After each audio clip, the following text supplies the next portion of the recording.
Good morning, everyone. My name is Ali Munir, and I will be serving as the designated federal official for the U.S. EPA Science Advisory Committee on Chemicals, which we refer to as the SACC.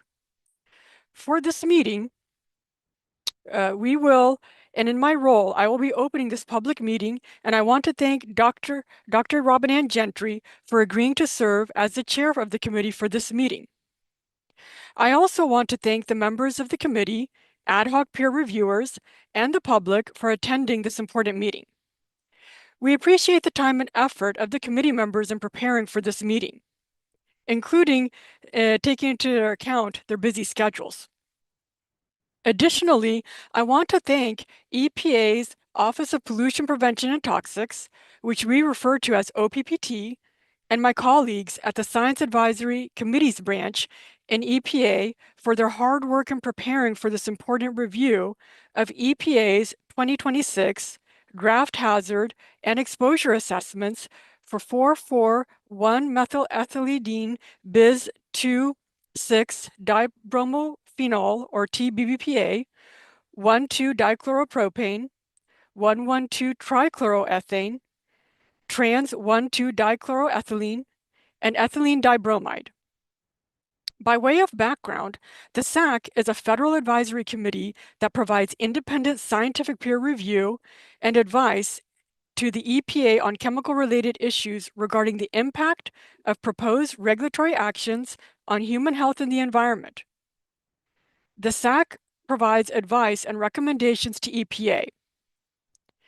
Decision-making and implementation authority remains with the agency.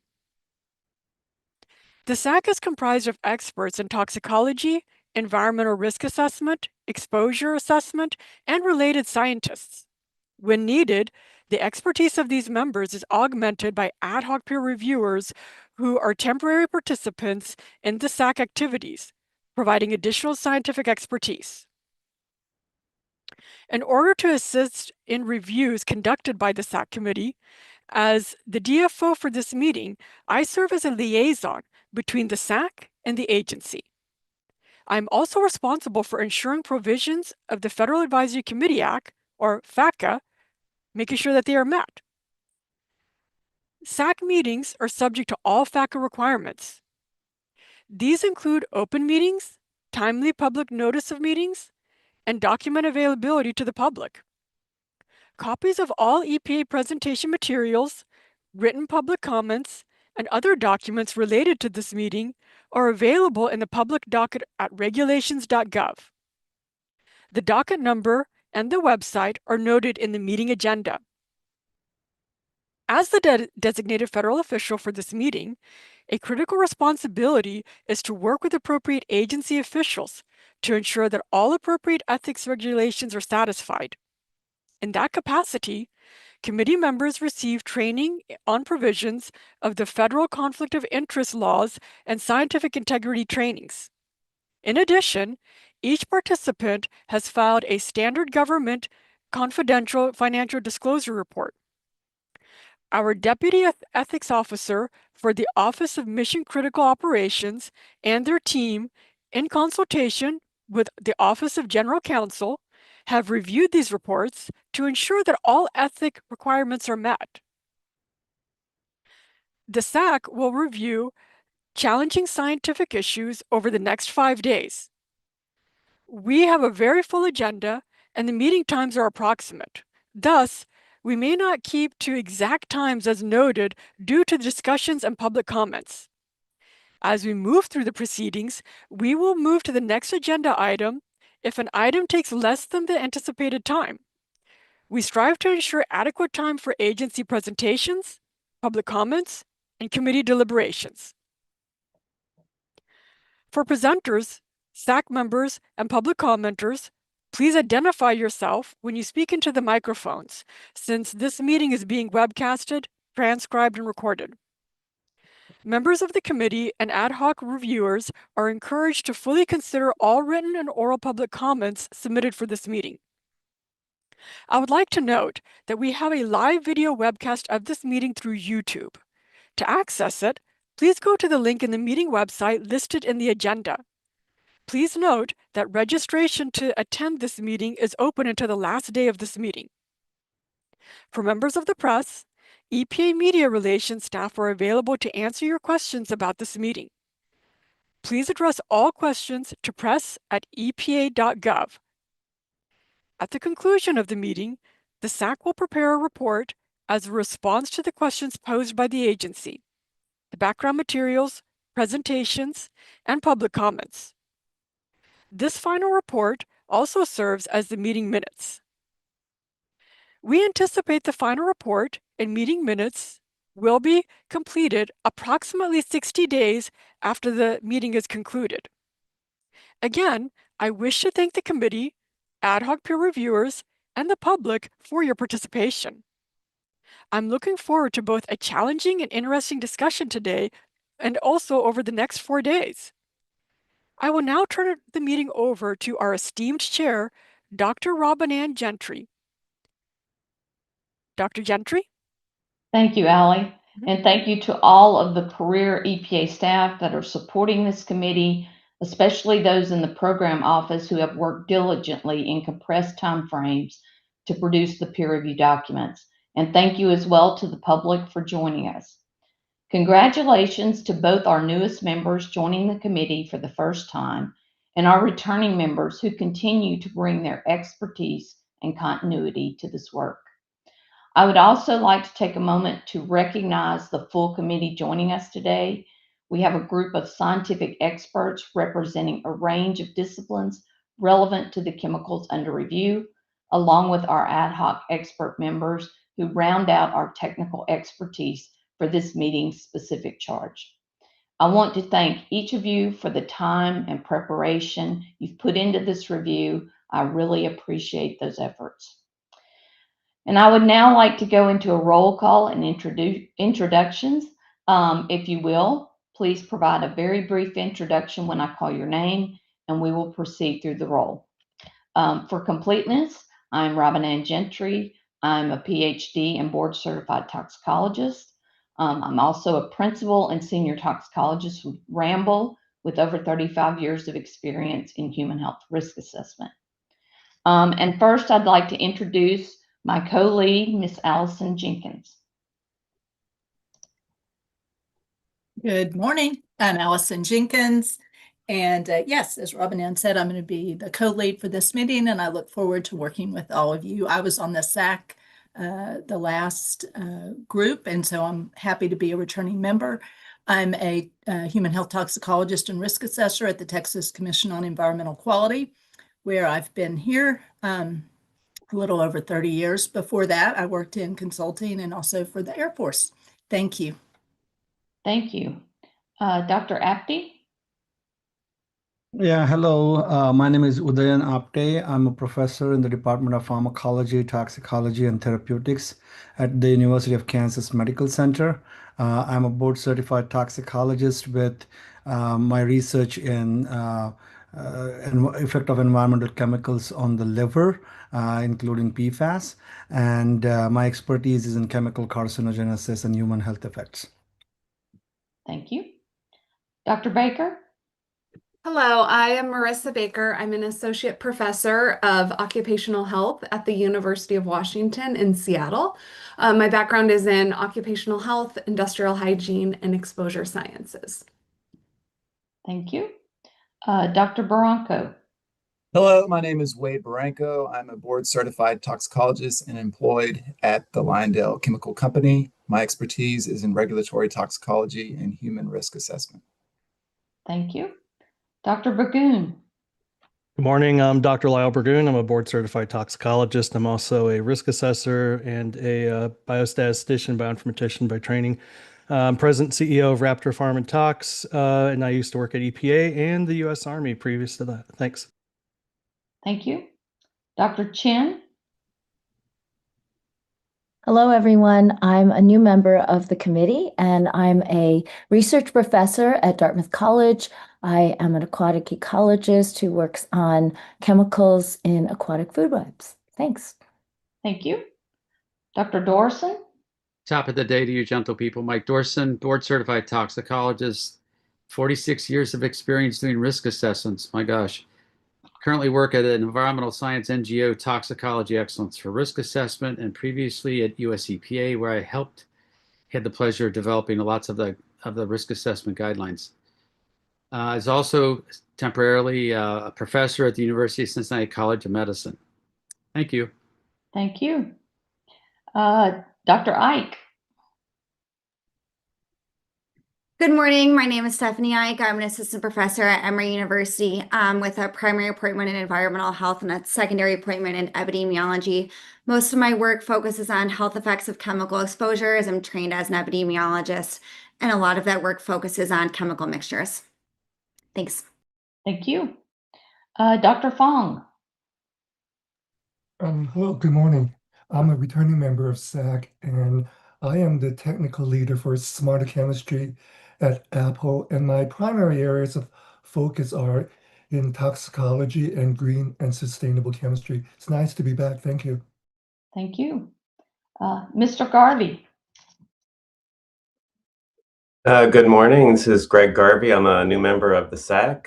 I'm a public health scientist, board certified environmental risk assessor, and currently I'm a principal scientist with EHS support. Looking forward to this week. Thank you. Thank you. Dr. Lee. Good morning. I'm Lee. I'm a returning member of the SACC. I'm an associate professor of environmental health at University of Nevada, Reno. In terms of my research, I develop and apply computational models to simulate how chemicals accumulate, move, and transform across the environment and the human body. I look forward to this meeting. Thank you. Thank you. Dr. Ryer Powder. Yes, good morning. My name is Jill Ryer Powder. I'm a board certified toxicologist. I'm a new member to SACC. I work as a principal toxicologist at Environmental Health Decisions. My expertise is in human health risk assessment and toxicology, and I have about 35 years of experience. Thank you. Thank you. Dr. Shin. Hello, my name is Hyungmu Shin. I'm also a new member of SACC. I'm an environmental health scientist with expertise in environmental modeling, exposure assessment, and environmental epidemiology. I'm currently an associate professor at Baylor University in the School of Earth and Environmental Sciences. Nice to meet you. Thank you. Dr. Tansel. Good morning. I'm Baron Tansel. I'm a professor at Florida International University.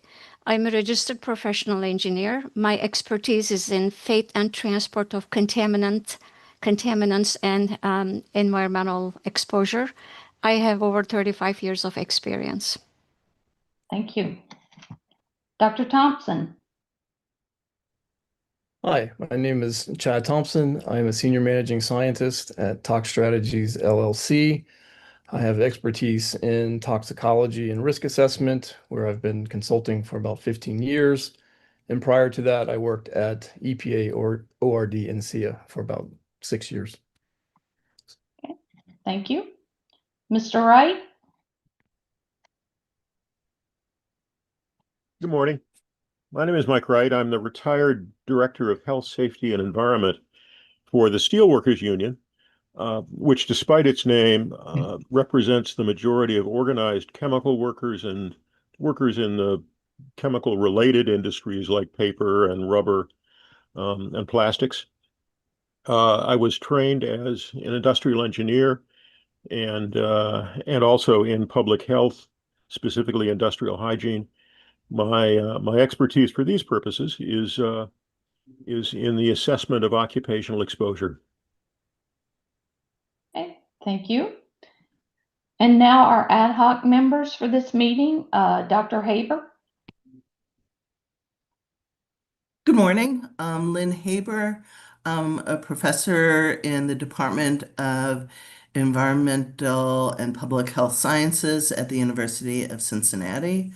I'm a board certified toxicologist and a generalist toxicologist risk assessor with specific expertise in inhalation dosimetry, dose response assessment, and benchmark dose modeling, and mode of action. And I'm looking forward to the meeting this week. Thank you. Dr. Klonick? Hi, I'm Jim Klonick. Should be there. I'm a professor emeritus at Indiana University, most recently in the School of Public Health, and previously for 20 years at the School of Medicine in Indianapolis. My area is in chemical carcinogenesis and toxicological pathology. I'm not going to mention number of years, but needless to say, I was on the 1995 review or review of the guidelines for cancer for the US EPA, which I think turned into a 1996 final classification. Anyway, I'm happy to be participating on this committee. Thanks. Thank you. Dr. Niemeyer? Yeah, good morning, everybody. Todd Niemeyer. I'm the chief of the risk evaluation branch at NIOSH, the National Institute for Occupational Safety and Health. I'm also a certified industrial hygienist. Been at NIOSH for 18 years. I've been in this position for about 4. Also spent time in the NIOSH Health Hazard Evaluation Program in the Emergency Response and Preparedness Office.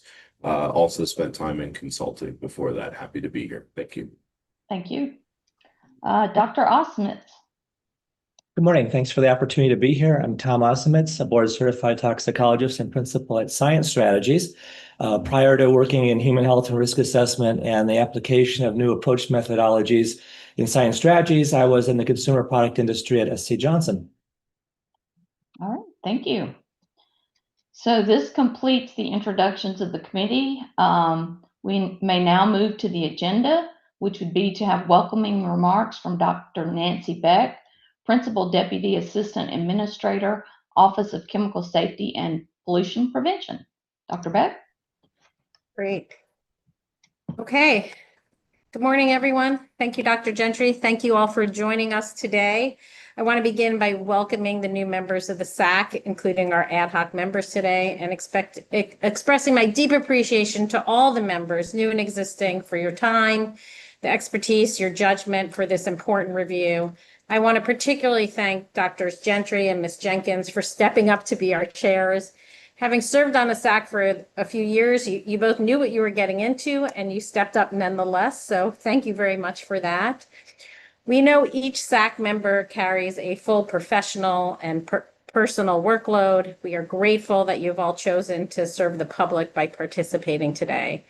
I also recognize that reviewing 5 chemicals is a lot of work for everyone. Each question is highly technical in nature, and we've intentionally focused our reviews on the underlying science in the technical support documents for hazard and exposure. We are bringing these questions to you and our stakeholders to ensure that the EPA team has made the best scientific choices to inform the draft risk evaluations, some of which, as you know, are still forthcoming. As you heard described on the July 23rd meeting, the final risk evaluations will then inform regulatory actions. Thus, these are very important documents. We look forward to all your feedback and all your suggestions. Again, I recognize that having the full risk evaluation for each chemical would provide important context for your review this week. If we worked in an ideal world, you would have had them all. But undertaking 20 risk evaluations at one time was a very heavy lift for our program, especially a new program. And unfortunately, EPA was unable to meet our statutory deadlines for completing the risk evaluations for the majority of these chemicals. This led to a consent decree that was signed in November 2024, and that now requires that we complete the risk evaluations for these 5 chemicals, as well as the chemicals that were reviewed by the SACC in June by February 12th. So despite this being a heavy workload, really unlike anything the TSCA program has confronted previously, I can assure you that since January 2025, completing all these risk evaluations while ensuring they are consistent with the high quality standards required by the TSCA statute and required by the President's Gold Standard Science Executive Order has been one of the highest priorities, if not the highest priority, in the TSCA program. The teams in the existing chemicals risk evaluation program have been working incredibly hard to get these documents to you. They've not taken their responsibilities lightly, and I'm appreciative of all the hard work they have put into developing the draft documents under review. I'm also very grateful to our senior science advisors in the TSCA program who do a tremendous amount of work to provide scientific leadership, technical support, and consistency across the diverse chemical assessment teams. So thank you to our senior science advisors. They also do not take their responsibilities lightly, and they are true leaders as evidenced by all their work. For instance, including their work to incorporate NAMs into our risk evaluations. This is just one small example of their great leadership. I also want to take a moment and acknowledge the great work and leadership of Dr. Karen Eisenreich in the TSCA Existing Chemicals Division. Karen has been a true leader in the TSCA program, and while she will remain at EPA, she'll be bringing her many skills to the Office of Water. Our loss is going to be the Office of Water's gain, and we wish her continued success in her career. Turning back to why we're here today, our job within existing chemicals is to determine whether the existing chemicals present an unreasonable risk to health or the environment under the condition of use.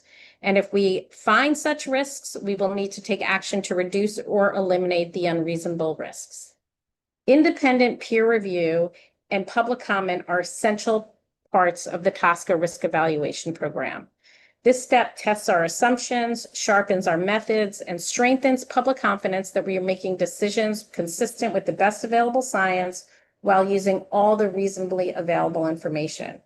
Your charge is not to necessarily agree with EPA, though of course positive feedback strengthens our program, but your job is to scrutinize the evidence, our interpretation of it, identify strengths and weaknesses, and provide clear, actionable recommendations. In the draft documents you're reviewing, we have integrated multiple lines of evidence, hazard studies from animal and human data where available, new approach methods, computational tools, exposure measurements, and models that reflect how people may encounter these chemicals across different settings, an analysis of potentially exposed and susceptible populations, including children, pregnant women, workers, communities near industrial sites. Where mode of action information exists, the teams have sought to integrate that information. We know that uncertainties remain, and your expertise is vital to assessing whether we have characterized those uncertainties accurately, whether our weight of evidence conclusions are well supported, and where additional analyses, clarifications, or available data would most improve the scientific foundation for our final decisions.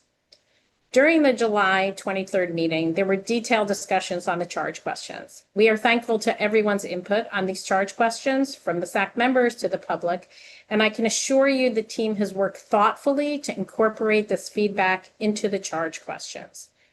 These questions are the specific areas where we seek your input. However, I want to make clear that we welcome input from the SACC and members on the public on all scientific aspects of all decision points in our draft documents. This input will help us strengthen each of the documents, including the risk evaluations. What will help us the most is if your comments are clear, constructive, and particularly for the SACC, if your comments are consensus-based. We know reaching consensus is not always easy and sometimes not possible, particularly when we have large panels like this one. While diverse perspectives are always welcome and important, consensus recommendations should make our sprint to the finish line a lot easier. If consensus cannot be reached on specific points, we ask that you articulate the areas of agreement and the reasons for any divergencies so that we can address them directly and transparently in our final documents. I also want to reiterate the context in which this meeting is taking place. I ask that you keep in mind that due to the consent decree deadline, to begin new data collection efforts or to take on academic research projects will be extremely challenging. Frankly, probably impossible. By February 12th, we will have to determine whether or not each of the conditions of use in the risk evaluations for these 5 chemicals does or does not present unreasonable risk. This means that we must move expeditiously to finalize high-quality risk evaluations. We recognize the burden this places on the panel, and we appreciate your willingness to work efficiently to provide us with your report as soon as possible. And let me be clear about EPA's commitment. We are committed to a rigorous science-based process consistent with what TSCA demands, and it's a lot. And we're going to work to protect the public while providing clarity to the regulated community. We will carefully consider your recommendations and public comment and any new information that's submitted to the docket. And if the final risk evaluations continue to identify unreasonable risk, we will propose protective, feasible risk management measures on a clear and accountable timeline. Again, I want to reiterate my thanks to the EPA staff who prepared the draft evaluations today and the materials. And this includes a big thanks to the team that is leading our peer review effort. Much work goes on behind the scenes to ensure that this week-long meeting will run smoothly. I also want to thank our public participants who have provided input, and most of all, each of you on the panel. We value your input, and we will use all of it to inform the final risk evaluations. As I've noted, independent peer review is demanding work. It requires careful reading, constructive debate, and a relentless focus on the evidence.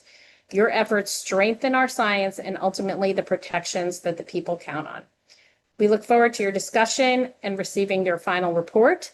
Your insights, again, will ensure that our documents are robust, transparent, and protective so that the places where Americans live and work are safer today and for years to come.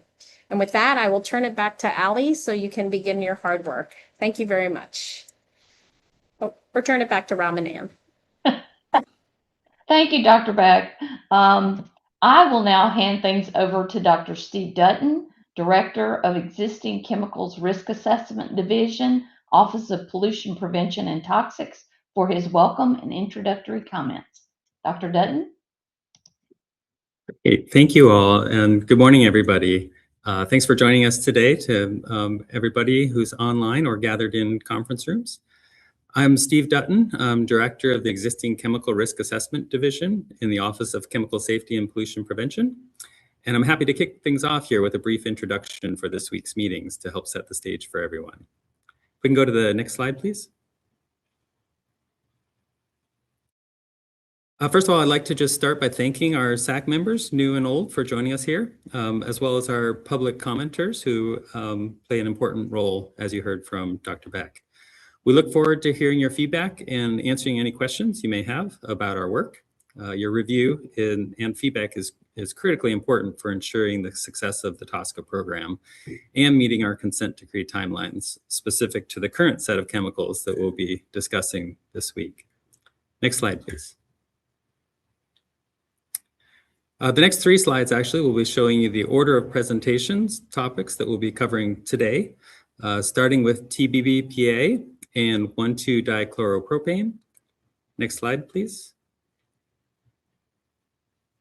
We will then move into 1,2-trichloroethane and trans-1,2-dichloroethylene. Next slide, please. And lastly, we'll be rounding out with the presentation on ethylene dibromide. Before I hand things over to the teams to walk you through these technical presentations, I have a small number of background slides that I'll cover here up front. So White House Executive Order on Restoring Gold Standard Science was issued in May 2025 and is a guiding principle for all federal agencies. It mandates that agencies shall ensure scientific analyses are reproducible, transparent, and subject to unbiased peer review. For TSCA, the SACC members, like yourselves, play a vital role in providing independent peer review of the scientific foundation of the existing chemical risk evaluations. These panel reviews are an important tool within EPA for building consensus and providing input and recommendations. Peer review helps us identify data gaps, refine assessments, and ensure decisions are transparent, science-based, and protective. Each SACC review informs future evaluations as well, and our program is continuously learning and evolving through what is an iterative process. Next slide, please. So TSCA is the nation's chemical safety law. It gives EPA the authority to evaluate the risks of chemicals across their life cycle and require safeguards so that people have safe air, water, and products. Since the passage of the 2016 Lautenberg Amendments, which revised TSCA, EPA has completed risk evaluations for 23 existing chemicals, and we are working to complete 10 more by February 2027, as you heard from Dr. Beck. This is an important legal deadline for us that was put in place by the courts to ensure timely completion of these risk evaluations. In 2016, the Lautenberg Amendments established a three-step process for TSCA, starting first with prioritization, then going to the risk evaluation. This is the step that we are currently on with the chemicals being discussed this week. And then finally, we go to risk management. Peer review focuses on the risk evaluation step in the process. Under TSCA, EPA's review of existing chemicals must end with a clear decision, either unreasonable risk or no unreasonable risk. Uncertainty doesn't create a middle ground option. EPA addresses uncertainty with conservative, health protective, and reasonable assumptions and still makes a definitive finding. Determinations are made for each condition of use. A chemical may present unreasonable risk for some uses and no unreasonable risk for others, but each gets a clear determination. If EPA finds no unreasonable risk, we document the basis for that decision and no new restrictions are imposed. If EPA finds unreasonable risk, the law requires prompt risk management, like limiting uses, improving workplace protections, or phasing out hazardous conditions.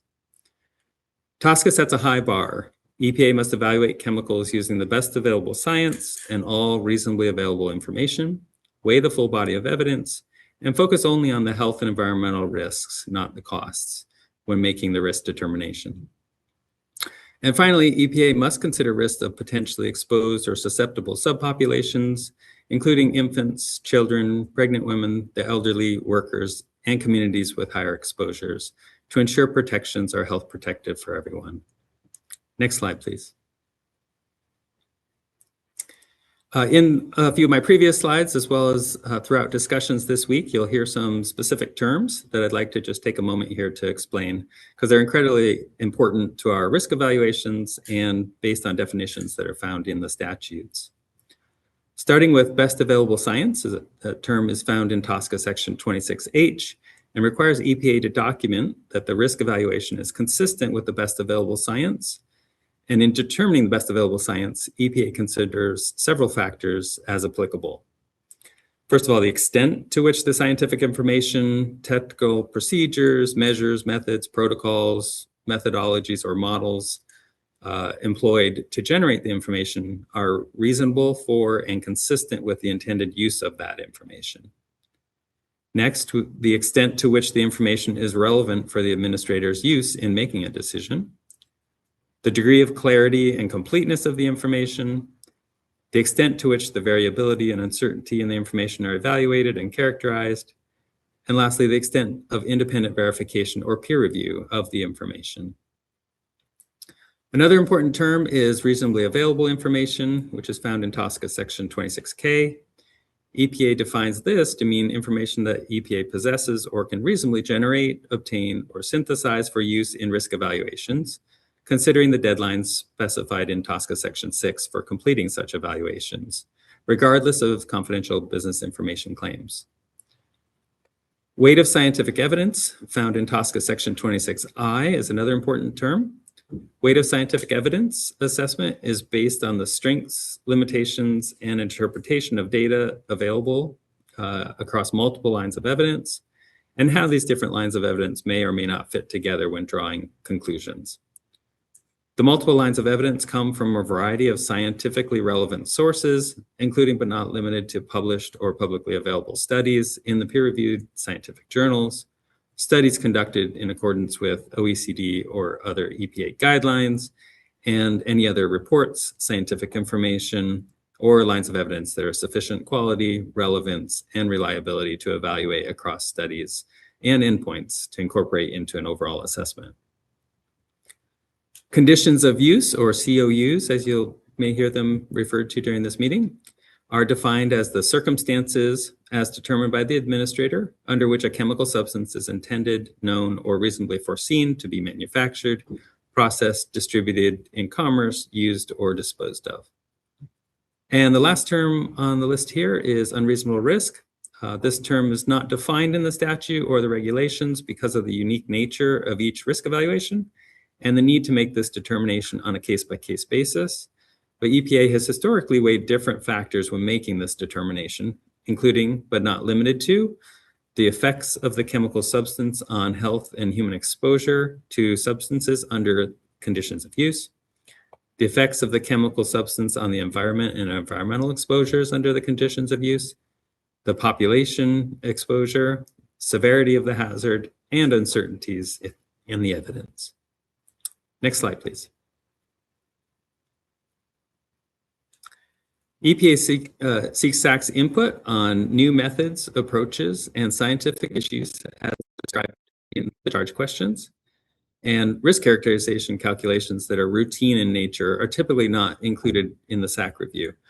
However, materials to support SACC's review of the scientific analyses supporting a risk evaluation are provided directly to the SACC and are also in the SACC docket. EPA encourages an exchange of views and perspectives, and as you heard from Dr. Beck, consensus-based recommendations are always the most helpful. Next slide, please. And this brings me to my final slide. The timeline shown here shows the progression for the 5 chemicals going from prioritization through scoping and to the draft documents released in June of this year and under discussion this week.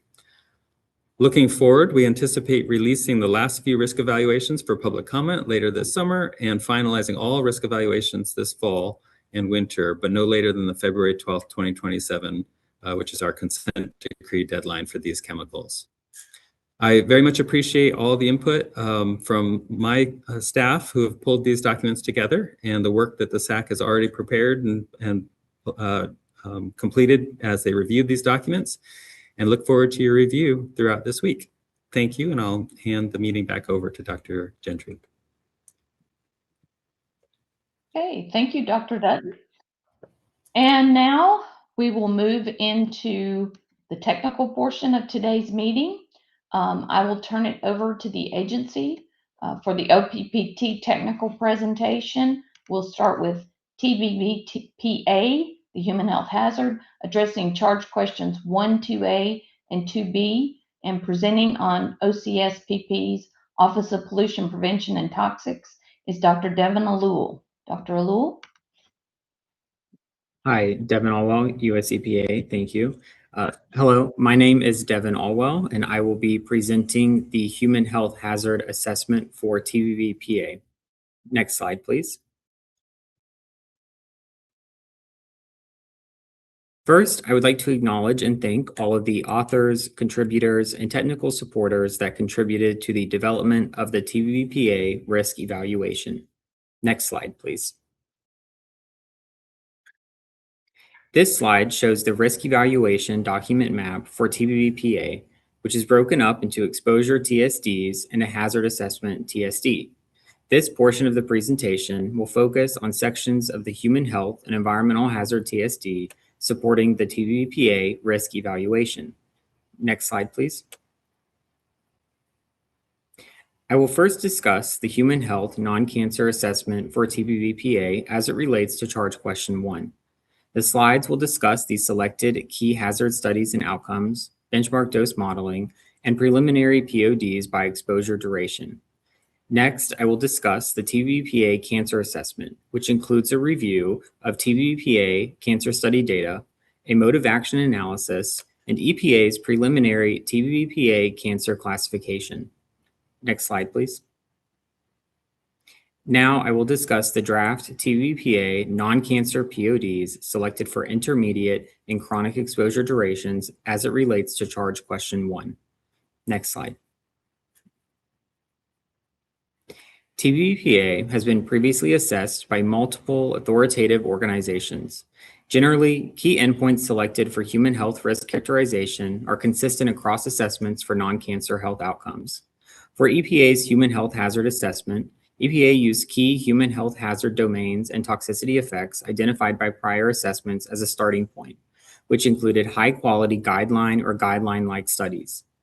Many identified critical TBBPA health effects were consistent across previous TBBPA assessments, which primarily selected kidney, liver, neurotoxicity, and thyroid toxicity health effects as critical endpoints. These studies were supplemented through a broad literature search, along with a 2025 updated literature search on key identified health domains. EPA concluded that the resulting non-cancer database was representative of all reasonably available human health hazard information for TBBPA. Data available for the TBBPA cancer hazard assessment and mode of action analysis are discussed later in the presentation. Of note, only oral route of exposure studies were identified that were useful in human health hazard assessment and dose response analysis. Additionally, upon review of the available hazard data, TBBPA was determined to not present an acute toxicity hazard, and thus no acute point of departure was derived. Next slide, please. Regarding non-cancer hazard assessment for intermediate exposure durations, kidney, liver, and neurotoxicity effects were considered in dose response assessment. Although it was noted that neurotoxicity effect levels were low dose neurological effects were determined to have increased uncertainty due to inconsistency in replicability of outcomes reported across studies and a wide range of effect levels, with guideline studies reporting neurotoxic effects occurring at considerably higher levels than other health effects. EPA determined kidney and liver organ system related effects were consistently observed and were the most robustly supported hazard domains for POD derivation. EPA determined that the endpoint of increased incidence of polycystic kidney lesions in male rats is the most robust non-cancer endpoint for intermediate exposure duration POD determination. These results were derived from Fukuda et al. 2004, which was an oral exposure study in rat neonates dosed from PND 4 to 21. Rats were observed on PND 22 and following a recovery period of no exposure on PND 85. The most sensitive health effect of polycystic kidney lesions was observed at both PND 22 and PND 85 time points, and is consistent with related kidney and liver organ system effects identified across other studies. Next slide, please. In draft non-cancer POD derivation for intermediate durations, EPA assessed the weight of scientific evidence based upon several key points. Dose response and health effect persistence indicated lesion severity and occurrence were dose-dependent, biologically adverse, and persisted into recovery period observations. Moreover, EPA found strength and consistency in related kidney and organ system effects across multiple studies, aligning with the assessments by Australia's NICNAS, Health Canada, and ECB. The hazard endpoint is also deemed protective against other adverse health outcomes for intermediate exposure durations, taking into consideration enhanced susceptibility of this effect in early life stages, and is thus considered protective of sensitive subpopulations, including infants. Next slide, please. Overall, the preliminary non-cancer POD for intermediate exposure durations is a BMDL-10 of 28.8 mg per kg per day based upon increased incidence of polycystic kidney lesions in male Sprague-Dawley rats, which equates to a human equivalent dose of 6.8 mg per kg per day. Benchmark dose results were derived from a Bayesian model averaging benchmark dose modeling approach, which scales frequentist models based upon goodness of fit and which was determined to provide the most statistically robust BMD result. The selected total uncertainty factor of 30 is based upon an interspecies uncertainty factor of 3 and an intraspecies uncertainty factor of 10. As mentioned earlier, no reasonably available dermal or inhalation toxicity data were identified to derive route-specific PODs. Thus, the oral POD was used to assess intermediate risk for dermal and inhalation routes of exposure. For the dermal route of exposure, EPA utilized human in vitro dermal absorption data to account for dermal route of absorption differences. For the inhalation route of exposure, EPA extrapolated the oral HED to a human equivalent concentration using standard EPA guidelines. Next slide, please. Regarding POD determination for chronic exposure durations, only one study was identified relevant to chronic exposure durations, which was the 2-year oral gavage cancer bioassay conducted in rats and mice. In this report, few non-cancer treatment-related effects were observed to be considered for chronic POD determination. The only cancer effect in the NTP report determined to be treatment-related was uterine tumors in female Wisterhahn rats. These tumors were also reported with the occurrence of associated precursor lesions of atypical endometrial hyperplasia. Cancer assessment information will be discussed in later slides. However, for the purposes of non-cancer chronic POD derivation, it is important to note that uterine tumors were determined to occur through a non-genotoxic threshold mode of action, and thus precursor lesions that were identified were considered for non-cancer chronic exposure duration POD derivation. Next slide, please. In considering identified non-cancer chronic exposure health effects, EPA determined uterine lesions atypical endometrial hyperplasia is the most robustly supported hazard endpoint for non-cancer chronic duration POD derivation. Comparatively, other non-cancer chronic effects identified were not as robust, not as sensitive, or were not considered toxicologically adverse.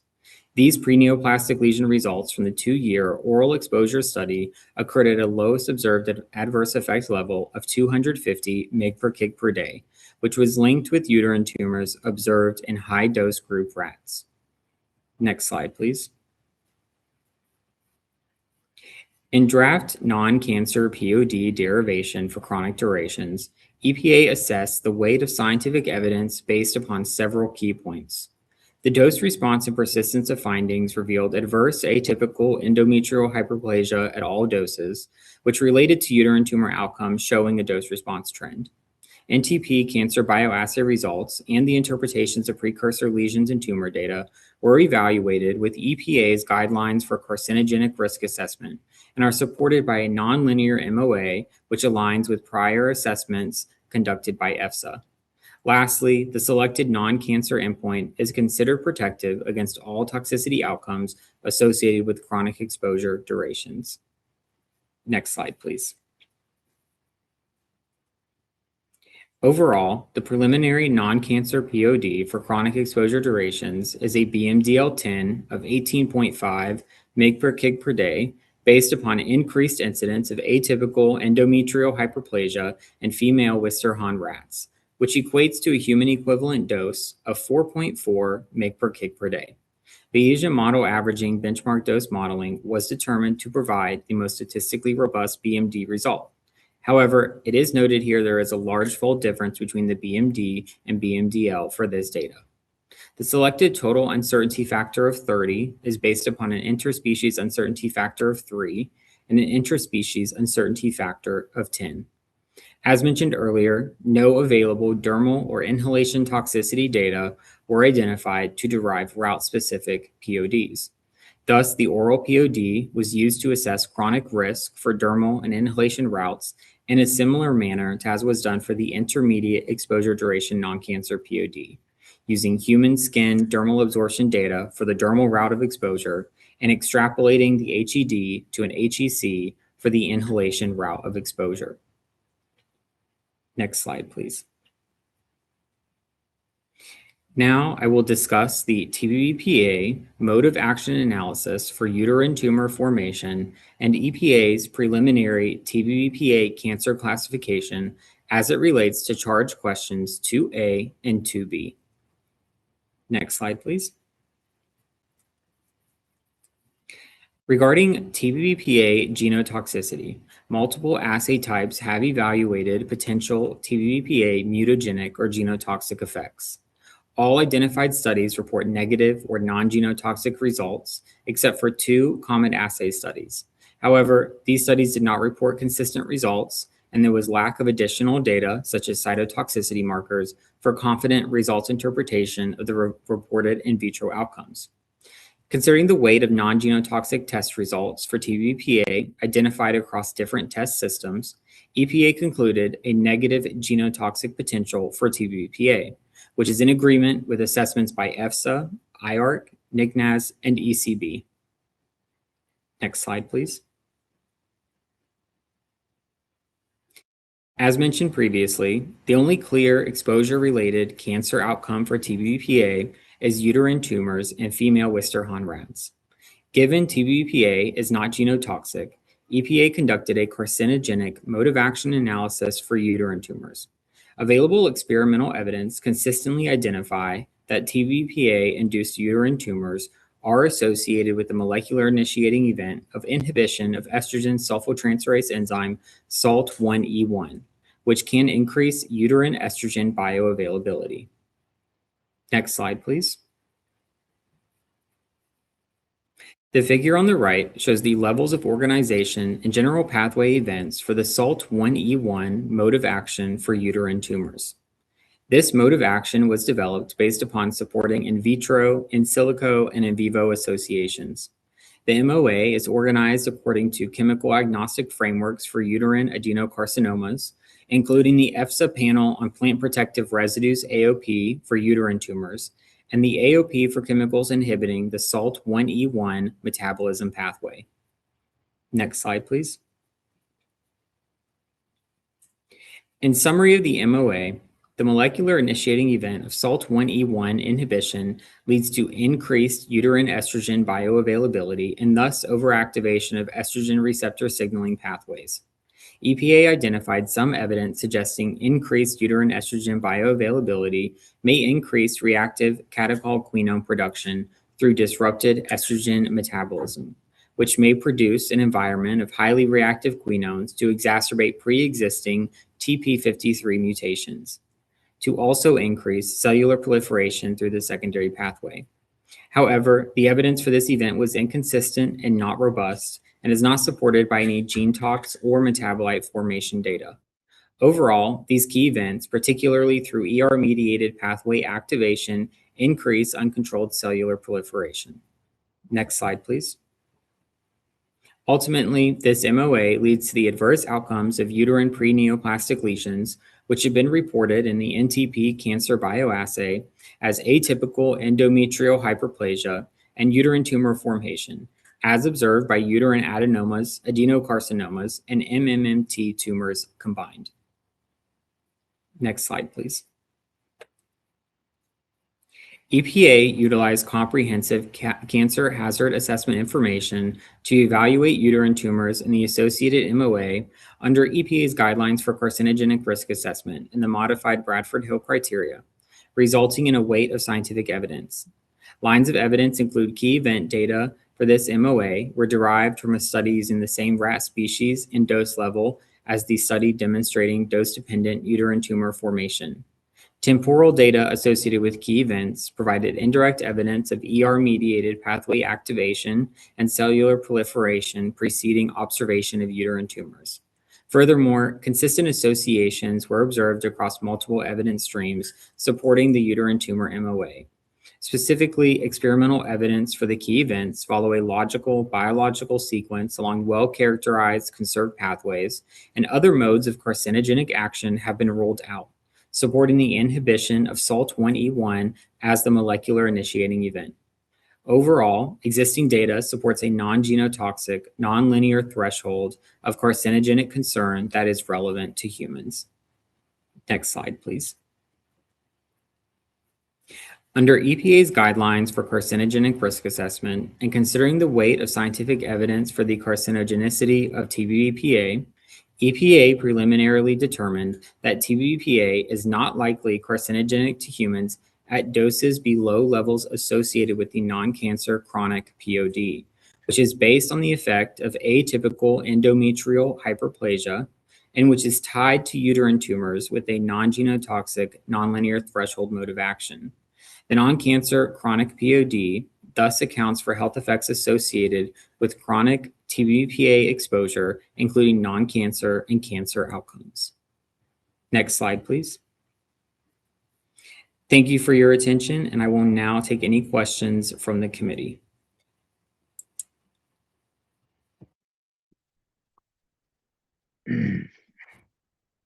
Thank you. Anyone from the committee, if there's any clarifying questions from EPA? Dr. Darson. Yeah, top of the day to you. That's a great presentation. The mode of action, write-up and understanding is very good. I've seen few that were better, so congratulations on that. I had a question regarding your choice of studies for benchmark dosing, and specifically for the FIDUCA. I hope I'm saying that right. You selected male rats, and of course there's very few of them, but I think there's only about 6. and you have large error bars, which means most of the models fit the large error bars. Have you considered doing a joint analysis with the female data from Freduca for that kidney cystic lesion, which would, of course, give you tighter error bars if you did a joint analysis? And of course, that's part of EPA guidelines. I think on page 321 of the EPA guidelines, it gives you a variety of ways to do joint analysis. And I believe that would help with your benchmark dosing, because there's some inconsistencies between, the acute and the intermediate and chronic benchmark doses. So that's the question. Thank you. Devin Alwell, USCPA. Yes, thank you for your suggestion. We did not consider that originally in our Bayesian model averaging approach, primarily because males specifically showed more of a dose response trend than females, albeit there was large uncertainty, as you said, with the error bars. Right. But we will certainly take that suggestion and looking at the data. Right. I mean, the females at the high dose had the same response as the males. So it's, yeah, consider it. That would be fine. Thank you. Thank you. Thank you. Dr. Chen. Hi, Dr. Alwell. Thanks for your presentation. I'm actually not a human health scientist. I am an ecologist, and I did have some questions, and Dr. Gentry suggested maybe this was the time to ask it. It has to do with actually environmental hazard and the persistence, bioaccumulation, and toxicity in other endpoints besides humans. And I think you all deemed that it was not a PBT. And I was looking at the table in your report that in the draft chemical, physical, and fate report. And from looking at the data and the study that is in the table, it does look very bioaccumulative. And I wondered why, or if it's not considered bioaccumulative, why? And also, that's question number one. My second question has to do with something that I read in comments about the breakdown in transformative products. So I don't know if this is the place to ask that. There aren't really any charge questions about it, but I just wanted to ask you as the expert. Thank you. Devin Alwell, USCPA. Thank you very much, and we definitely appreciate your questions. I will need to take your questions and confer with my colleagues and compile an answer and get back to you with some formal responses. Thank you very much. Absolutely, thank you. Okay, Dr. Haber. Yes, thank you for a very complete presentation. I had a question about the presentation of the cancer classification, that usually when I see a mode of action based conclusion about a chemical being not likely to be carcinogenic, and I think you did have under certain conditions, usually that is coupled with and likely to be carcinogenic above those conditions. So for example, the chloroform assessment was likely to be carcinogenic under conditions of cytotoxicity and regenerative cell proliferation. I did not see that in the current assessment. I was wondering if the intent was to have that and just didn't get included due to the time pressures, or what your bottom line is there. Devin Alwell, USCPA, thank you. So for our classification for TBBPA, as you said, it is under the conditions of relation to the non-cancer chronic POD with our mode of action analysis. So it is labeled based upon labels and EPA's guidelines for carcinogenic risk assessment, but we'll certainly take suggestions. Thank you. Thank you very much. If I could add just a touch, Anna Lowett, USCPA Senior Science Advisor. Thanks for that question, Dr. Haber. The TBBPA, the classification phrasing is consistent with the way that we have in OPPT been doing our cancer classifications over the last 2 or 3 years for the toxic chemicals that have gone to SACC relates, for example, a couple of the phthalates have been worded this way, and the way that we've worded that is also consistent with the way the pesticide program does their cancer classifications when they do a mode of action, and they've got more experience than really anyone in the world. So if you suggest an alternative, we're happy to see it, but I think we're being consistent, at least internally, with the way that's been described. May I ask a follow-up? Sure. So I thank you for that clarification that this is the way that it's usually being done.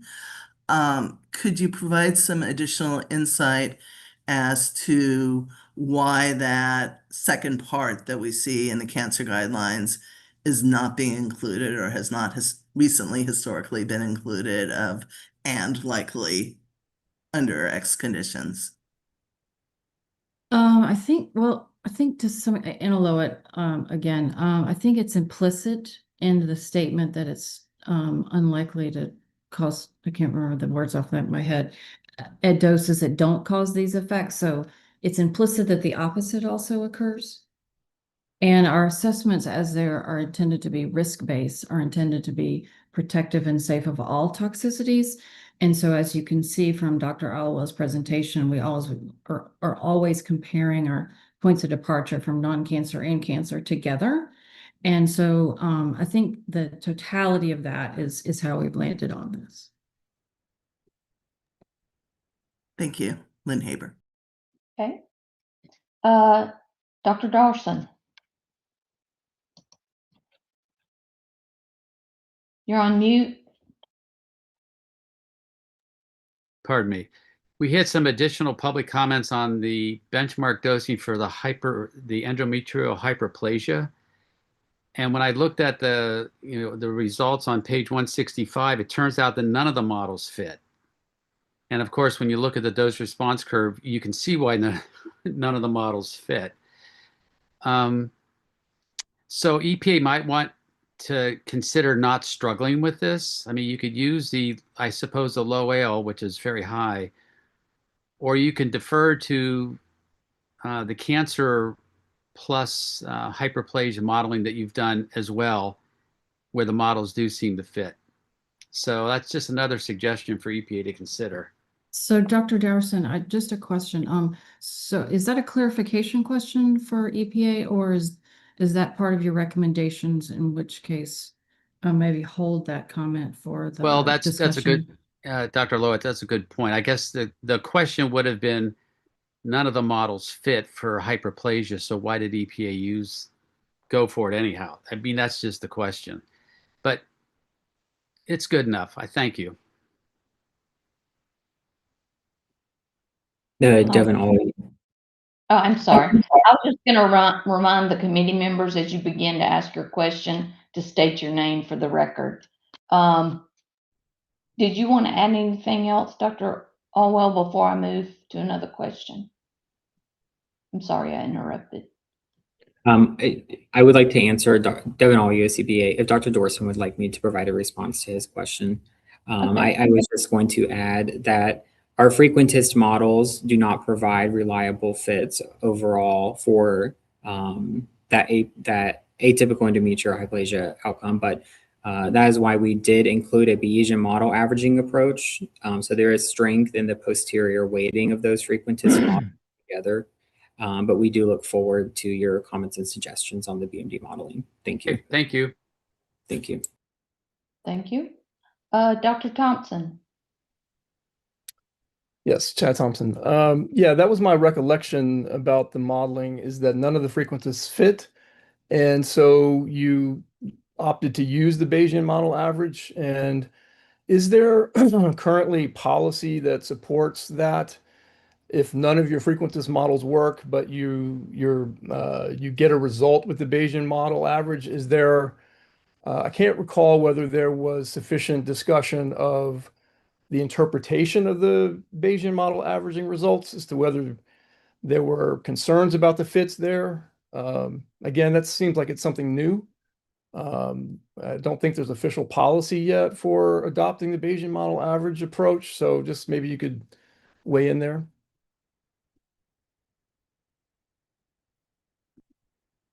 Devin Ola, USCPA. I will not weigh in on any policy related there, but I will speak a little bit to the BMD process. So, statistically, aside from the frequentist models providing different statistical good fits, the Bayesian model averaging result is typically still adopted and, considered in our BMDL derivation. Thank you. Okay.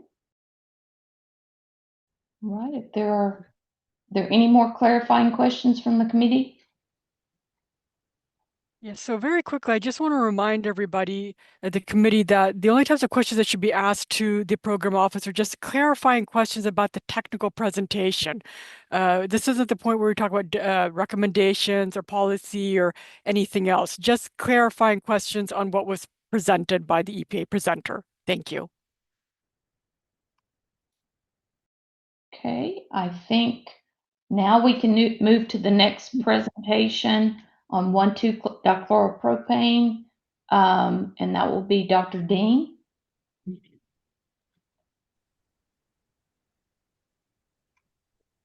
Dr. Ryer Powder. I'm really sorry. I have a question.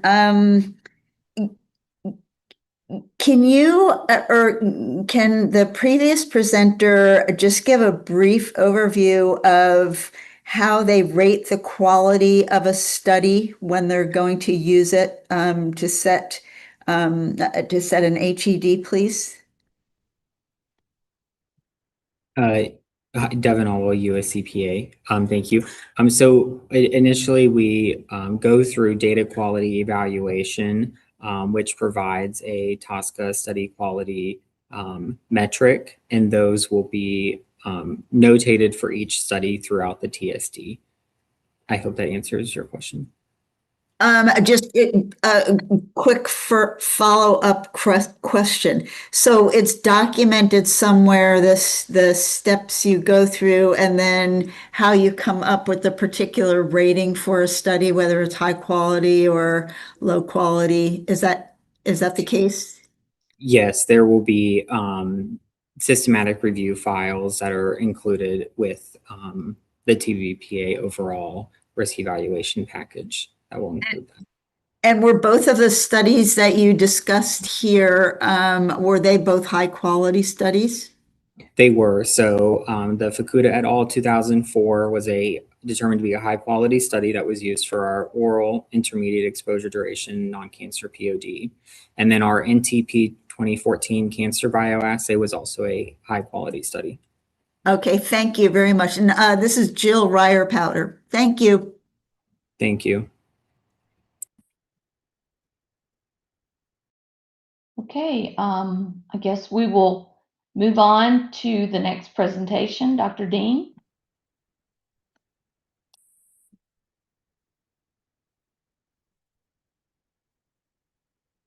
Hello. My name is Jeff Dean. I'm with OPPT's existing Chemical Risk Assessment Division, and I'll be presenting the Human Health Hazard Assessment for 1,2-dichloropropane. Next slide, please. First, I'd like to acknowledge and thank all the authors, contributors, and technical support that contributed to the development of the 1,2-dichloropropane risk evaluation. Next slide, please.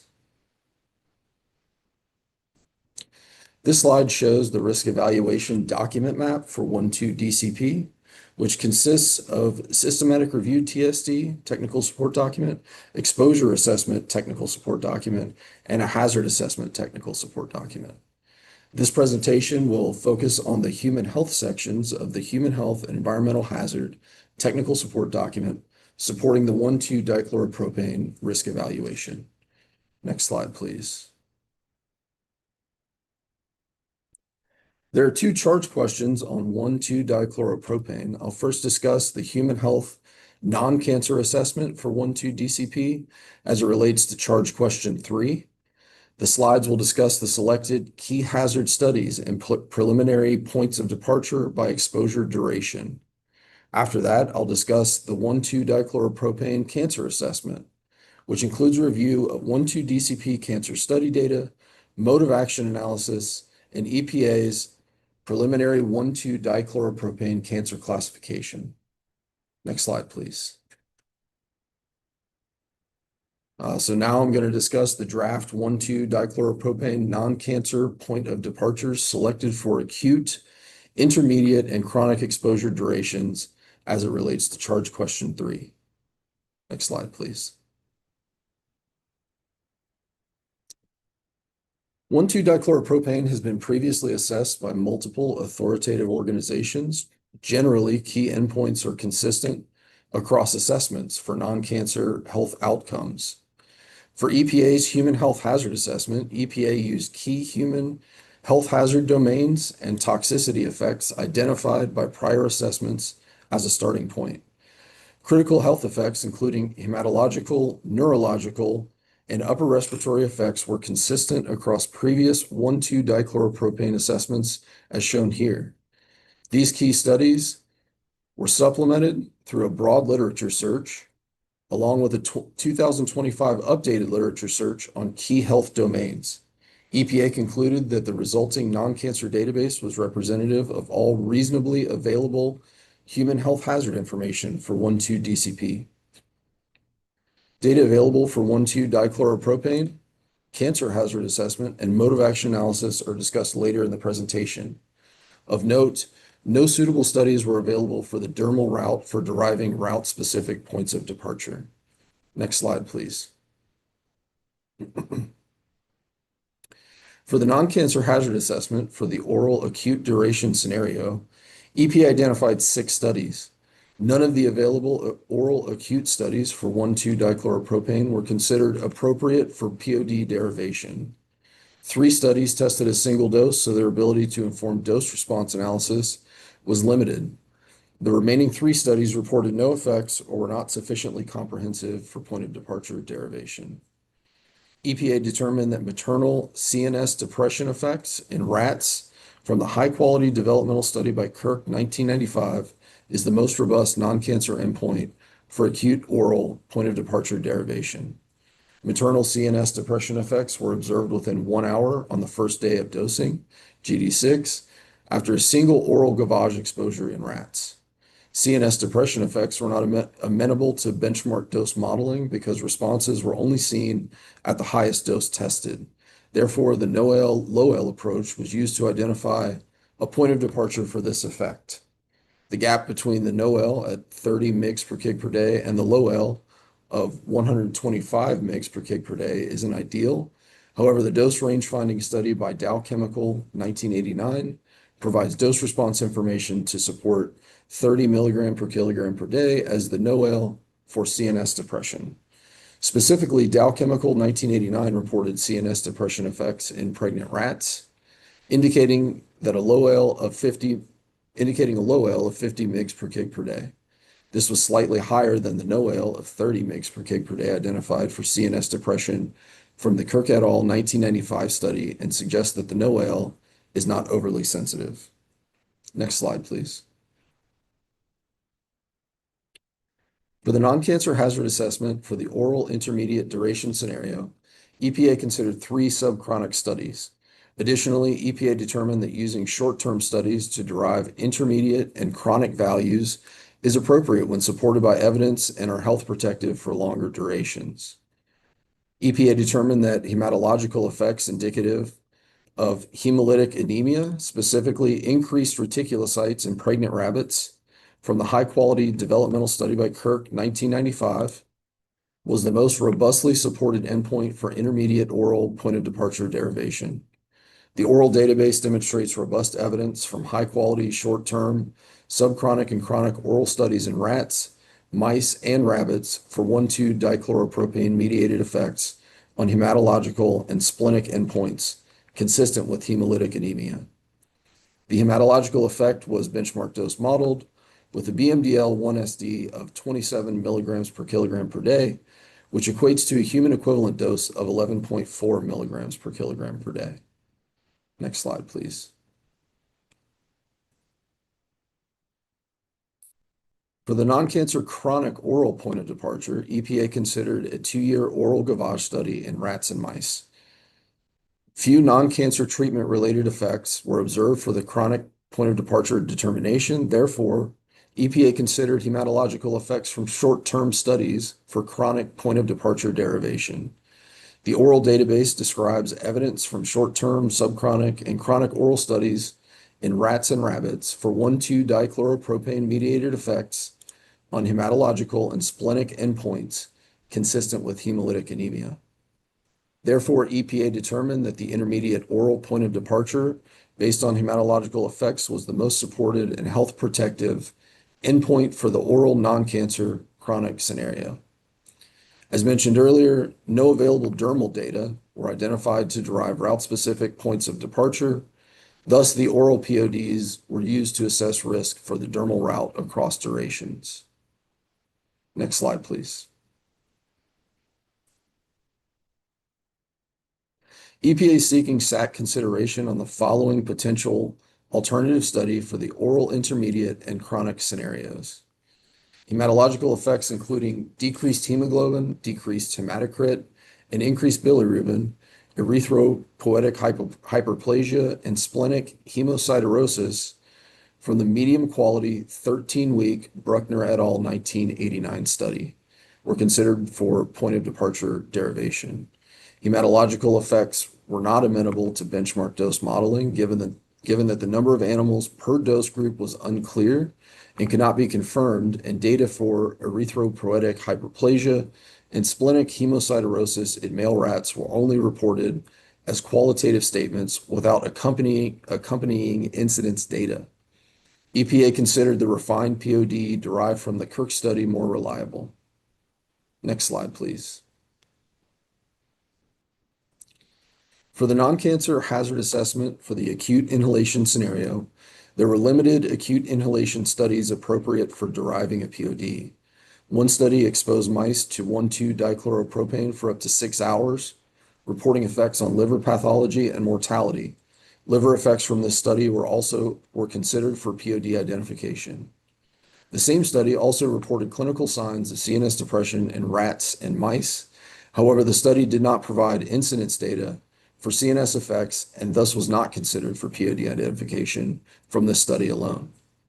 EPA identified CNS depression as the critical endpoint for acute inhalation scenario based on consistent observations across studies, including acute occupational exposure in humans. Therefore, EPA selected maternal CNS depression in rats from the high-quality oral gavage study by Kirk et al. 1995 for the acute inhalation point of departure via route-to-route extrapolation. Next slide, please.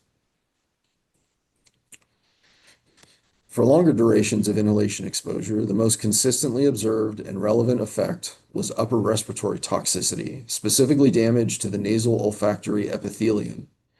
EPA considered 3 high-quality subchronic studies for the intermediate inhalation point of departure. EPA determined that nasal respiratory epithelium hyperplasia in male rats from the high-quality Dow Chemical 1988 study was the most robust endpoint for the intermediate inhalation point of departure determination. The nasal lesions were successfully benchmark dose modeled with a BMCL-10 of 0.25 milligrams per cubic meter human equivalent concentration. The Matsumoto 2013 and Umeda et al. 2010 studies provide NOAX and LOAX, which were considered less reliable. Next slide, please. The chronic inhalation database for 1,2-dichloropropane consisted of 2 studies that reported a suite of nasal lesions. Additionally, EPA considered the 13-week Dow Chemical 1988 study for the chronic inhalation point of departure because among the available studies assessing nasal lesions, these effects were assessed over a lower concentration range. EPA determined that intermediate inhalation point of departure based on nasal respiratory epithelium hyperplasia in male rats was the best supported and health protective of the chronic inhalation scenario. Next slide, please. So with that, I think the schedule has split this presentation into two, but with that, I can stop and take questions on the non-cancer section of the talk before moving to the cancer section. Okay, Dr. Thompson, I see your hand up. Yes, Chad Thompson. So with the various benchmark dose values that you just showed, this is a clarifying question.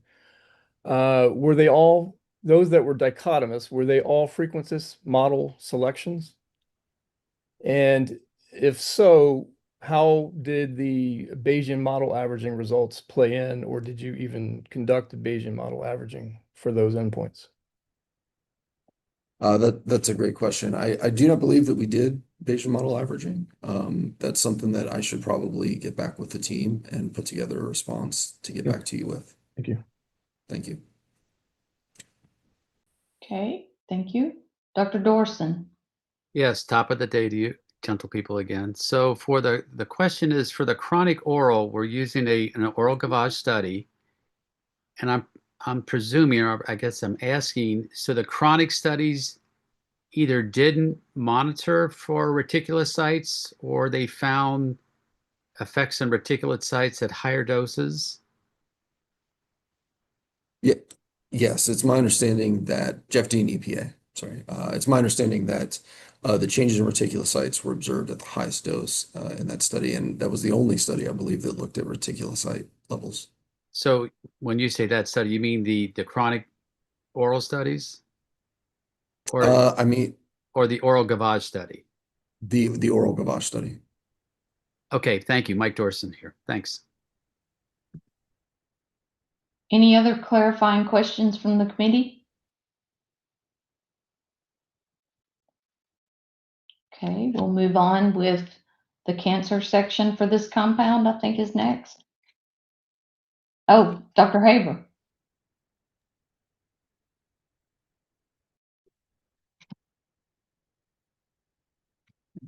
Lynn Haber, sorry for the late reaction.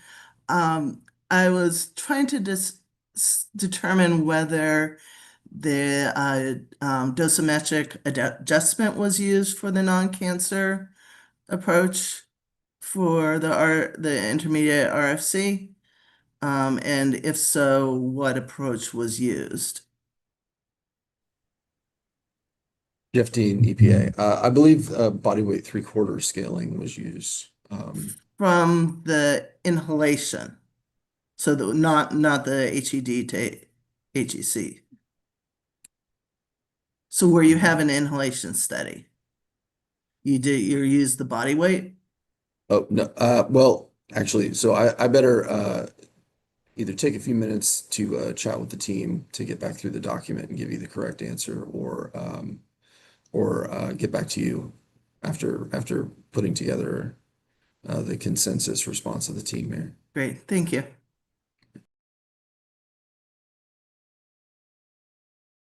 It's up to EPA. Would you like to have time to confer and put something together to address Dr. Haber's question? We'll put something together tonight and get it back to you first thing in the morning. Okay. Thank you. Thank you. Okay, would you like any other questions before we continue with the cancer assessment presentation? Okay. Great, thank you. Back over to Dr. Dean. Thank you. Again, I'm Jeff Dean. I'm still with OPPT's Existing Chemicals Risk Assessment Division. And now I'm going to discuss the cancer assessment for 1,2-dichloropropane as it relates to charge question 4. Next slide, please. To evaluate the carcinogenic potential of 1,2-dichloropropane, EPA evaluated available human, animal, and in vitro data across all routes of exposure. Retrospective cohort studies have documented increased incidence of rare cholangiocarcinomas among Japanese print shop workers exposed to 1,2-dichloropropane and other solvents, The carcinogenic effects of 1,2-dichloropropane have been evaluated in 2-year bioassays of rats and mice exposed by inhalation and gavage administration. The inhalation studies and the gavage studies in male and female rats and male mice were all rated high confidence during study evaluation. These studies reported cancers across both species and both sexes at several tissue sites. Overall, EPA determined that there was insufficient evidence to establish a carcinogenic mode of action for 1,2-dichloropropane based on key uncertainties. For the proposed genotoxic mode of action, there are uncertainties regarding the formation of reactive metabolites, limited evidence of mutagenicity, and limited data to inform dose-response concordance of key events in the mode of action. For the proposed chronic tissue damage inflammation mode of action, uncertainties remain due to insufficient data to identify a threshold dose, unknown relative contributions of genotoxic moieties versus glutathione conjugation, and the observation of precursor lesions in the absence of inflammation. Next slide, please. While associations between 1,2-dichloropropane and cholangiocarcinomas were observed among a cohort of Japanese print shop workers, this relationship has not been observed outside of this cohort. In addition, uncertainty in exposure characterization limits the ability of these epidemiological studies to inform dose-response analysis. Next slide, please.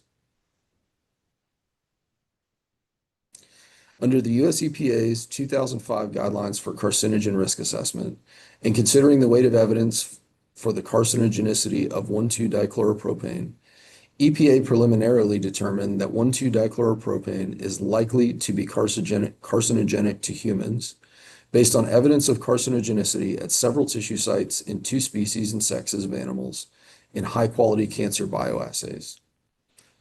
Moderate support for nasal tumors is provided by increased nasal tumor incidence in male and female rats, while slight to moderate evidence of lung tumors is based on increased lung tumor incidence in male and female mice. Following chronic oral exposure, male and female mice exhibited increased incidence of hepatocellular adenomas and carcinomas, though signs of infection in the female mice introduce uncertainty to the dose-response relationship described in the NTP 1986 study. These data provide moderate support of liver tumors following 1,2-dichloropropane exposure. Additional slight support for liver bile duct tumors comes from the epidemiological studies reporting an increase in the relative risk for rare cholangiocarcinomas among a cohort of Japanese print shop workers exposed to 1,2-dichloropropane. Next slide, please. The 1,2-dichloropropane oral cancer slope factor was based on liver tumors in mice, reported in a 2-year NTP 1986 bioassay. Reports of bile duct tumors in the cohort of Japanese print shop workers, the chronic in vivo animal studies, and the amenability for dose-response analysis support robust confidence in the oral cancer hazard values. Again, no studies were identified to inform the dermal cancer risks for 1,2-dichloropropane. Therefore, a dermal cancer slope factor was derived using route-to-route extrapolation from the oral cancer slope factor based on liver tumors reported in NTP 1986. Next slide, please. Data from animal studies provide slight to moderate evidence of nasal and lung cancer following 1,2-dichloropropane inhalation exposure. The 1,2-dichloropropane inhalation cancer study by Umeda et al. 2010 served as the basis for the IUR based on nasal tumors identified in male rats. The observation of respiratory tumors in multiple studies, 2 chronic and 1 subchronic, in 2 different sexes and in 2 different species, rats and mice, provide robust confidence in the inhalation cancer hazard value. Next slide, please. So with that, I will thank you for your attention and be happy to take questions from the committee. Thank you, Dr. Dean. Do we have any clarifying questions? Dr. Dorson. Yes, I do. So I'm interested in, you have 2 modes of action, both of which have some issues. And EPA's guidelines are helpful, I think, in trying to understand how to go forward. mean there on page 3-22 of EPA's guidelines, you've got a dual mode of action. So you could, approach your assessment that way. Did you consider doing that? Jeff Dean, EPA. Yes, we consider the dual modes of action. That's something that we're happy to investigate further based on some comments that you submit. But yes, that's certainly in our repertoire. Okay, so the second question, if I may. So on page 321, we've got an interesting EPA comment about when you use linear, when the data is not sufficient to establish a mode of action. There's an additional criterion when scientifically plausible based on the available data, talking about linear. What is your assessment of the mutagenic mode of action? Is it scientifically plausible that we might have a mutagenic mode of action or not? 15 EPA. Yeah, so without wading into the policy side of life, the data suggests that there is some amount of DNA damage going on. Some of the endpoints that we look at in the available studies suggest mutagenicity. Unfortunately, the database, the characterization of the metabolites that we're sort of looking for canonically is fairly incomplete, and so that is the bulk of what led us to making the statement that we can't really land on a mode of action confidently. Okay, thank you. Okay, Dr. Haber. Lynn Haber. So this question is related to my previous one. So for the cancer assessment, the assessment did document the RGDRs that were used. So thank you for doing that. That was nice and clear. I was curious why EPA used the RGDR approach that's in the 1994 RFC guidance rather than the approach in the 2012 guidance. And I was wondering, and so there's a 2012 update to the RFC methods, and I was wondering if you could comment on that. That's a comment that I'm gonna have to get back together with the team to give you something comprehensive. So we can certainly look into that. Okay, great. Thank you.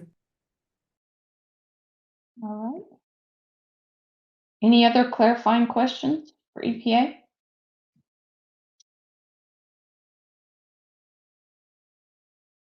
Okay, I think Dr. Klonig. Yes, Jim Klonig. I think I'm curious, do you have when you define high quality, low quality, medium quality, and also define slight, these terms that are used throughout this document, what's the metrics for that? How do you define those? Is it clarified exactly how, or is this a group effort to define how strong these data are? Yeah, Jeff Dean, EPA. Our confidence ratings for study quality evaluation are described in the data quality evaluation documents that accompany these hazard technical support documents. And to my knowledge, they've all been posted to the docket. And so in there you'll find definitions about that support the calls for slight, moderate, and robust.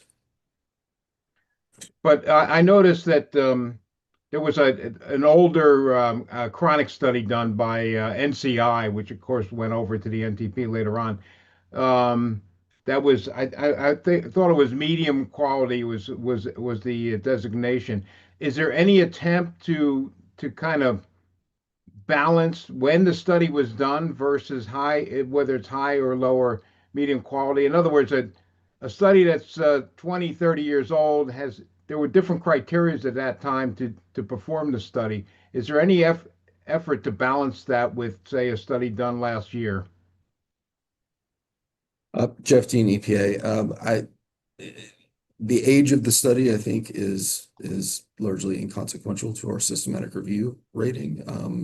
We follow the the sort of predetermined criteria that we have laid out in the protocol. Okay, thank you. Okay, any other questions from the committee?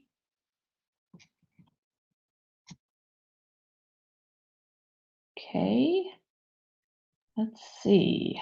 So I think now we'll move on to the technical presentation for 112 trichloroethane, and it will be Dr. Irwin, excuse me.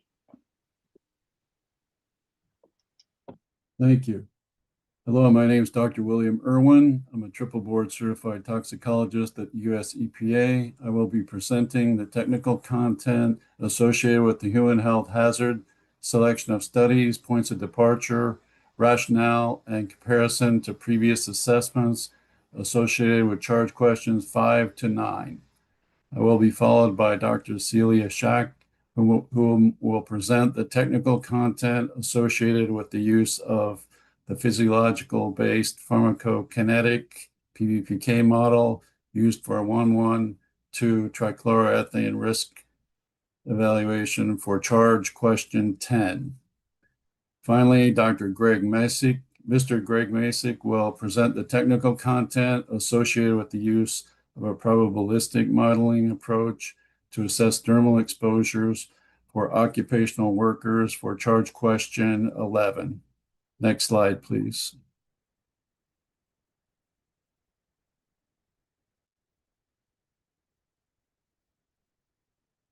Before we present the technical content, the 112 trichloroethane team wants to acknowledge the significant staff and resources identified on this slide whom considerably contributed to the 112 trichloroethane risk evaluation package. Next slide. This slide presents a document map for all components of the 112 trichloroethane risk evaluation package. The two documents in the green box outline are the relevant documents for which we have charge questions for the panel. Next slide.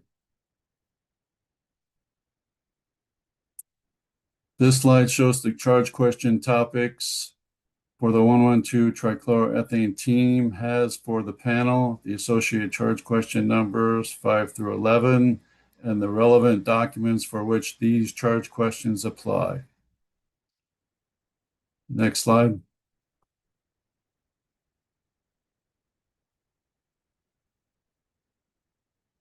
EPA independently conducted its own systematic review for the 112 trichloroethane toxicology studies. This slide shows the crosswalk of the study selections across various assessments. The EPA 2026, ATSDR 2021, PPR-TV 2011, and IRIS 1987 for the acute, intermediate, and chronic inhalation scenarios. For the acute inhalation scenario, the Will Research 2001 study with a high quality rating was consistently utilized for the acute scenario with a LOIC of 316 milligram per cubic meter or a human equivalent concentration or HEC of 6.1 milligram per cubic meter based on L-factory necrosis. For the intermediate and chronic inhalation scenario, the Will Research 2002 subchronic inhalation study with a high quality rating was consistently utilized for these scenarios with the BMCL10 HEC of 0.62 milligram per cubic meter based on olfactory tissue lesions. The EPA 2026 POD is somewhat different since the empirical body weights were utilized for the regional gas dose ratio or RGGR calculations versus default values utilized in the other assessments. The key study details are listed in bold fonts. Next slide.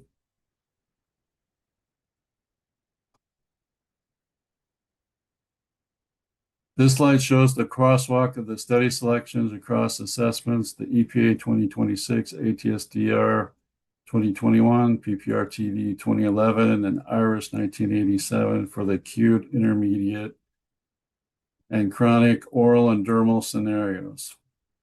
For the acute oral and dermal scenarios, the high-quality guideline 2004 Will study was selected based on neurotoxicity with a NOAEL human equivalent dose, or HED, of 12.6 milligram per kilogram, rather than the medium quality Tyson study based on elevated serum transaminases. For the intermediate and chronic oral and dermal scenarios, the high quality 1985 Sanders study was consistently utilized for these scenarios based on immunosuppression with a NOAEL of 3.9 milligram per kilogram per day, or an HED value of 0.52 milligram per kilogram per day. Next slide.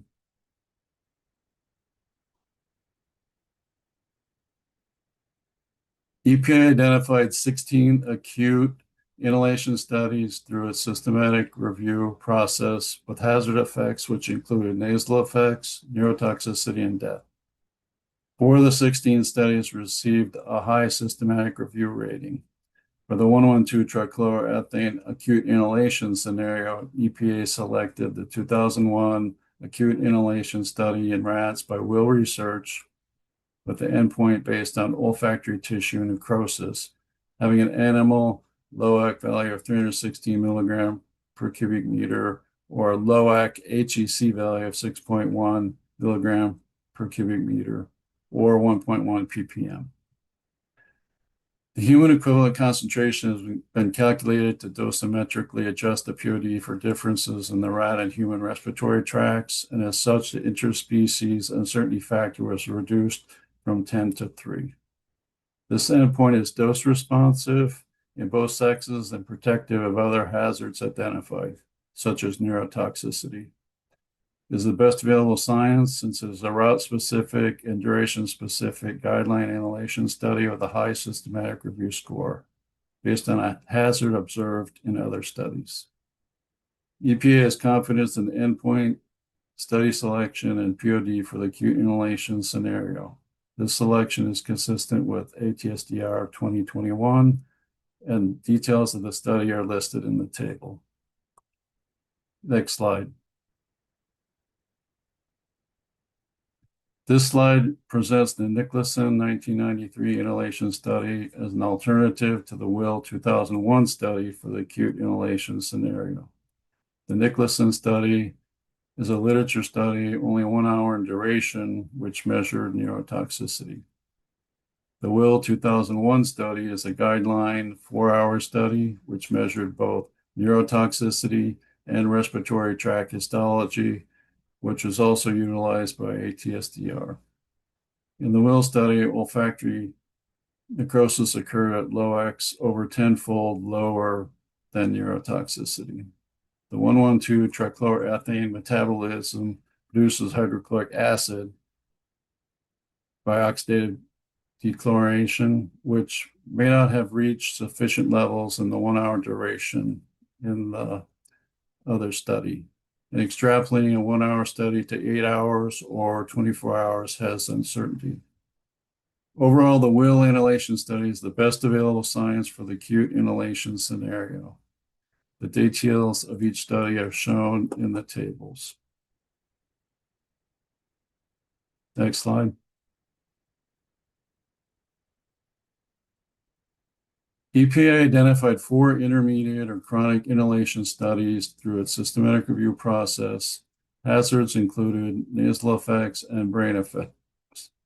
1 of the studies received a high systematic review rating.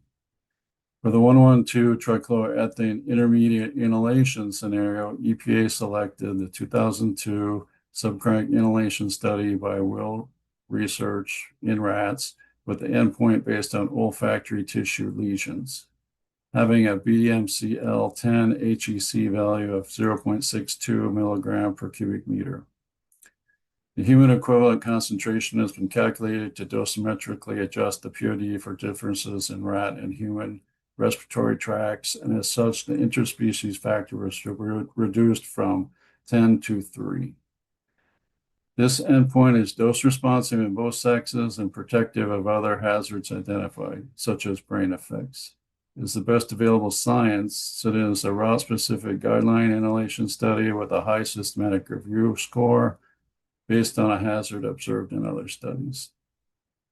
This study selection is consistent with both ATSDR 2021 and PPR-TV 2011.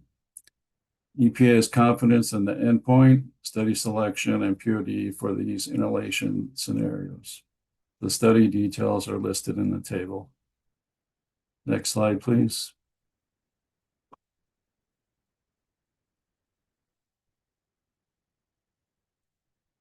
EPA identified 6 oral acute studies and 6 acute dermal studies through a systematic review process. Hazard effects included neurotoxicity, liver toxicity, and lethality. 1 of the 6 oral studies received a high systematic review rating. None of the dermal toxicology studies received a high systematic review rating. For the 112 trichloroethane acute oral scenario, EPA selected the 2004 acute oral study in rats by Will Research with the endpoint based on neurotoxicity having a NOAEL value of 55 milligram per kilogram. Is the best available science. This is a route-specific and duration-specific guidelines oral study with a high systematic review score based on hazards observed in other studies. The endpoint is dose-responsive and protective of other hazards identified, such as liver necrosis. Thus, EPA has confidence in the endpoint, study selection, and POD for these scenarios. The study is utilized for the dermal route when applying the dermal absorption value from a high-quality guideline OECD 428 study. The study details are listed in the table.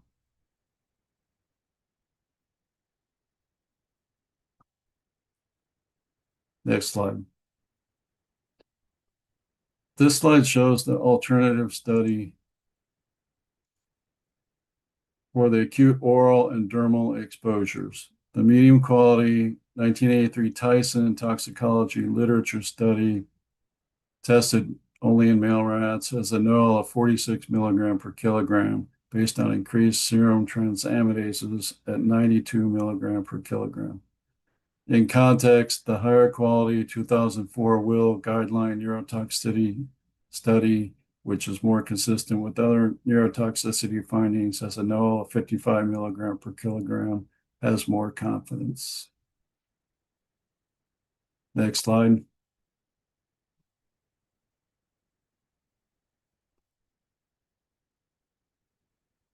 EPA identified 9 intermediate and chronic oral studies and 1 dermal study through a systematic review process, which included brain, thymus, testes, immunotoxicity, irritation, and death hazards.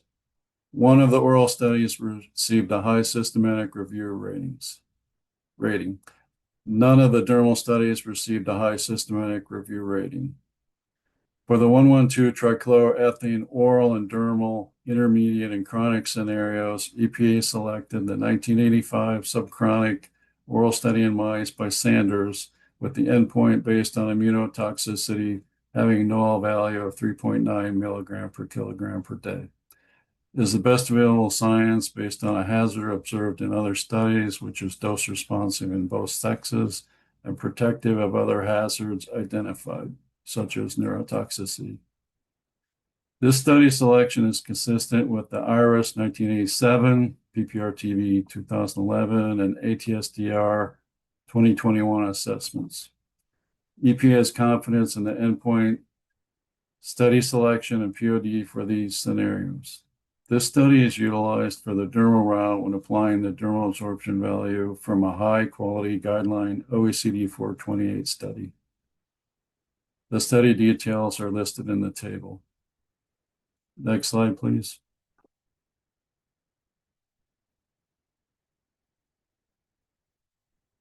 This slide covers the details of the 1985 Sanders oral immunotoxicity study.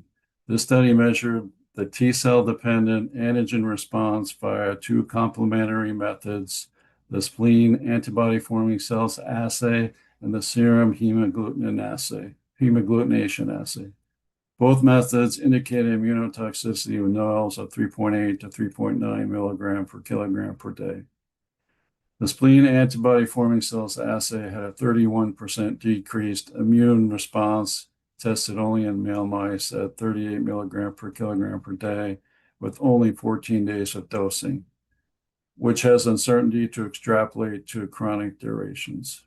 The serum hemagglutination assay had a 40 to 47% decreased immune response in both sexes at 44 milligram per kilogram per day with 90 days of oral dosing, and is consistent with human serum antibody testing. EPA selected the hemagglutination method in Sanders' 1980 study based on the longer 90 days of dosing in both sexes with a selection consistent with ATSDR 2021, IRIS 1987, and PPR-TV 2011 assessments. Next slide, please.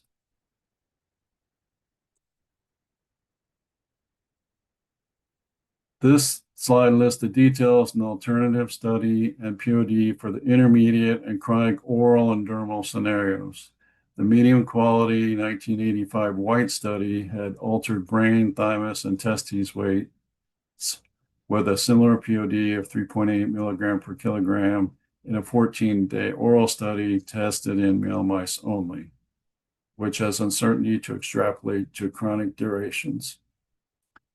In context, the higher quality Sanders 1985 mouse oral study was tested in both sexes with longer 90 days of dosing and was selected for POD of 3.9 milligram per kilogram per day, consistent with multiple authoritative assessments, ATSDR 2021, IRIS 1987, and PPR-TV 2011. So it has more confidence. Next slide, please.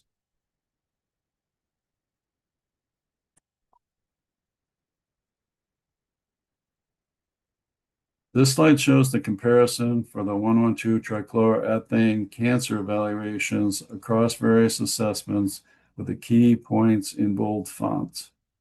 EPA PPR-TV 2011 and EPA IRIS 1987 also used the NCI 1978 oral cancer study for the oral and inhalation routes to calculate the cancer slope factors and inhalation unit risk values based on hepatocellular carcinomas in mice. EPA 2026 cancer slope factors are somewhat different since the empirical body weights were utilized for calculations versus default body weight values used in other assessments.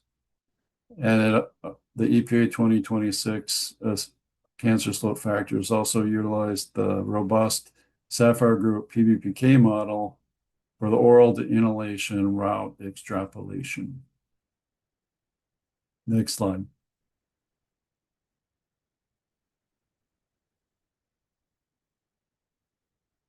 EPA identified one dermal study, one oral study, and no inhalation studies for cancer through its systematic review process. One oral study received a medium systematic review rating. There are no dermal or inhalation studies suitable for dose response analysis. The 1978 oral cancer study from the National Cancer Institute was the best available study for cancer assessment for 112 trichloroethane chosen by EPA 2026, which identified liver and adrenal gland tumors.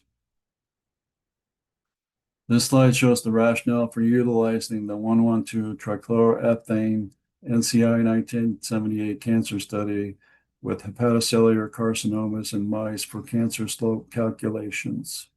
For the dose response assessment, liver tumors in mice had an excellent dose response in both sexes. The liver tumors were protective of other tumors identified, such as adrenal gland, and hepatocellular carcinoma in male mice was the most robust endpoint. This NCI tumor study is endpoint specific and duration specific with a medium quality rating. The liver tumors were supported by other studies, such as the 1988 EPA Milliman study showing abnormal liver foci positive for gamma glutamyl transpeptidase. The inhalation route extrapolation was based on the robust Sapphire Group PBPK model. The dermal route extrapolation is based on the high-quality guideline test order dermal absorption study.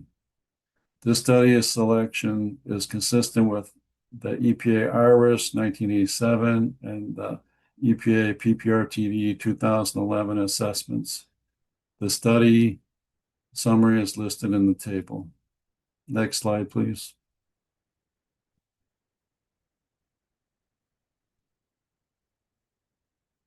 (112) trichloroethane is considered to be likely to be carcinogenic to humans based on the guidelines for carcinogen risk assessment, US EPA 2005. For the epidemiology data, there's inadequate human evidence of carcinogenicity in 2 case control studies by Zosamichi and Kiernan. This cancer classification is based on increased tumor incidences in both sexes of 1 species, mice, in 2 tissues, liver and adrenal gland, and a cancer bioassay from the National Cancer Institute. 112 trichloroethane quantitatively produced tumors in mice in both sexes at 78 weeks of dosing.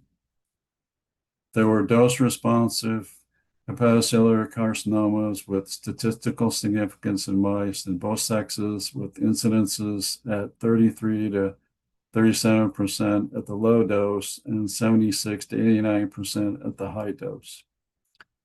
112 trichloroethane qualitatively produced tumors in 2 species, mice and rats. The rat study was terminated at 78 weeks instead of the typical 104 weeks, it should be noted. Next slide, please.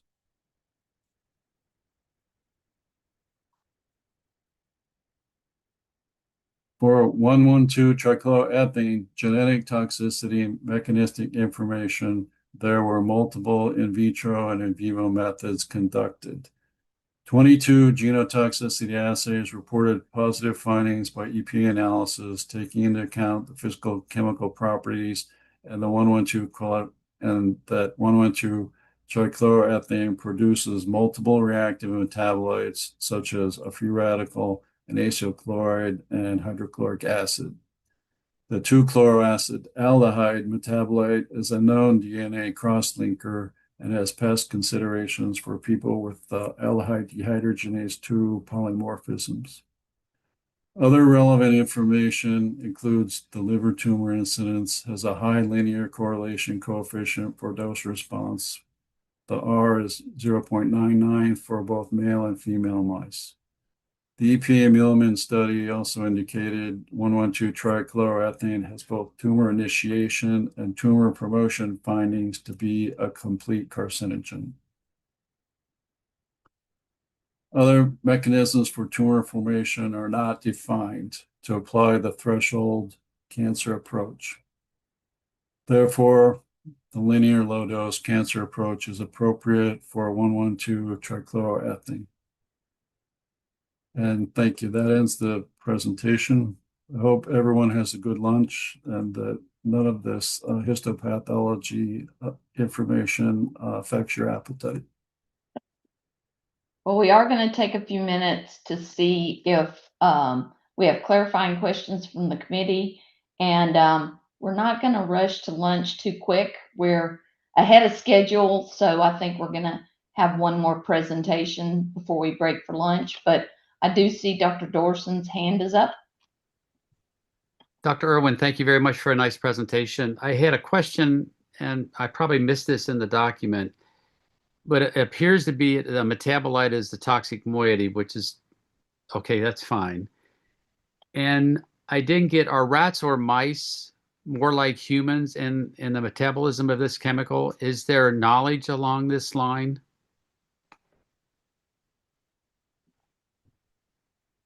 I cannot answer that at the moment. Our PBPK modeler looked at the metabolism in detail. we can either get back to you or you can bring this up later on in the PBPK presentation. Okay. And then a second question real quick. In addition to EPA's expertise on immunotoxicology, did EPA reach out for another immunotoxicologist to get their views on some of these immune studies? Not to my knowledge. Thank you for bringing that up, Dr. Dorson. So in context, I have a Nature paper where our group from the University of Padua treated mice with human immunosuppressants, cyclosporin FK506, and those treatments actually went to clinical trials in children. Speaking with the clinicians, the feedback that I received during that project was that humans are more sensitive to immunosuppression than rodents are. So if that answers your question. Okay, thank you. Okay, Dr. Klonick. Yes, I would like the EPA to go back and look at the Millman study again, because what you described in the slides was that study, which was an experimental study using the Henry Pito model in the rats, showed both initiation and promotion aspects. But when I read the paper, and I believe that the Millman authors actually concluded that there was no initiation properties of the compound and only promotion properties as evident by the gamma glutamyl transpeptidase focal lesions. And in addition, in one of your slides, you showed that in rats and mice, there were liver tumors, but my recall is that only mouse liver tumors were seen. What is the EPA considering that this Millman study is showing that there are liver tumors in the rat? I guess the comment for this purpose is to maybe go back and look at those two points. Number one is were liver tumors produced in both rats and mice? I think we're only in mice. And the second part is re-looking at that Millman study for the two-stage process. Thank you. Yes, thank you for the question. So talking about the EPA Millman study, yes. So the Millman study clearly showed that 1,2-trichloroethane is a potent promoter. But then if you look at the initiation, it's a fairly weak initiator. And this is also based on consultation with the Sapphire Group conclusions of the study, where they also concluded that it was a complete carcinogen, although the initiation is weak, but it's fairly strong for the promotion aspects. So.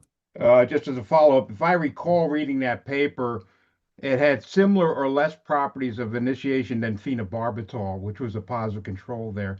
But I think that paper needs to be reviewed again for the conclusion in this document. Thank you. Sure. With respect to the tumors in rats, there are tumors in rats in multiple tissues, as shown in the technical support document. Unfortunately, they terminated the study in rats at only 78 weeks, and they didn't continue it to 104 weeks. So essentially there wasn't statistical significance in rats because of that, but there was tumors in multiple tissues if you look at the technical support document. Okay. Dr. Haber? Lynn Haber, SACC. My clarifying question is going to sound familiar. It's the same one I had asked for the previous chemical. I was interested in some additional comments on EPA's use of the 94 RFC guidelines rather than the 2012 update for the calculation of the RGDR for extrathoracic or nasal lesions. Yes, we did look at that. For the RGDR calculations, we used the OPP calculator that has been used there for the last 10 years to calculate RGDR for the extrathoracic region. We did look at the 2012 RFC document, and we agree that for systemic effects, yes, you should consider not calculating the RGDR value and set it to 1, but we used the standard RGDR calculator used across offices. Thank you. Okay, we are running, any other clarifying questions before I move forward? Okay, we are running a little early, so we're going to squeeze in one more presentation this morning. I think I'm going to turn it back over to EPA for the PBPK modeling of 1,12-trichloroethane.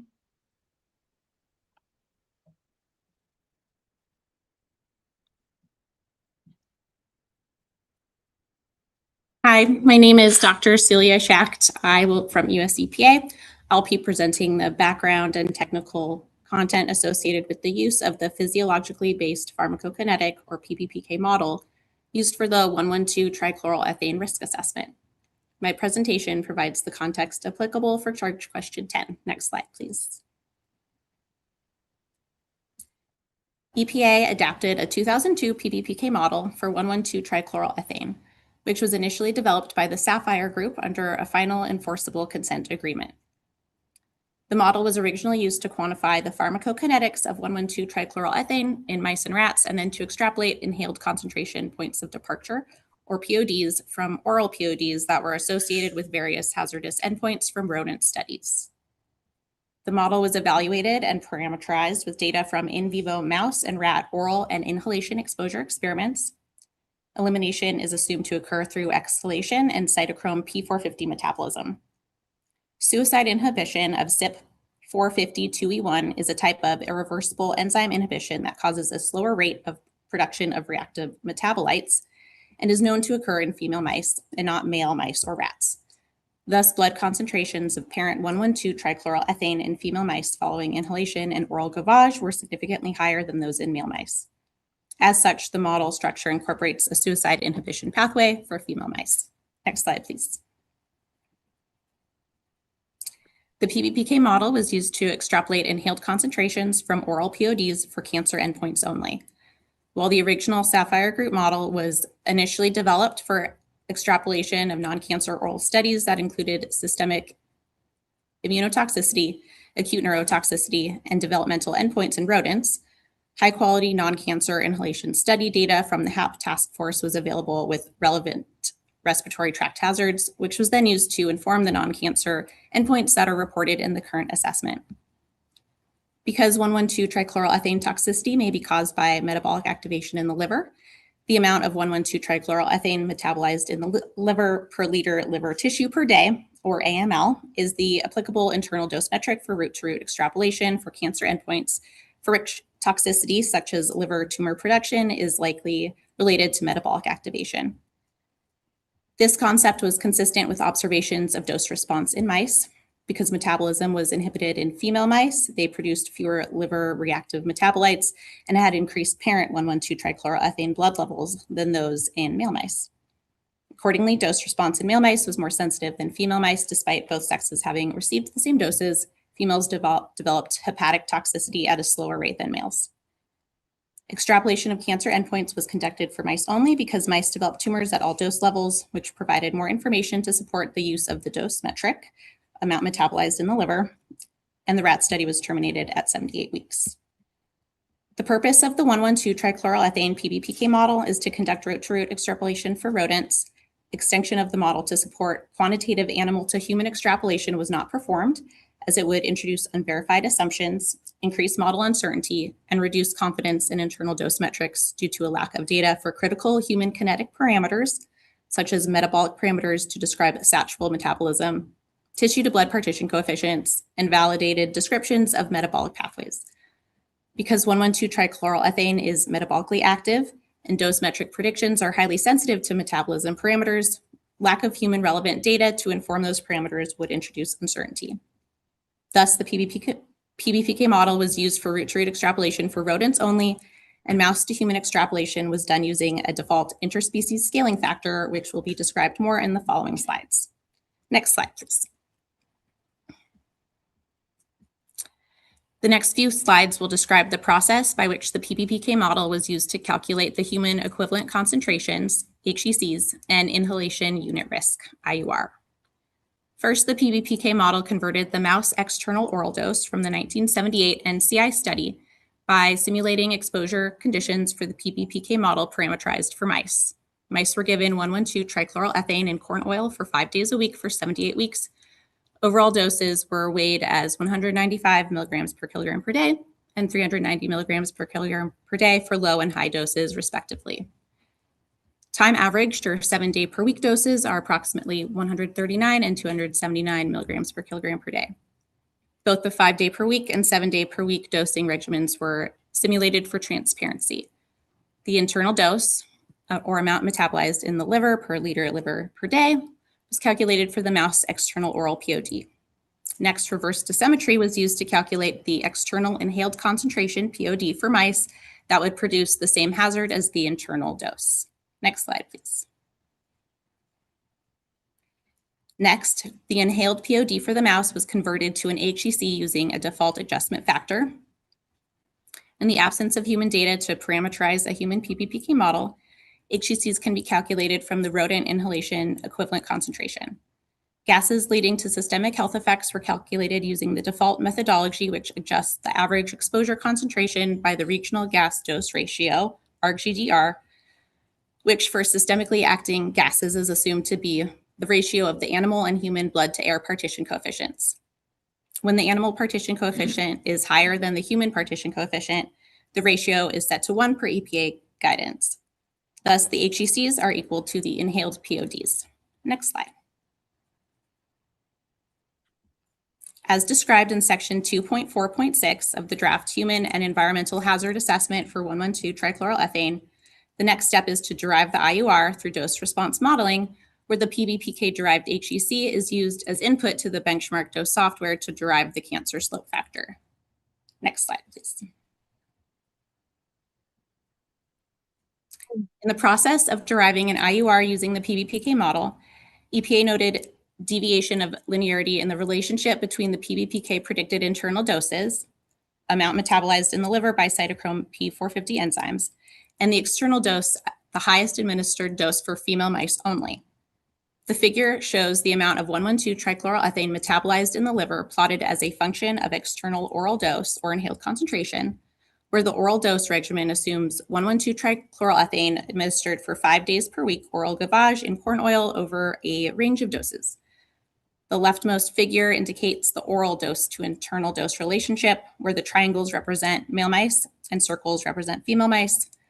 The shaded shapes represent the 390 milligrams per kilogram high dose and 195 milligram per kilogram low doses, and corresponding internal dose, where the green triangles are male mice and the blue circles are female mice. The plot to the right shows the corresponding inhaled concentrations associated with each oral dose. The PBPK model simulations of the NCI mouse cancer study indicate that liver metabolism in female mice is expected to be linear for doses up to approximately 300 milligrams per kilogram for 5 days a week for 78 weeks oral gavage, at which point metabolism starts to become nonlinear. Metabolism is approximately linear in male mice for all oral doses tested, which is why the male mice IUR was utilized in the risk evaluation. However, male and female IURs were not significantly different.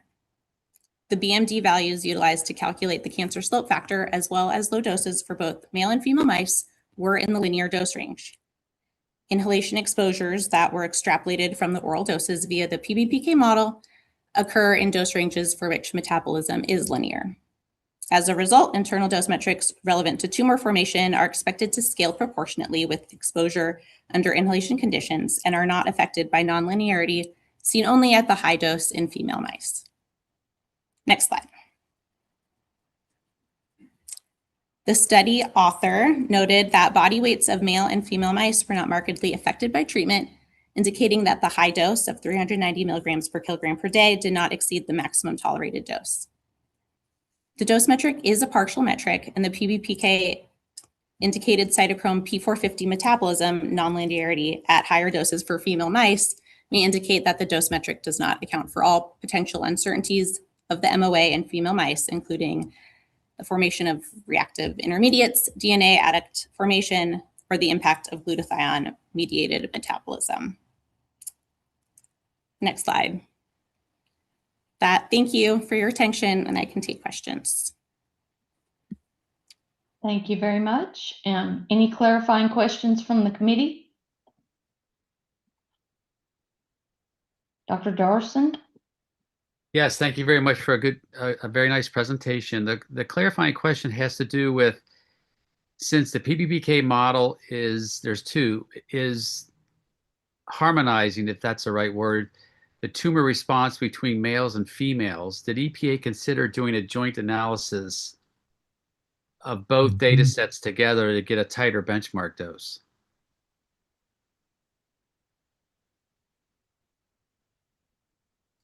I will confer with my colleagues and get back to you about that.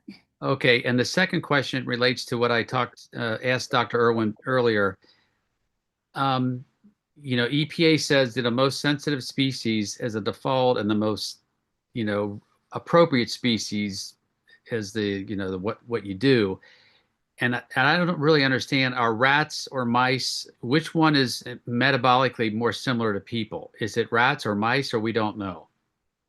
That's the question. Do we know that? Celia Schacht, US EPA, thank you for your question.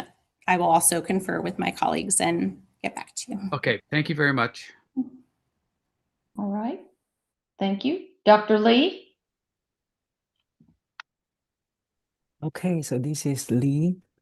So thank you so much for your excellent presentation. I do have a question in terms of the basis for your route-to-route extrapolation.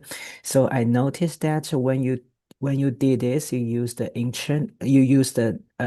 metric of amount of chemical metabolized in the per unit liver, per volume of liver per day as the indicator for the internal dose. But in your assessment of other two chemicals, you use the chemical level or the chemical concentration in blood as this internal dose indicator. So I was wondering whether your metrics used here equivalent to the amount of the chemical levels in blood used for other two chemicals, and if so, if not, what is the consideration of using this specific metrics here? Celia Schacht, US EPA, thank you for your question. For the other chemicals that use blood levels, I will have to confer with my colleagues and get back to you. For 112 trichloroethane specifically, because the dose response was correlated with the amount of reactive metabolites, and due to the liver tumor formation that corresponded to the rate of liver metabolism that was seen in male and female mice, but at different rates. Due to those reasons, the amount metabolized in the liver was the dose metric for this chemical. Okay, so my understanding is like this chemical is not that toxicologically relevant, but the metabolites is more toxicologically relevant. I will confer with my colleagues and get back to you about that. Okay, thank you so much. Thank you. Okay, any other clarifying questions?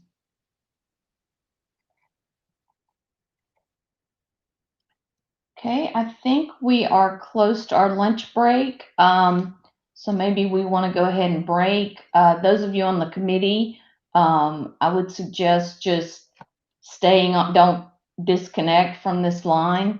And then we can set a timer to come back at 1:15 Eastern. Allie, Temu, Anything you need to add before we break for lunch? No, I have nothing to add. Okay, well, I guess we will see you all back at 1:15 Eastern. Thank you. Thank you.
Welcome back, everyone. I think we've completed our lunch break. Hope everybody got something good to eat for lunch. Before we return back to our agenda, I would like to take the roll and make sure all our committee members are present. When I call your name, all you need to do is simply just indicate you are here. We don't have to go through an audio video check again. And I will start with Miss Jenkins. I am here. Right. Dr. Apte. I'm here. Okay. Dr. Baker. Here. Okay. Dr. Barranco, maybe at some point I'll get your name right. I know I'm getting it wrong every time. I'm here. Thanks. All right. Dr. Burgoon. Here. Thank you. All right. Dr. Chin. Here. All right. Dr. Dorson. Here. All right. Dr. Ike. Here. Thank you. Dr. Fong. Yes, here. Okay. Mr. Garvey. Here. All right. Dr. Lee. Good afternoon. I'm here. All right. Dr. Ryer Powder. I'm here. Okay. Dr. Shin. Here. Dr. Shin. I'm here.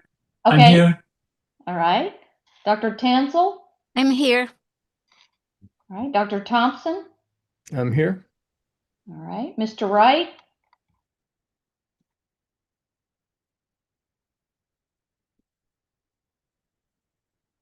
He may be in and out today. I know, Allie, wasn't that his comment? He may be in and out some today. That's for Wednesday. Oh, Wednesday okay. afternoon. Okay.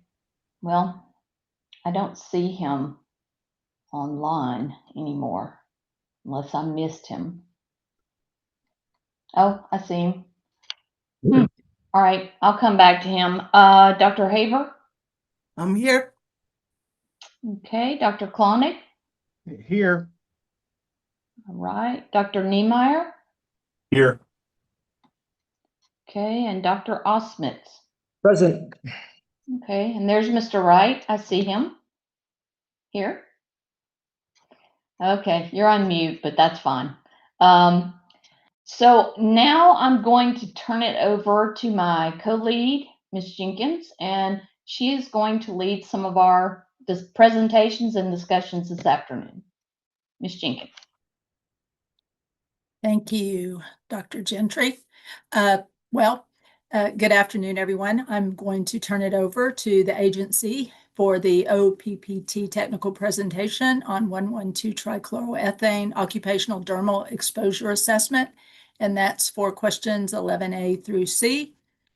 Presenting for them will be Mr. Greg Masick. Mr. Masick, I hope I pronounced your name correctly.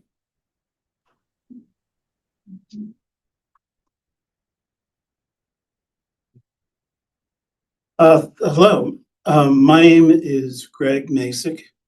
I will be presenting the background and technical content associated with dermal exposure probabilistic modeling used for occupational exposure assessment to 1,1,2-trichloroethane. My presentation provides the context applicable to charge question 11. Next slide, please. EPA did not identify reasonably available dermal exposure monitoring data for 1,1,2-trichloroethane. To assess occupational dermal exposure, the agency used the EPA dermal exposure to volatile liquids model, DEVL, to estimate dermal exposure to volatile liquids through a fraction absorbed based approach. The DEVL model calculates a dermal absorbed dose for each occupational exposure scenario, OES, based on an assumed amount of liquid on skin during contact and the fractional absorption of 1,1,2-trichloroethane In previous risk evaluations, EPA applied the DEVL model using a deterministic approach. In the assessment of 1,1,2-trichloroethane, EPA implemented a probabilistic Monte Carlo approach. EPA is seeking comment on the implementation of this probabilistic modeling approach. Next slide, please. The DEVL model depicted on this slide calculates the acute absorbed dose rate of a chemical. The model uses chemical-specific data for the fraction absorbed and weight fraction parameters in conjunction with literature data for dermal loading, surface area of contact, and body weight parameters to estimate an acute absorbed dose rate. Relevant to our discussion today, EPA seeks input on the probabilistic implementation of 3 parameters in the model, as shown in the green boxes. These parameters are surface area of contact, dermal loading, and fraction of applied mass that is absorbed. Next slide. EPA uses the Exposure Factors Handbook as a source for skin surface areas to use in the model. The Exposure Factors Handbook provides values of mean skin surface area for adult males with the surface area of one hand reported as 535 square centimeters and two hands reported as 1,070 square centimeters. In the deterministic implementation of the model, these values were used as the central tendency in high-end estimates, as shown in the graph on the slide. In the probabilistic implementation of the model, EPA implemented a uniform distribution with 0 centimeters squared as the lower bound and 1,070 centimeters squared as the upper bound. This range accounts for possible exposed area equivalent to the size of up to 2 hands, of 0 to 2 hands.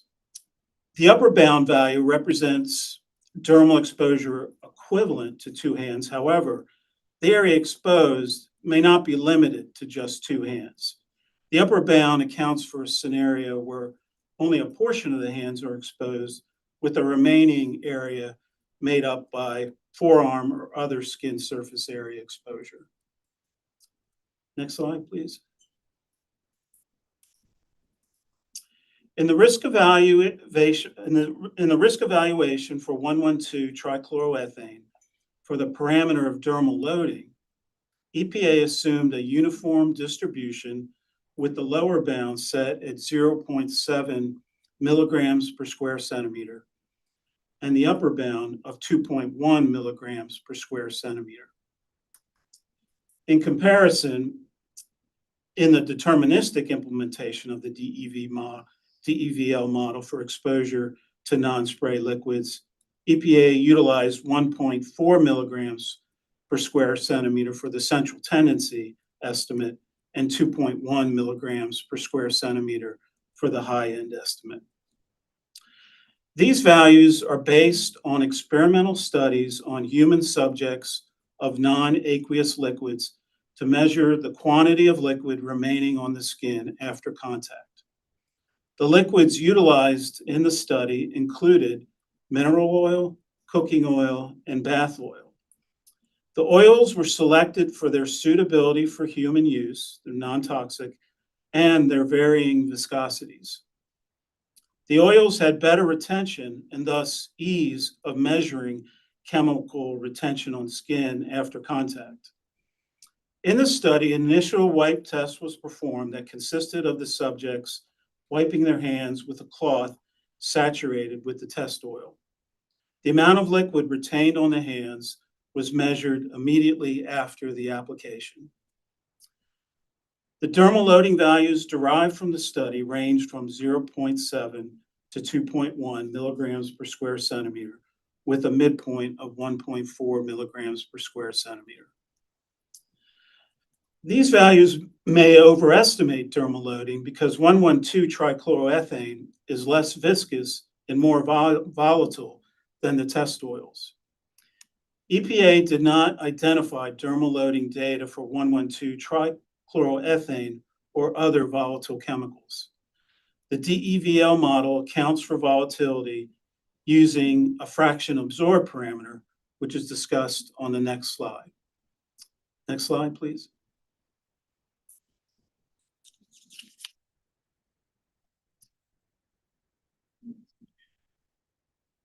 EPA issued a TSCA Section 4 test order to obtain information on the fractional absorption of 1,1,2-trichloroethane. Specifically, EPA requested information on the dose of the chemical that was absorbed through the skin for multiple test concentrations of 1,1,2-trichloroethane. A guideline in vitro dermal absorption study was performed according to an EPA-approved study plan. The fraction absorbed was measured and reported for neat, 100% 1,1,2-trichloroethane, as well as 3 dilute concentrations, which were 50, 10, and 1% 1,1,2-trichloroethane in the 1,2-dichloroethane carrier. The resulting percent fraction absorbed varied with the weight fraction of the test substance. Next slide, please. EPA used the submitted fraction absorbed data for 1,1,2-trichloroethane in the DEVL model to estimate dermal occupational exposures based on the weight fraction of 1,1,2-trichloroethane in each occupational exposure scenario. Values for weight fraction in the OES were based on literature data, including safety data sheets, SDSs, for the products containing 1,1,2-trichloroethane in each OES. The table on this slide shows the pairing of the test concentration of 1,1,2-trichloroethane from the dermal absorption study with the weight percent of the chemical. Because fraction absorbed values were not available for all weight fractions of 1,1,2-trichloroethane, EPA paired a range of weight fractions to each concentration used in the fraction absorbed testing. For example, weight fractions of 1,1,2-trichloroethane greater than or equal to 90% were all paired with the fraction absorbed for neat 1,1,2-trichloroethane. EPA attempted to use a protective approach when assigning the range of weight fractions to a fraction absorbed value, giving the highest fraction absorbed value associated with 50% 1,1,2-trichloroethane the broadest range of associated weight fractions. Next slide.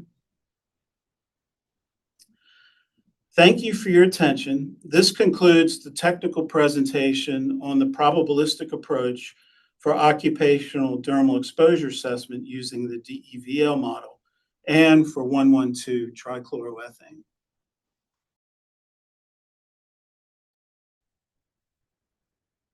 Thank you for your presentation.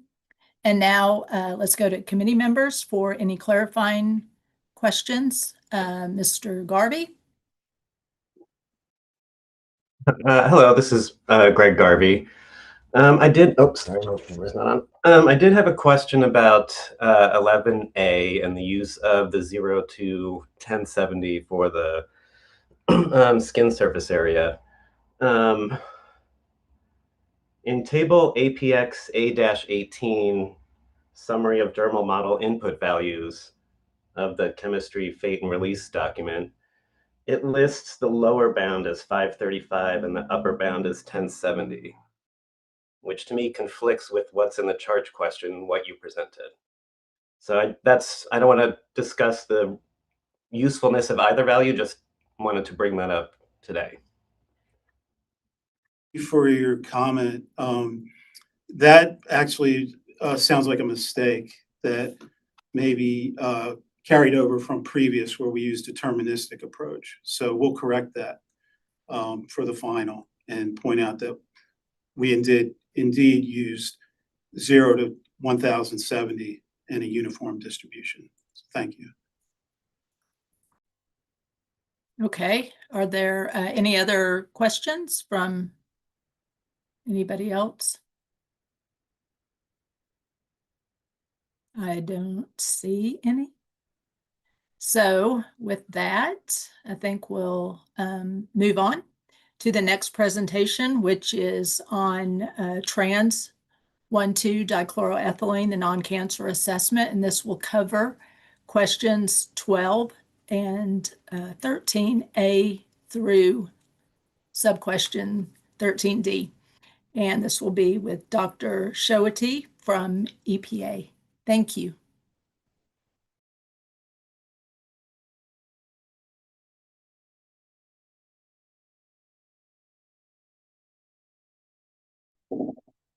Okay, thank you for the introduction. My name is Ali Shohati, EPA, and I will be presenting the overview of our presentation for the human health hazard assessment for trans 1,2-dichloroethylene. I will be presenting the overview of our presentation and then the non-cancer assessment for trans 1,2-dichloroethylene relevant to charge questions 12 and 13. Next slide, please. I would like to first acknowledge the authors, contributors, and technical support of the human health hazard assessment for trans 1,2-dichloroethylene listed here on the slide. Next slide, please. This slide provides the document map for the draft trans 1,2-dichloroethylene risk evaluation. The focus of this presentation is the draft human health and environmental hazard assessment for trans 1,2-dichloroethylene, outlined in green, more specifically, the human health hazard assessment. Next slide, please. This slide presents the outline of the presentation for the human health hazard assessment for trans 1,2-dichloroethylene, where I will first present the first segment of the non-cancer assessment for trans 1,2-dichloroethylene, and my colleague Keith Jacobs will present on the cancer assessment for trans 1,2-dichloroethylene. Next slide, please. Okay, so this will begin our first segment of our presentation of the non-cancer assessment for trans 1,2-dichloroethylene. Next slide, please. As part of the problem formulation for this assessment, EPA used the 2025 ATSTR toxicological profile for 1,2-dichloroethylene as the starting point for this human health hazard assessment and focused on endpoints used for deriving hazard values for trans 1,2-dichloroethylene. As noted in this table and presented in Appendix D of the draft human health and environmental hazard assessment for trans 1,2-dichloroethylene, ATSTR derived acute inhalation and intermediate oral minimal risk levels, MRLs. These values were based on ocular irritation and immune effects, respectively. ATSTR also concluded that the available data were inadequate to derive chronic MRLs, as no chronic studies were identified. EPA additionally consulted the 2010 EPA's Integrated Risk Information System IRIS assessment, 2020 EPA Provisional Peer Review Toxicity Values PPRTV assessment, 2018 Cal EPA OEHA Public Health Goals document, and the 2008 Acute Exposure Guidelines Level document for 1,2-dichloroethylene for identifying key hazard outcomes and the hazard database. I would note that the agency performed an updated and independent systematic review in 2025, April, for all studies and outcomes. Full details and screening results for all the identified studies are summarized in Appendix G of the draft Human Health and Environmental Hazard Assessment for trans 1,2-dichloroethylene. And the full details and screening results are also available and identified and described within the draft systematic review protocol for trans 1,2-dichloroethylene that is to be released with the draft risk evaluation. Next slide, please. So the points of departure for trans 1,2-dichloroethylene. This slide outlines the summary of human health hazard points of departure for the trans 1,2-dichloroethylene presented in the draft human health and environmental hazard assessment for trans 1,2-dichloroethylene. Please note that EPA identified the same studies from prior assessments presented in the previous slide for acute inhalation and intermediate oral exposures. Please also note that EPA did not identify appropriate studies or endpoints relevant to acute oral exposure. I will be providing more detail in subsequent slides on how EPA reached these conclusions through independent review of the data. Next slide, please. In selection of the acute endpoint, EPA considered the weight of evidence on health effects associated with acute exposures to trans-1,2-dichloroethylene. EPA determined that the weight of evidence supported sensory irritation and acute neurotoxicity. This evidence includes slight human evidence based on a single epidemiological study and moderate animal evidence for ocular and dermal irritation in rats and rabbits, respectively. Slight human evidence for central nervous system depression was also based on a single epidemiological study, and slight to moderate animal evidence for neurotoxicity due to a limited number of animal studies with variable effects across studies primarily and effects across studies primarily at high concentrations. Additionally, EPA also wants to acknowledge that the ACGIH recommended occupational threshold limit value, TLV, of 200 is also based on both CNS effects and eye irritation. Animal evidence for ocular irritation is based on observed lacrimation and ocular brown discharge in female rats, with limited mechanistic evidence linking observed clinical signs and neurological signaling. Next slide, please. For ocular irritation and POD selection. In derivation of the acute POD, dose response information was available for ocular irritation from two studies summarized in section 2.2.2.1.1 and table 2-8 of the draft Human Health and Environmental Hazard Assessment for trans-1,2-dichloroethylene and is presented in the table below. As indicated in the table, although the data for sensory irritation was measured by incidence of lacrimation and was amenable to benchmark dose modeling. The BMCL was not considered reliable for POD derivation, however, because it was approximately 9-fold below the LOEC of 7,930 milligrams per meter cubed, which is also the lowest concentration tested. Thus, the LOEC value of 7,930 milligrams per meter cubed was considered more appropriate. In addition, sensory irritation as measured by incidence of periocular staining from the same study was not considered as sensitive a measure to eye irritation.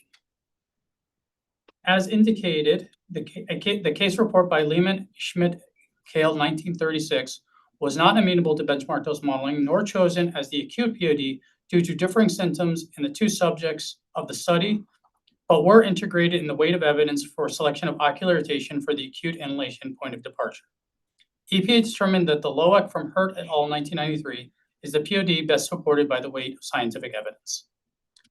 Next slide, please. EPA evaluated repeat exposure studies for relevant human health hazard outcomes for trans-1,2-dichloroethylene. The weight of evidence supported the immunotoxicity for repeat dose effects. The database presents numerous indicators of immunosuppression in animal models.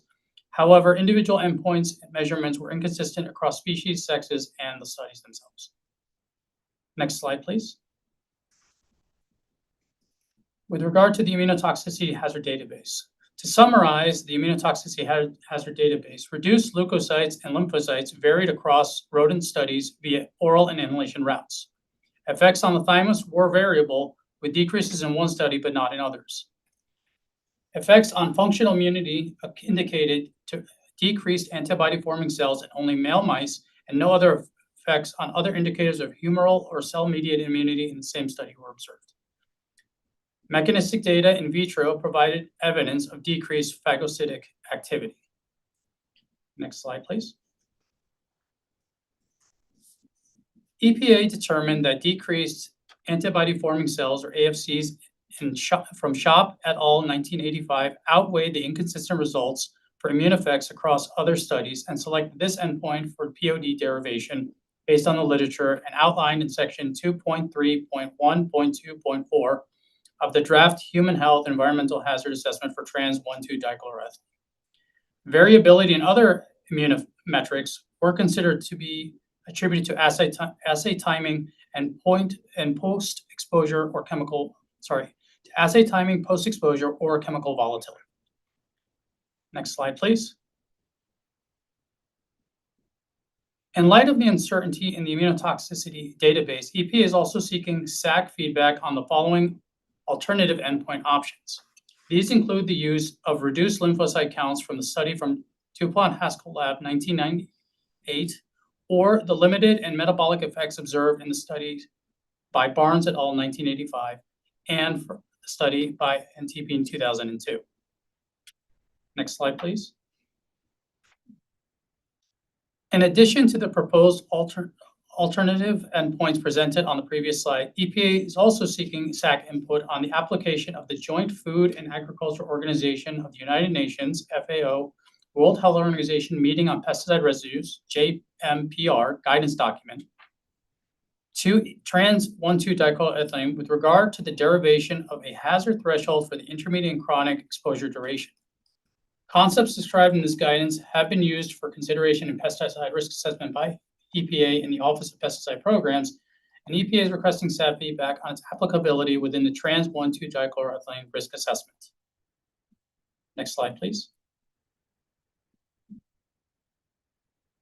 As previously stated, EPA selected the endpoint of reduced antibody-forming cells, AFCs, from Shop et al. 1985 for dose response analysis for the intermediate oral exposure duration.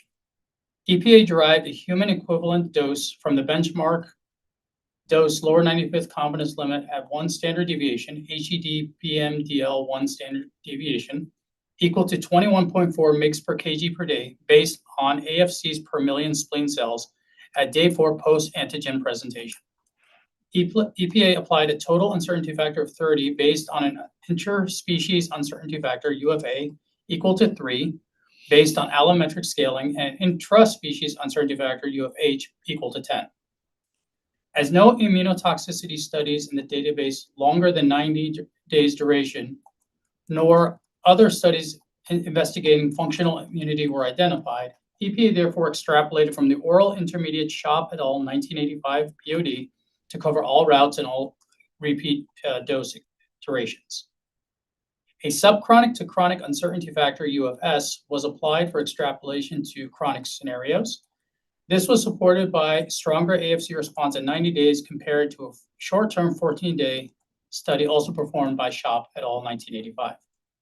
A UFS of 10 was then applied for oral chronic exposures. A reduced UFS of 3, in contrast, was used when extrapolating across routes for dermal and inhalation chronic exposures because the oral NOAL from Shop et al. 1985 was considered more sensitive than findings from inhalation studies such as Dupont Haskell Lab 1998, and to minimize compounding uncertainties associated with dermal exposure estimation. Next slide, please. This study summarizes the intermediate human equivalent dose, extrapolated intermediate human equivalent concentration, HEC, and extrapolated HED and HEC values for the chronic exposure scenarios with their corresponding total uncertainty factors. Next slide, please. And with that, I thank you for your attention and take any questions from the committee at this time.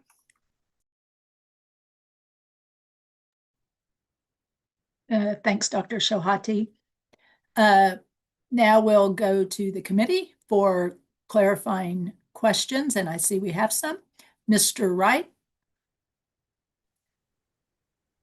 Yeah, first, thanks for an excellent presentation and a good summary. And this question may be unfair because you folks don't make these decisions about what goes on the priority list, but it struck me that we're only analyzing one of the 2 isomers of this chemical. There's another isomer, a cis isomer, of course, and they're found often together in use. One of the production processes makes them both, and they have to be separated, but often aren't separated because there's no need to. It seemed like it would make sense to also do an analysis of the cis isomer, since you know the 2 were so closely linked. Why wasn't that done?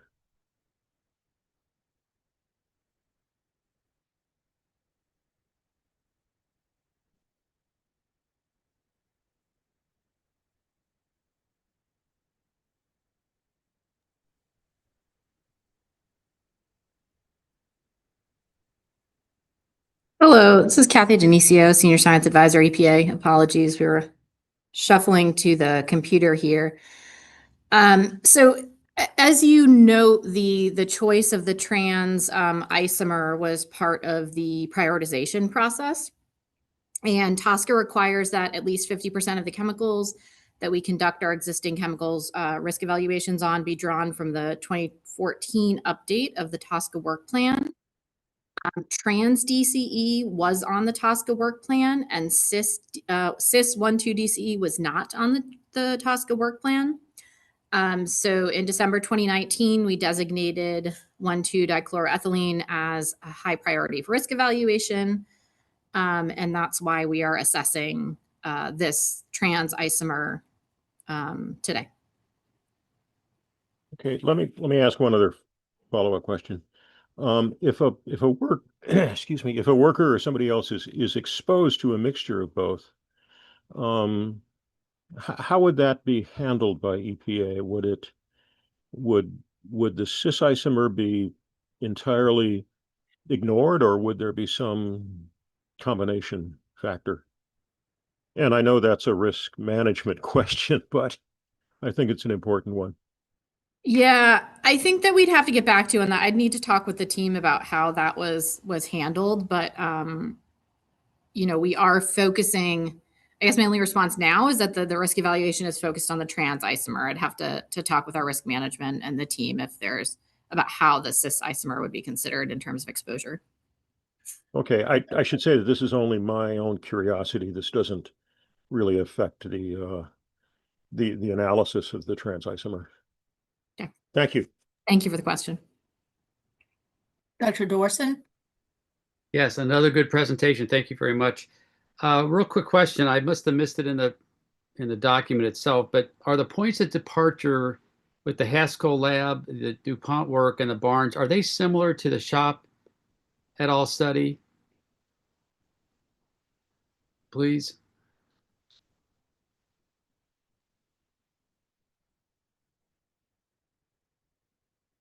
Trying to get camera. This is Ali Shaw at the EPA. The values are higher in those studies, and we did consider them within the weight of evidence, just to regard to seeing how the studies in a totality kind of inform each other. Okay. But we selected that study. Okay, based on. thank you. Pardon me for interrupting. Oh. Okay, so Mike Dorson here. A second question. It has to do with the occupational exposure limits. It seems to me that some of the at least the ACGIH, as I read it, and again, I could have read this wrong, is similar to your point of departure for at least the Shop et al. Work. And then you're going to use a 30-fold factor, that you explained. And I presume that's going to give you a 30-fold lower OEL than our NIOSH or ACGIH colleagues. So the question is, how are your two agencies interacting? I know that there's something going on, but could you help me understand that better, please?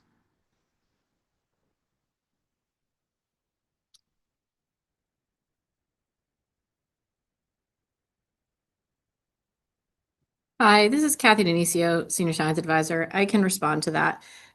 We have interactions with the two agencies at both the risk evaluation stage and at the risk management stage. I'm not sure exactly what specifics you'd like to understand, but we consult and work with our federal partners throughout, and in particular when we have a chemical that's crossing the boundary of federal agencies. Okay, thank you. Dr. Tansel? Yes, thank you. My question is about the use of the DRE, destruction and removal efficiency for combustion facilities.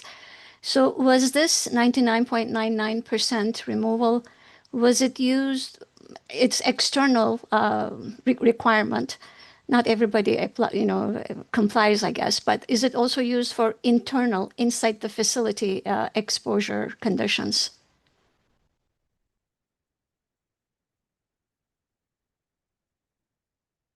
I'm not sure if my question is clear or not.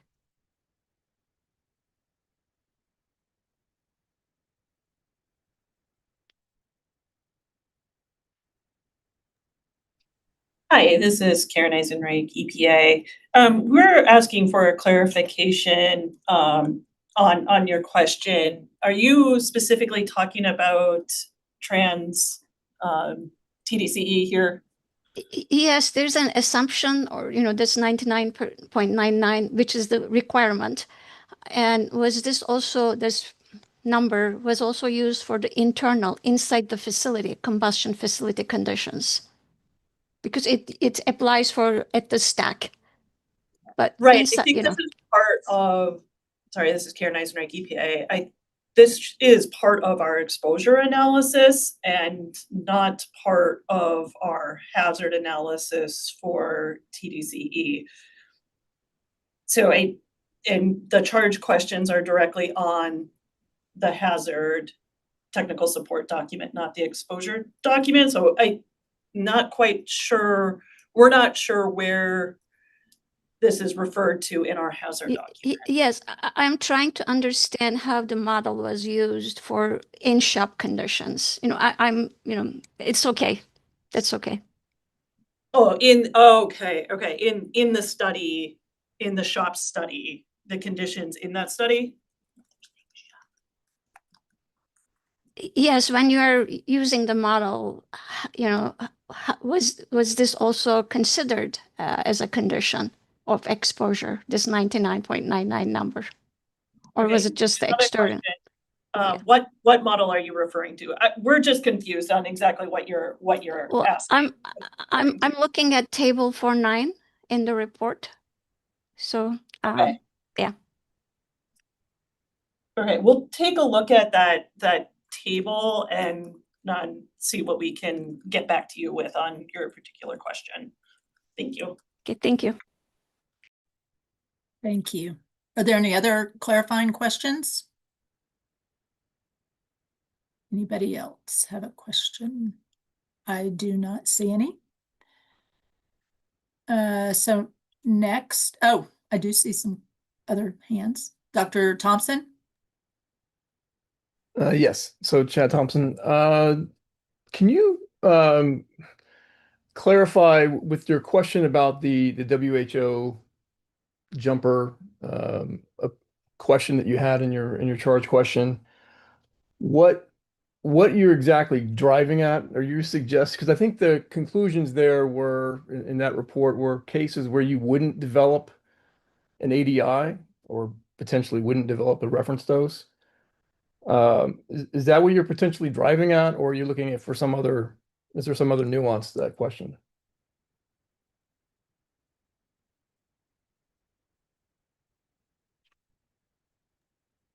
Hi, Ali Shohati with EPA.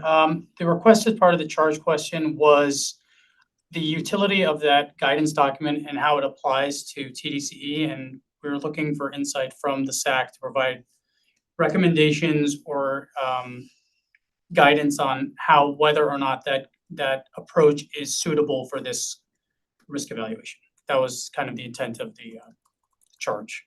So one potential recommendation could be not to develop a reference dose. Is that on the table? So with regard to the charge question, EPA is looking for rationale on how the SACC believes that approach is either suitable or not, and we will take that under consideration when finalizing this. All right. So really, it's just recommendations on the approach and its suitability. Okay. So Anna Lowett, Science Advisor of BPT. I think the answer to the question is yes, that implicit in that question is if you applied the WHO approach from JMPR, would suggest that an ADI or a selection of that point of departure is not appropriate. And if the weight of evidence supports that, would be in compliance with the TSCA requirement to weight of evidence. So I think the answer is yes. Thank you for the clarification. Mr. Wright?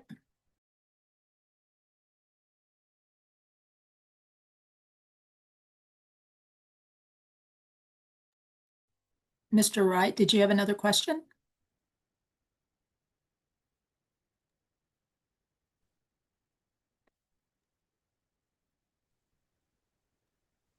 Yeah, I do.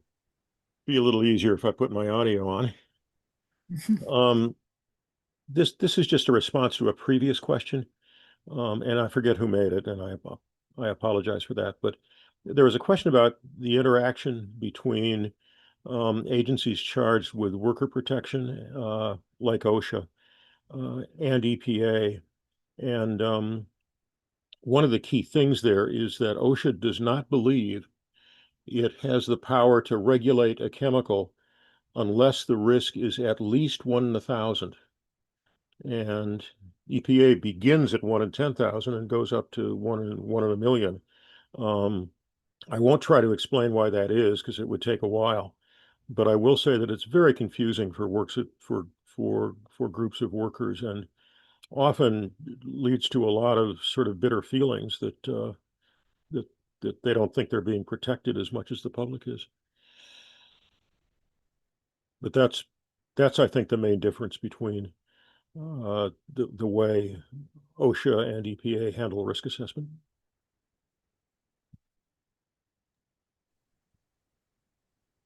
Thank you, Mr. Wright. Anybody else have a question? Okay, if not, we're going to move on. And this time we're going to the cancer assessment for trans 1,2-dichloroethylene, and that's charge question 14. And that'll be Dr. Keith Jacobs presenting for EPA. Thank you. Hello, my name is Keith Jacobs, and I will be presenting the cancer assessment for trans 1,2-dichloroethylene. These slides are relevant to charge question 14. Next slide. There is insufficient direct cancer evidence available for evaluating the carcinogenicity of trans 1,2-dichloroethylene. No animal cancer bioassays are available, and as previously discussed, there is very limited chronic information available generally. For human data, there were only 2 epidemiological studies that examined cancer in trans 1,2-dichloroethylene, and they only examined the specific endpoints of childhood cancer and male breast cancer from drinking water exposure. These studies also involved exposure to additional fluorinated solvents. Both studies were negative, as was an occupational cohort study on a dichloroethylene mixture evaluating increased pancreatic cancer risk. These results are consistent with prior cancer assessments from EPA, California, and NTP that indicated either inadequate information or no concern for carcinogenicity.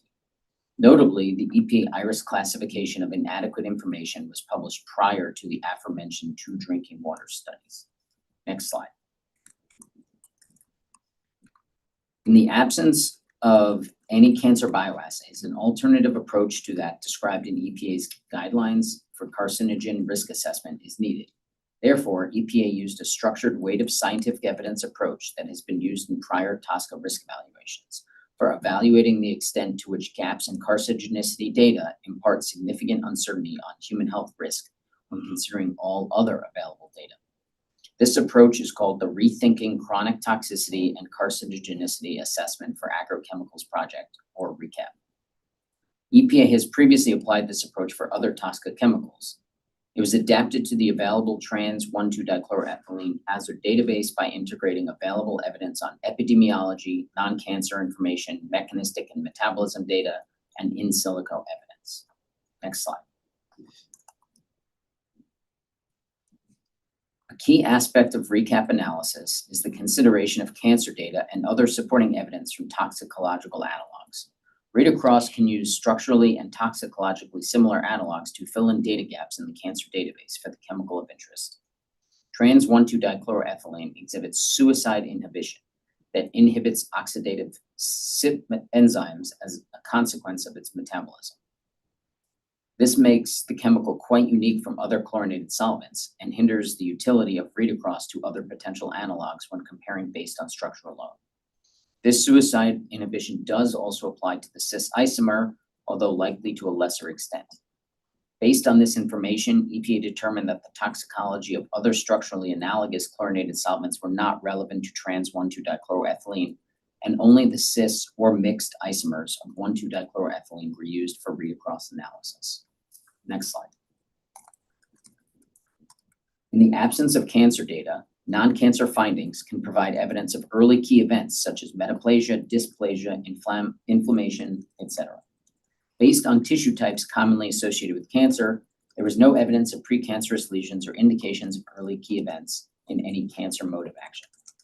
In the blood, trans-1,2-dichloroethylene exposure resulted in immunosuppression, as previously described. Immune suppression could be a risk factor for susceptibility, but it would be immune activation that would be more likely associated with carcinogenicity.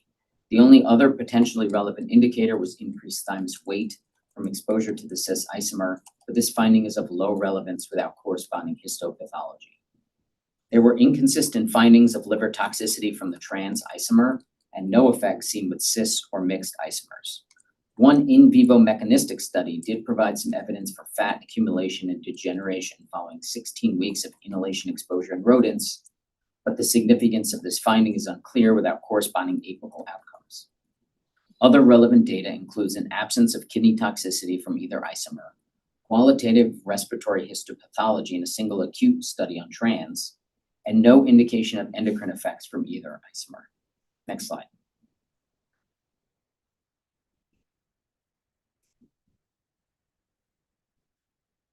Next slide, please. The genotoxicity database is generally negative, with no increased genotoxicity for trans-1,2-dichloroethylene observed in 9 of 12 in vitro studies, or in any of the 4 in vivo studies. Cis and mixed isomers were also largely negative, aside from some yeast assays on the cis isomer and some mildly positive results on primary cultures of human peripheral blood lymphocytes on the isomer mixture. For additional support, EPA also ran the oncologic carcinogenicity model, which uses knowledge rules based on expert human judgment and empirical studies to provide a concern level classification. Trans-1,2-dichloroethylene was assigned the second lowest concern level of marginal, which indicates, according to the model, that the chemical is, quote, likely to have equivocal carcinogenic activity or maybe weakly carcinogenic at doses exceeding maximum tolerated doses. As previously stated, trans-1,2-dichloroethylene exhibits suicide inhibition of oxidative CYP enzymes.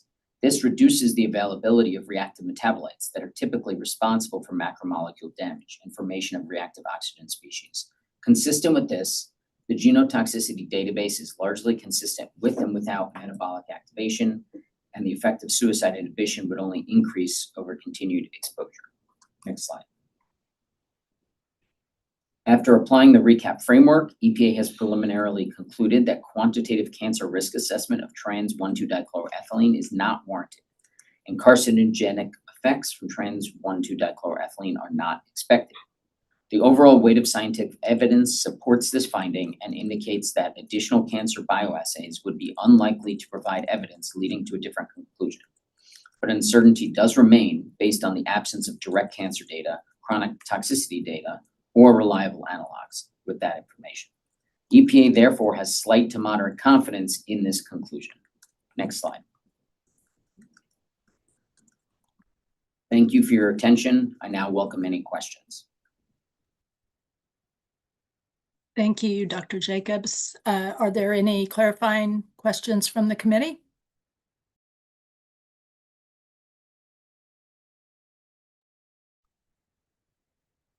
Dr. Haber? Yes, thank you for the presentation.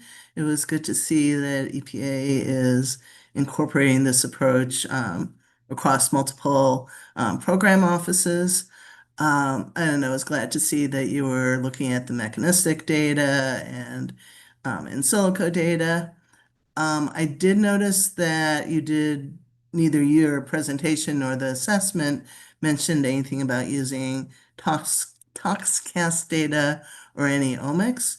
And I was wondering what the criteria are for including or not including such data in this sort of analysis when you're trying to broadly look at predictions. Is my question clear? Yes, thank you for the question.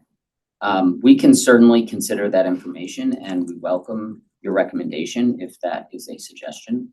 I wouldn't say that there's a particular limit on what data we can consider, especially when we're limited on the specific cancer data we have. So that's obviously complex to consider how that information would be, integrated into weight of evidence, but please do make that recommendation if that's something you suggest.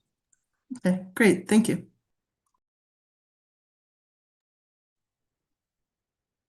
Are there any other questions from the committee?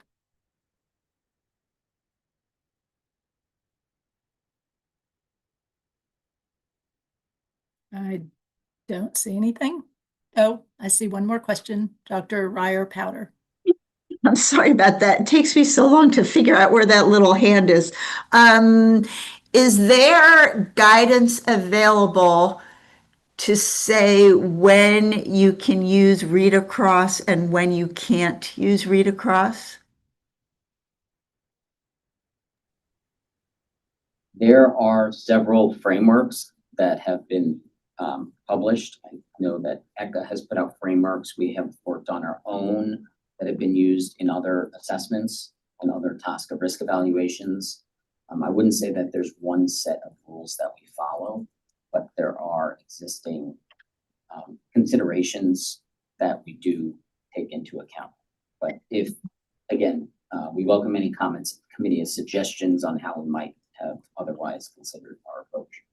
Well, so for example, you said because it exhibits suicide inhibition, it's not correct to use read across. So I just wanted to know where that came from, or if that's just a scientific judgment or what. That was our scientific judgment as a team and as an agency. Basically, you can get several other chlorinated solvents pop up if you just do a pure structural analog search, for similarity score. However, for a lot of those chemicals, the metabolites are what are actually the toxic moieties. And with such as trichloroethylene and others, which you'll see, were cited in our eco assessment. But in vivo metabolism in humans, rodents, because you're getting this suicide inhibition, you're actually blocking up your oxidative metabolism. So over time, for continued exposure, you're actually getting less and less production of these reactive metabolites with continued exposure. So we did not feel that a structural analog based on toxic metabolites would be very relevant here, where you're actually getting a reduction in toxic metabolites with continued exposure. And that's the complication. But again, if you have recommendations on other ways we could have approached this or other analogs that we might have considered, we welcome that. Well, I just wanted to know if if there's other analogs that work by the same mechanism where a metabolite is doing that suicide inhibition. But okay, that's why I was asking if there was guidance available to look at. Here are the parameters you can use to say you can't use read across.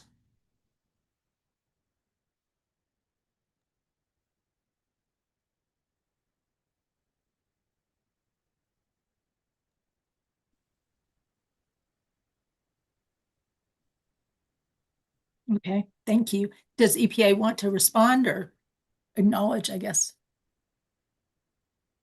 Any other questions, comments from the committee or from EPA? I'll just say thank you for that last comment and for all the comments by the committee. We appreciate it. Thank you. Okay, now we're going to move into ethylene dibromide with the OPPT technical presentation on charge questions 15A, B, 16A, and B by Ms. Sabrina Alam. Thank you.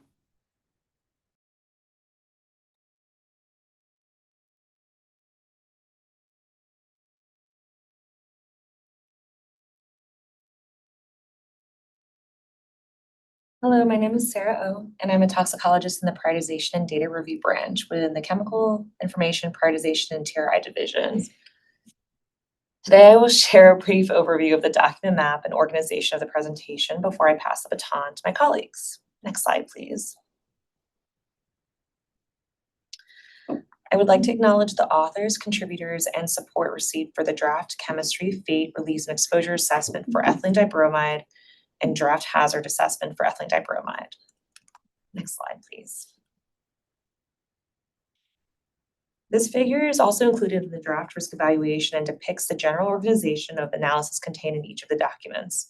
Specifically, the charge questions for ethylene dibromide focus on content within the draft chemistry, fate, release, and exposure assessment for ethylene dibromide and the draft hazard assessment for ethylene dibromide. Next slide, please.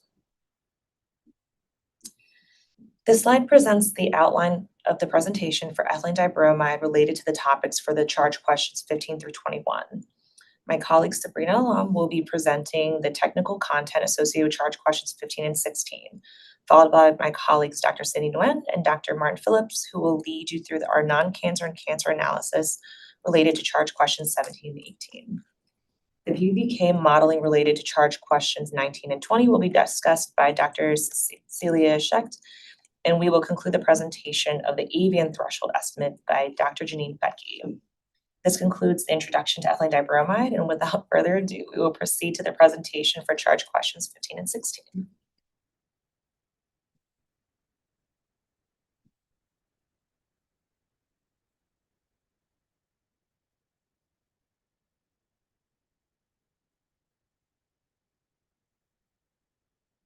Thank you, Sarah. My name is Sabrina Alum, and I am an occupational exposure assessor in OPPT at EPA.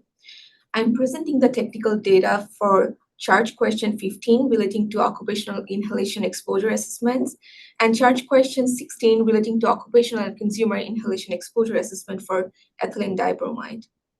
Next slide, please.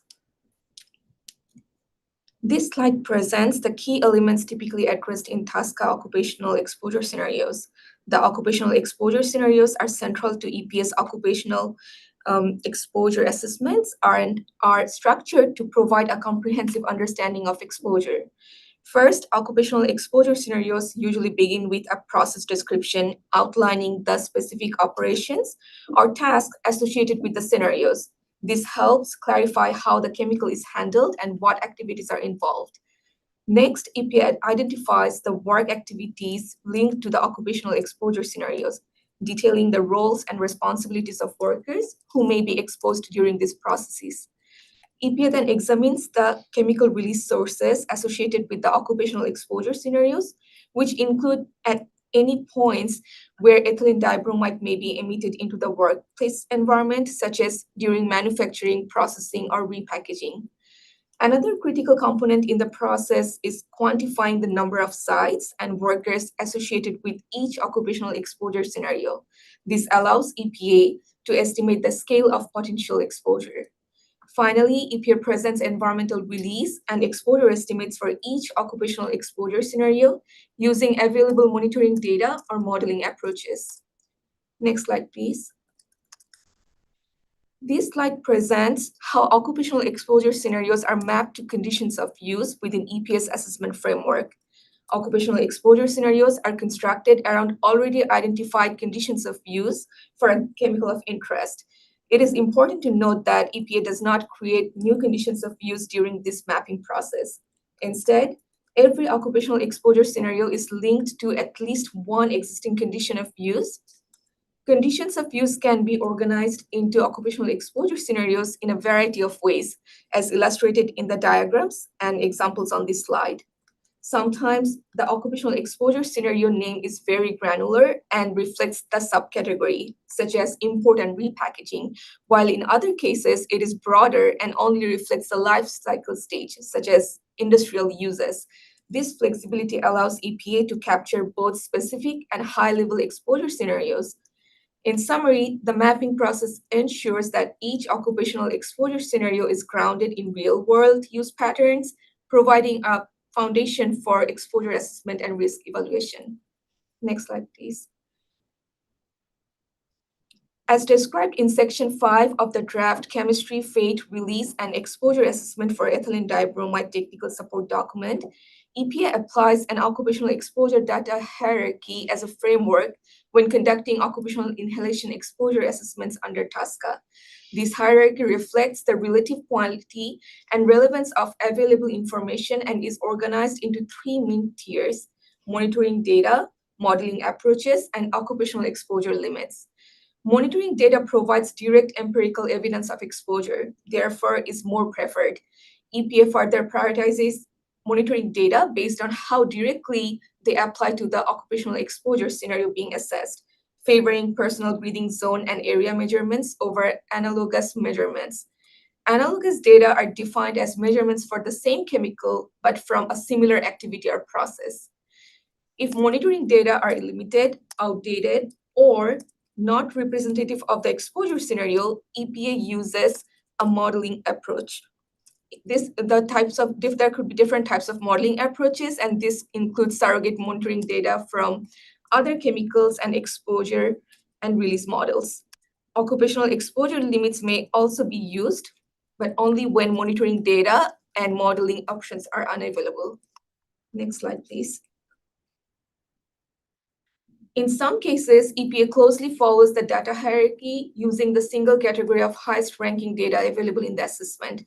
In other cases, EPA considers multiple lines of evidence to inform the weight of scientific evidence. For example, for the disposal OES, EPA identified only 2 personal breathing zone monitoring data points for ethylene dibromide.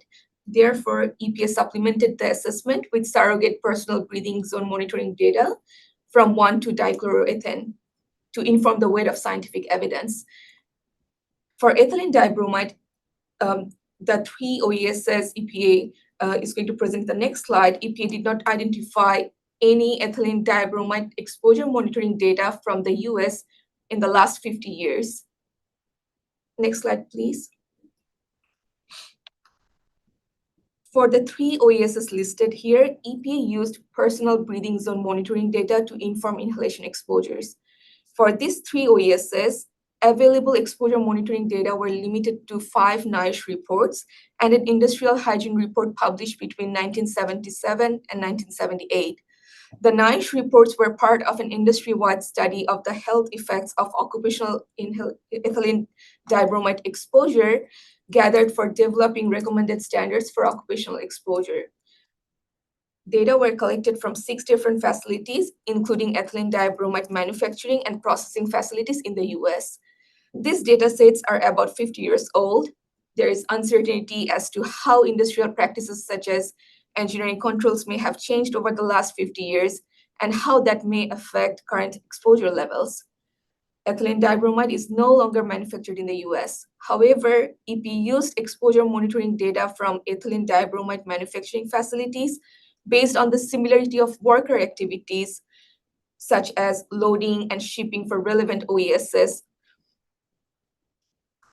Although ethylene dibromide is no longer manufactured in the US, monitoring data used for these 3 OESs are considered relevant for ongoing ethylene dibromide use based on several reasons.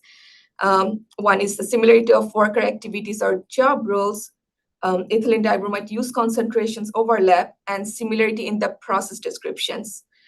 Monitoring data used for the laboratory use OES were specific to job titles or roles relevant to the OES, such as exposure monitoring of laboratory technicians, and data were collected from laboratory sites within manufacturing or processing facilities.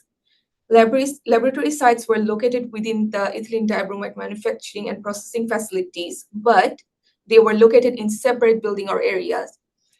These reports indicated that most operations were closed system batch processes, which are aligned with ongoing practices. This concludes the presentation for charge question 15. And now I will move into the technical background for charge question 16 in the next slide. The refueling scenario under the fuels and related products OES evaluated exposure during the handling and dispensing of F-gas for small piston engine aircraft refueling. The exposure scenario includes 2 main activities. First, refueling an aircraft with F-gas in the aircraft fuel tank. and then sampling a small amount of F-gas to check for impurities. EPA assessed inhalation exposure for only the refilling activity. Fuel sampling is a brief, minor exposure event that involves a significantly smaller F-gas volume, and therefore EPA did not quantitatively assess inhalation exposure from this second activity.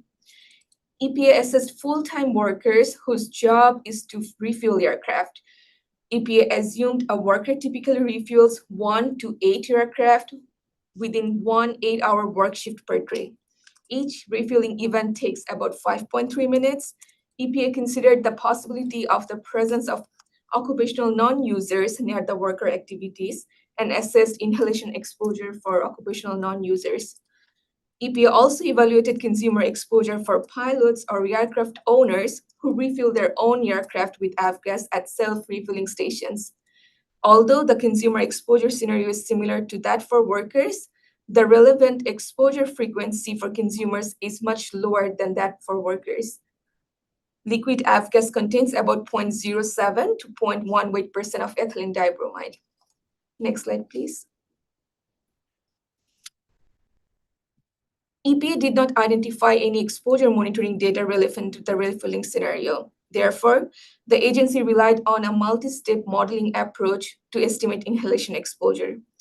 Ethylene dibromide is a volatile, and F-gas vapor containing ethylene dibromide can escape through the nozzle tank gap and may enter a worker or consumer's breathing zone. EPA's AP42 guidance is a compilation of air pollutant emissions factor from stationary sources, and Chapter 5 focuses on petroleum industries. EPA used this AP42 guidance to estimate total ethylene dibromide loading loss emissions from the aircraft tank during refueling an aircraft tank to its full capacity. EPA's Consumer Exposure Model, or CEM, provides modules for estimation of human exposure to chemicals in consumer products. EPA used CEM to estimate peak ethylene dibromide concentration within a refiller's breathing zone. Next slide, please. From the AP42 guidance, EPA selected the scenario which most closely resembled vapor emissions during refueling activity. EPA assumed that the aircraft refilling scenario closely resembles a splash loading operation. In aircraft refueling, the 1-inch F-gas nozzle enters a significantly wider fuel tank opening, which is about 2.3 inches. So therefore, it leaves a gap in between that can allow vapor to escape. Fuel free falls or cascades into the tank, striking the surface of the remaining fuel. This agitation creates additional vapor, which mixes with the partially saturated air already in the tank. As the tank fills, the incoming liquid would displace the vapor-laden air upward and out of the tank opening, directly into the breathing zone. EPA assumed vapor comes from both residual evaporation in the tank and agitation from incoming fuel striking on the remaining fuel. Because these features match the splash loading conditions described in AP42, EPA used this guidance for estimating vapor emission from F-gas refueling. EPA used default or representative input parameters required by AP42 based on limited F-gas specific information. EPA assumed the total F-gas volume for one exposure event is 5.53 gallons based on the fuel tank capacity of one of the most popular aircraft, the Cessna 172 model. Next slide, please. AP42 Chapter 5.2 Equation 1 is used for estimating petroleum liquid loading losses, and EPA used it to calculate the total F-gas vapor loss. The AP42 loading loss equation estimates the amount of volatile organic compounds released per gallon of fuel transferred. It uses 4 key parameters. Saturation factor represents how saturated the tank's vapor space becomes during loading. Splash loading is where fuel is not piped below the liquid surface and results in the highest agitation and thus uses one of the higher saturation factors. EPA used the saturation factor for splash loading under normal service, which reflects high vapor generation because of free falling of fuel and tank turbulence. True vapor pressure indicates how volatile the liquid is at the relevant temperature. For F-gas, EPA used the maximum allowable rate vapor pressure of 7 pounds per square inches for F-gas. AP42 requires an assumed or known average molecular weight of the petroleum mixture in the equation. EPA used a representative hydrocarbon molecular weight for F-gas based on the SDSS that EPA reviewed and assumed a temperature of 25 degrees Celsius and converted it to Rankine unit. EPA then estimated ethylene dibromide emissions from total F-gas volatile organic carbon content emissions, factoring in the weight fraction, vapor pressure, and molecular weight of each component in F-gas based on the current SDSS. EPA used this ethylene dibromide vapor emission mass as an input parameter for the inhalation model. Next slide, please. EPA used the consumer exposure model, or CEM, to estimate dispersion of the loading loss vapor emissions within the personal breathing zone of the worker or consumer during a single refilling event. The generic E5 model within the CEM is designed to model emissions from a product placed in an environment and predict exposure from the emissions. E5 assumes emission at a constant rate over a duration that depends on the chemical's molecular weight and vapor pressure. The E5 model was used to model the dispersion of ethylene dibromide vapor emissions within the breathing zone of the individual refilling the aircraft. The E5 model was configured as two-zone model with zone 1 as the use environment representing the breathing zone around the refiller's head and zone 2 representing an open air outdoor environment since refilling activities are assumed to occur fully outdoor.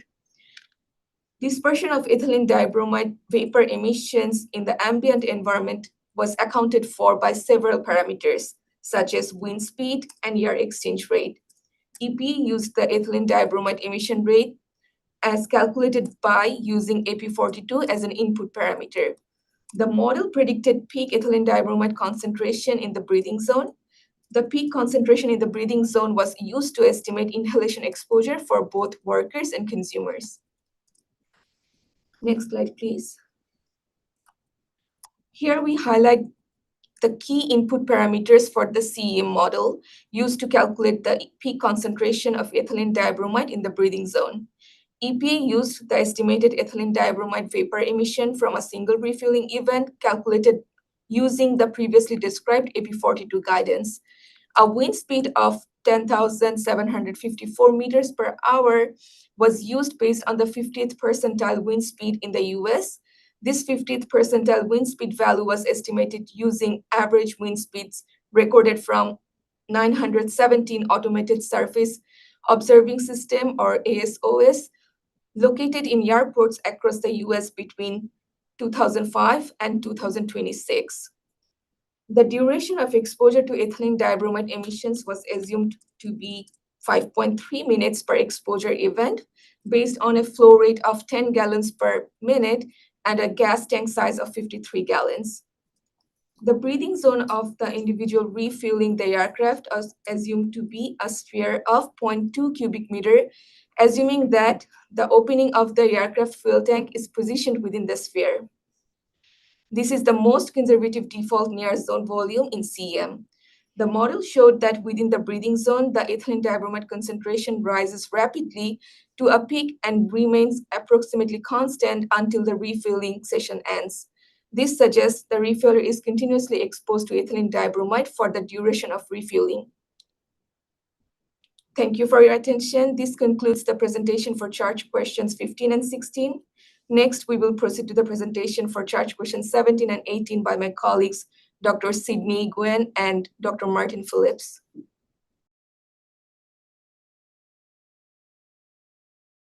For questions, we're just.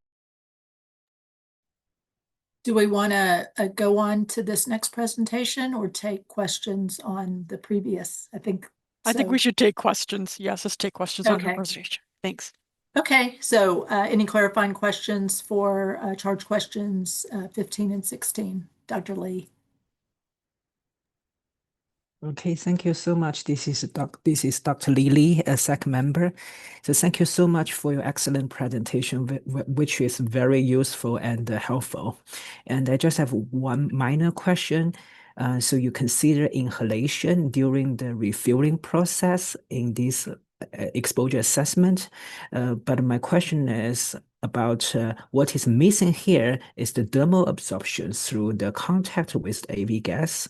Because if you go back to slide 124, you show the picture of the refueling process, and you can find that guy didn't wear a glove. So there is some possibility of thermal absorption through the contact with the AV gas. I was wondering whether you have some justifications for omitting this exposure pathway.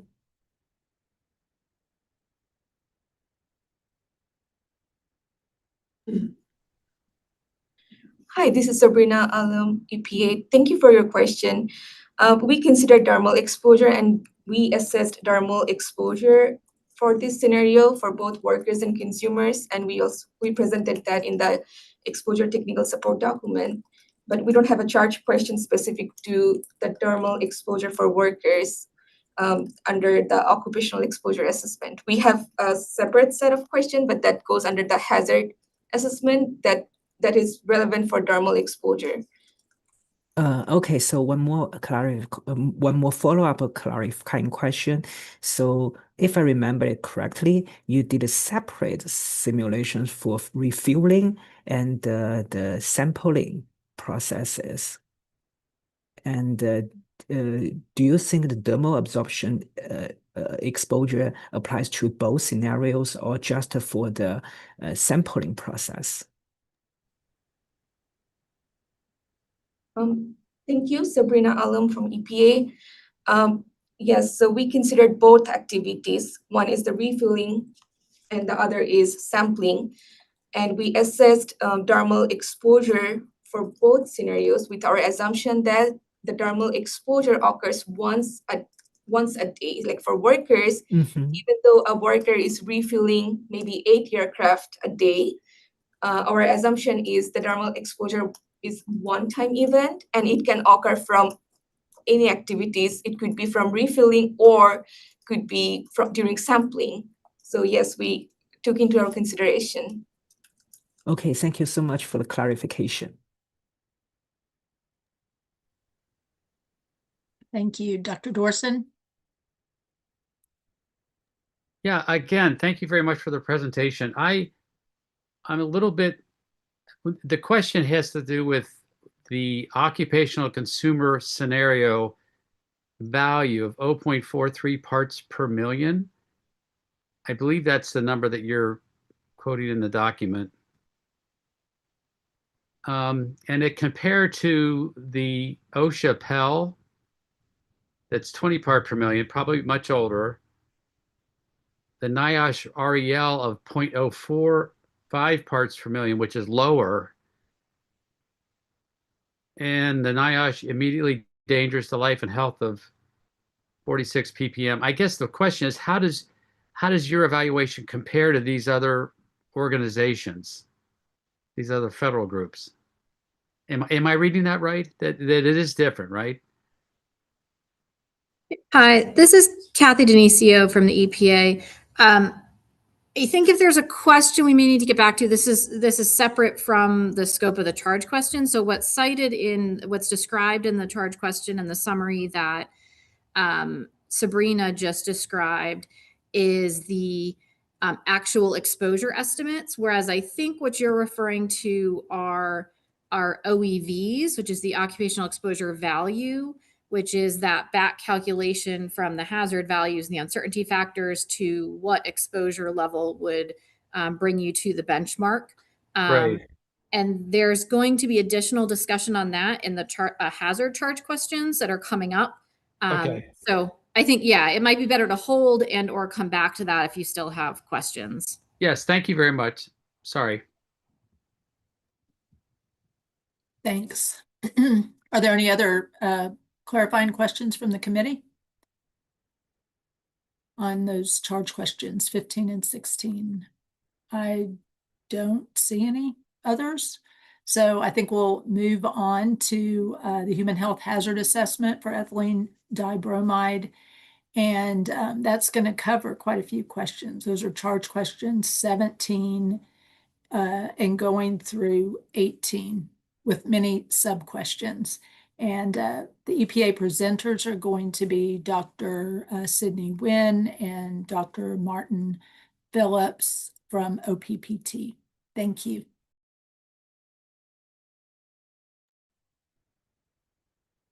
Hello, I'm Dr. Sydney Nguyen, a hazard assessor in the Prioritization and Data Review branch in the Chemical Information, Prioritization, and TRI division, and I'll be presenting the technical data for charge question 17, which is related to non-cancer analysis for ethylene dibromide. My colleague, Dr. Martin Phillips, will then present the technical data for charge question 18 related to cancer analysis. Next slide, please. Ethylene dibromide has been assessed by multiple authoritative organizations. The critical effects and regulatory limits reported by US EPA IRIS and California EPA Office of Environmental Health Hazard Assessment, or Cal EPA OEHA, are highlighted in gray in this table. These assessments consistently identify key non-cancer evidence, including mortality, reproductive and developmental, hepatic, and respiratory endpoints. The non-highlighted rows in this table reflect EPA's calculated non-cancer values for the 2026 draft evaluation for which data is being presented today. EPA conducted a broad literature search in September 2019, which is then updated in April 2025. All reasonably available data was considered in the evaluation of ethylene dibromide. Notably, oral and inhalation, but not dermal exposure studies, were identified for use in the human health hazard assessment. Therefore, route-to-route extrapolation was utilized to derive dermal PODs. Next slide, please. I will first be discussing EPA's evaluation of non-cancer acute and intermediate studies for inhalation. A limited database of acute duration studies were identified, so short-term studies were also considered. Across these studies, respiratory epithelial changes, hepatic necrosis, reproductive and developmental abnormalities, and increased mortality were observed. Question 17A(I) and II relate to EPA's selection of maternal and developmental effects reported in Short et al. 1978 as the basis for the acute and intermediate inhalation POD. Seen in the left column of this table, highlighted in gray, endpoints included fetal developmental abnormalities and increased late resorptions in mice following exposure to the lowest concentration tested, 20 ppm ethylene dibromide for 23 days during gestational days, or 23 hours per day, during gestational days 6 through 15. EPA has robust confidence in the reproductive endpoints, and the resulting LOAC is considered sensitive. Furthermore, these short-term reproductive endpoints are expected to be protective of acute effects as the exposure takes place during a critical time frame in development. It cannot be assumed that a single exposure during this stage of rapid development would not affect the fetus similarly. Question 17A III introduces a possible alternative study for the acute and intermediate inhalation POD. EPA identified Nitska et al. 1981, which reports respiratory cell hyperplasia in rats following exposure at 10 ppm for 1 week, which is lower than the 20 ppm LOAC in the Short et al. Study, potentially offering a more sensitive POD. However, these are respiratory portal of entry effects that were found to be reversible after cessation of exposure. Next slide, please. As mentioned previously, no dermal data was identified as appropriate for POD selection, but dermal exposure is ultimately relevant to ethylene dibromide exposure scenarios. For that reason, we completed route-to-route extrapolation to calculate a dermal POD for the acute and intermediate exposure durations. Question 17B pertains to EPA's selection for an inhalation POD reported in Short et al. 1979 for non-cancer PBPK route-to-route estimation of the acute and intermediate dermal POD. Our PBPK model is based on rat data, therefore necessitating the utilization of a rat study for extrapolation. The reported testicular atrophy in rats observed at 89 ppm is considered a permanent adverse reproductive outcome, which is highly sensitive. Although this study's exposure duration was 10 weeks, it provides the most sensitive and well-characterized endpoint at the lowest exposure tested. 10 weeks falls within the intermediate duration. It is also used for the acute duration POD, given the lack of appropriate acute inhalation studies and the fact that the reproductive and developmental outcomes are possible after a single dose. When using TBBPA route-to-route extrapolation based on internal dose, the amount metabolized in the liver via GST pathway was used as an internal dose metric, considering the role of this metabolic pathway in the ethylene dibromide mode of action. Additional information on utilization of these methods is described in an upcoming presentation for charge question 19. Next slide, please. I will now be discussing EPA's evaluation of non-cancer acute and intermediate studies for oral exposure. Again, a limited database of acute duration studies was identified, so short-term studies were also considered.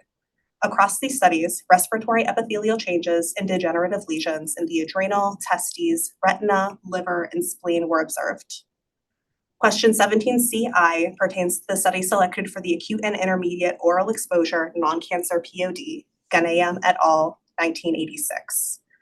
Summarized in the left column in gray, investigators observed increased forestomach epithelial cell proliferation in rats at 80 milligrams per kilogram per day ethylene dibromide when exposed 5 days per week for 2 weeks. This intermediate exposure duration was considered short enough to be protective for acute effects. Although the forestomach is a rodent-specific structure, the observed effects, including cell proliferation and hyperkeratosis, are considered directly relevant to histopathological changes seen in longer duration studies. EPA has moderate confidence in the gastrointestinal endpoints, and the resulting LOEC is considered sensitive. Furthermore, the exposure duration utilized in the study is expected to be short enough to be protective of acute effects. Question 17CII introduces an alternative study for the acute and intermediate oral POD, Short et al., 1979. Summarized in the right column, authors observed reduced hepatic non-protein sulfhydryl concentration, a marker of oxidative stress and potential precursor to liver toxicity, in rats exposed to 100 milligrams per kilogram one time.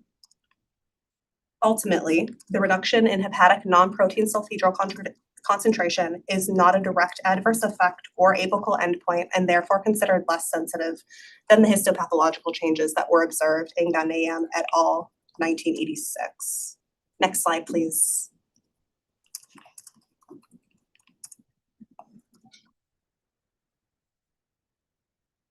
I will now be discussing EPA's evaluation of non-cancer chronic studies for inhalation exposure. Across all identified chronic inhalation studies, gastrointestinal and hepatic histopathological changes were observed, in addition to increased mortality and increased liver serum enzymes. Question 17DI pertains to the study selected for use in the calculation of a chronic non-cancer inhalation POD. Detailed in the left column, highlighted in gray, a 1982 study by the National Toxicology Program describes hepatic centrilobular necrosis in male rats who inhaled ethylene dibromide at 10 ppm 6 hours per day, 5 days per week for 2 years. This reference was also utilized by EPA IRIS in 2004 for calculation of a reference concentration for exposure to ethylene dibromide. EPA has robust confidence in the hepatic endpoints, and the LOEC is considered sensitive. Next slide, please. EPA also considered epidemiology studies when selecting a chronic non-cancer inhalation POD. Question 17DII presents 2 epidemiological studies as potential alternatives for developing a chronic non-cancer inhalation POD. A cross-sectional papaya worker study is described in 3 publications by authors from the National Institute for Occupational Safety and Health, and one of these references also describes a longitudinal forestry worker study. These studies found increased adverse semen and sperm outcomes in exposed workers compared to unexposed workers. The 0.088 ppm time-weighted average from the papaya worker study was referenced to as a LOEL by the Agency for Toxic Substances and Disease Registry and Cal EPA OEHA, and was used by Cal EPA OEHA to derive a chronic reference exposure level in 2001.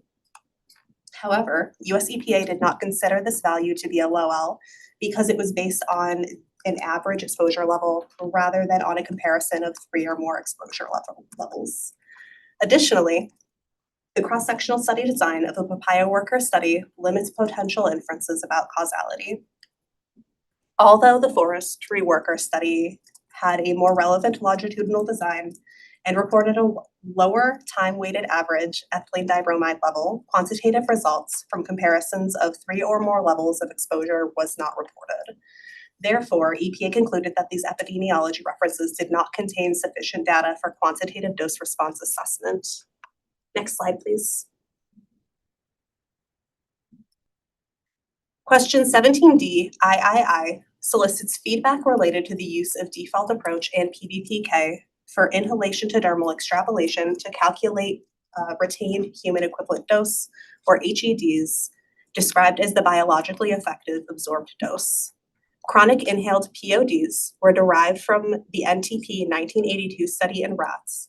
The default method converts the chronic inhaled POD to an HEC by adjusting the continuous exposure for the inhaled POD and applying a regional gas dose ratio, resulting in a single HEC, which is then converted to a dermal HED using scaling factors. PBPK dermal HEDs are based on internal dose and generated for high-end and central tendency formulations and scenario-specific conditions of use, or COUs, resulting in a range of HEDs. The refueling COU, for which the highest formulation was 0.1%, was not reported, as this formulation was too low for the internal dose of hazard to be met. EPA selected inhalation PODs for extrapolation to dermal risk characterization, since both inhalation and dermal exposures bypass the first pass effect in the liver, resulting in a similar liver exposure. The centrality of metabolism to the bioactivation of ethylene dibromide, as well as the choice of liver effects as the critical effect for both oral and inhalation PODs, supports the decision to estimate POD extrapolation from inhalation studies. Additional information on the utilization of these methods is discussed in an upcoming presentation for charge question 19. Next slide, please. Finally, I will be discussing EPA's evaluation of non-cancer chronic studies for oral exposure. Across all available chronic oral studies, lesions were identified in the liver, adrenal gland, reproductive system, and gastrointestinal system, in addition to increased mortality. Question 17EI pertains to the study selected for use in calculation of a chronic non-cancer oral POD where no alternative studies were identified.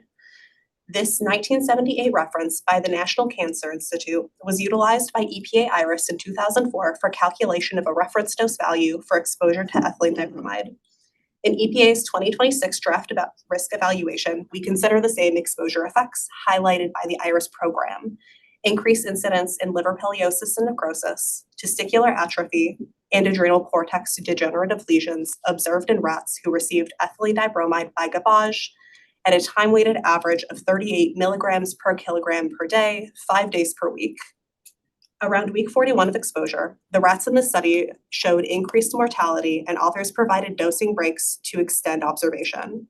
For the low-dose males, which are the animals on which we base our HED calculation, the rats were dosed for 41 weeks, then followed a 1 week off, 4 weeks on pattern for a total of 8 weeks. EPA has robust competence in hepatic and reproductive endpoints described here, and the low L is considered sensitive. Next question, please, or next slide, please. Question 17EII solicits feedback related to the use of default approach and PBPK for route-to-route extrapolation. EPA ultimately decided to select inhalation to dermal extrapolation for risk characterization resulting from dermal exposure to ethylene dibromide to decrease uncertainty from the first pass effect, as mentioned in the prior slide. PBPK HEDs were derived for specific scenarios and COUs. The refueling COU was again not reported, as this formulation was too low for the internal dose of hazard to be met. Additional information on utilization of these methods is discussed in an upcoming presentation for charge question 19. Next slide, please. Question 17F pertains to uncertainty factors applied to non-cancer PODs. EPA has preliminarily applied an intraspecies uncertainty factor, or UFH, of 10 for all non-cancer PODs. The image on the slide captures how the value of 10 is meant to include human variability from infancy through adulthood, pregnancy, one's working years, and one's final years. In accordance with EPA guidance, the intraspecies UFH factor can be divided into two components, representing toxicokinetic, which is 3x, and toxicodynamic, which is also 3x variability. Several reports discuss advancements in uncertainty analysis, including EPA's guidance for applying quantitative data to develop data-derived extrapolation factors for interspecies and intraspecies extrapolation, and the National Research Council report, Standing Operating Procedures for developing acute exposure guideline levels for hazardous chemicals. These reports include considerations for making data-informed refinements to the default UFH of 10x. We have used the standard value for all non-cancer PODs in order to cover general population variability, but we invite comment on whether workers, being a subset of the general population, would support a reduced UF. And with the next slide. Next slide, please. I conclude my portion of the presentation and pass the mic to my colleague. Thank you for your attention. Hello, committee members. I am Dr. Martin Phillips, a human health assessor in the Chemical Information, Prioritization, and TRI division, and I will be covering charge question 18 on the cancer assessment. Next slide. This slide summarizes the results from the laboratory animal cancer bioassays conducted for ethylene dibromide. The evidence base includes oral, inhalation, and dermal studies. As shown in the table, ethylene dibromide produced tumors across multiple target tissues, across exposure routes, species, and sexes. The first column summarizes the available oral cancer study. This was performed by the National Cancer Institute and was published in 1978. It was intended to be a 2-year study, but ended up being terminated early due to toxicity. The critical effect chosen for dose-response modeling was the incidence of primary tumors in male rats. There was 92% incidence of primary tumors in the low-dose group of male rats. The study also included female rats and male and female mice. This study was used by EPA's IRIS program to set an oral slope factor for ethylene dibromide and was considered by IARC in their classification of ethylene dibromide as a probable human carcinogen. The second column summarizes the available inhalation cancer study.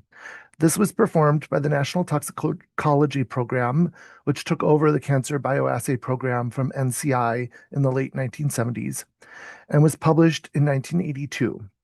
It was intended to be a 2-year study, but ended up being terminated early due to toxicity. The critical effect chosen for dose-response modeling was the incidence of nasal cavity tumors in male and female rats. There was 73% incidence of nasal cavity tumors in the low-dose group when looking at the combined sex data. The study also included male and female mice. While nasal cavity tumors were chosen for dose response, other tumor types were also seen at significantly elevated levels above the control group, including mesotheliomas of the tunica vaginalis in male rats, which indicate absorption and systemic distribution. Absorption and systemic distribution are also supported by available toxicokinetics data, as summarized in the PBPK model for this chemical. This study was used by EPA's IRIS program and OEHA's Toxic Air Contaminant Program to set an inhalation unit risk for ethylene dibromide. OEHA also used this to derive an equivalent slope factor value in units of per milligram per kilogram per day. IARC considered the study in their classification of ethylene dibromide as a probable human carcinogen. The third column summarizes the available dermal cancer study. This was funded by the National Cancer Institute, among other government sources, but was performed at the NYU Medical Center by Van Duren et al. And was published in 1979. It was intended to be a 2-year study and was able to continue through the end of the planned experimental period. The study was judged by EPA to be informative for hazard identification, but not for dose response modeling because of uncertainty in the dose. The authors applied ethylene dibromide to the skin, but did not control for or otherwise account for test article loss to evaporation or other losses.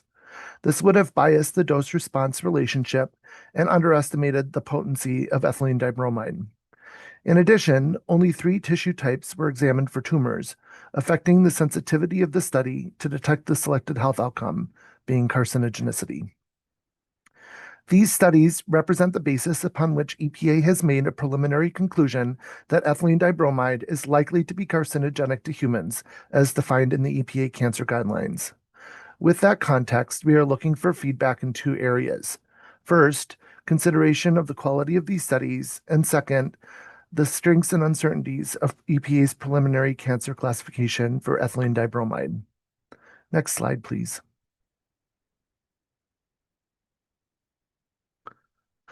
This slide presents the preliminary mutagenic mode of action evaluation for ethylene dibromide constructed in accordance with AOP 15 and adapted to the ethylene dibromide specific evidence base.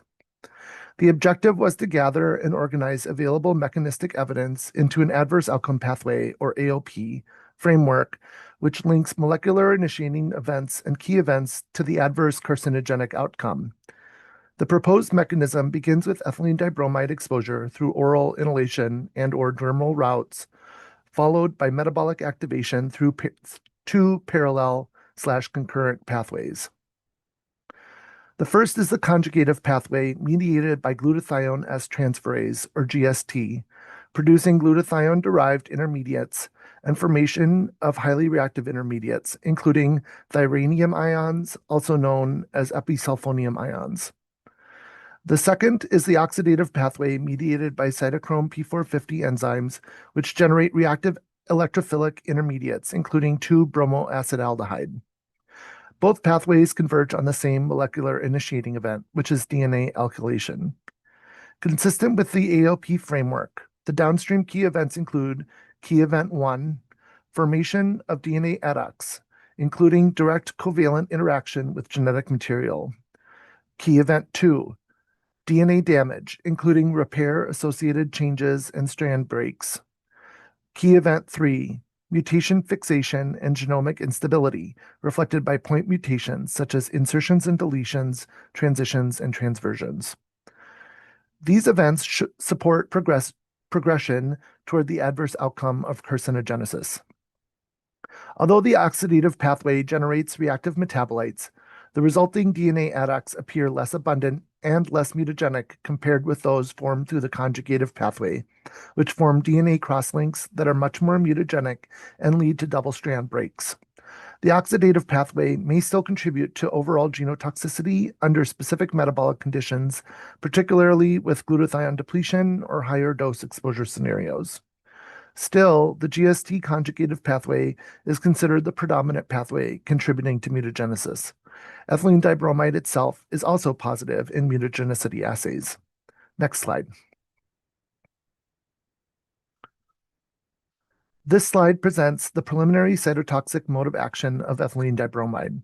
As with the mutagenic mode of action described on the previous slide, we begin with ethylene dibromide exposure, which leads internally to exposure to both the parent chemical and its metabolites following metabolic activation.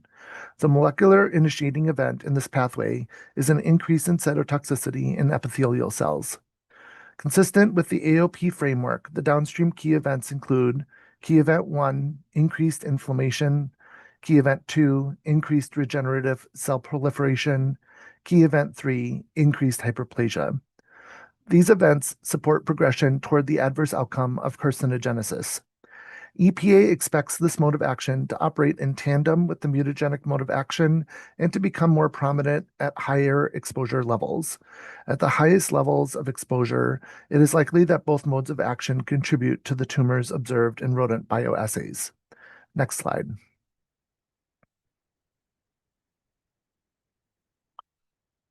Questions 18D.I and 18D.II pertain to the quantitative dose-response relationship for cancer via oral exposures.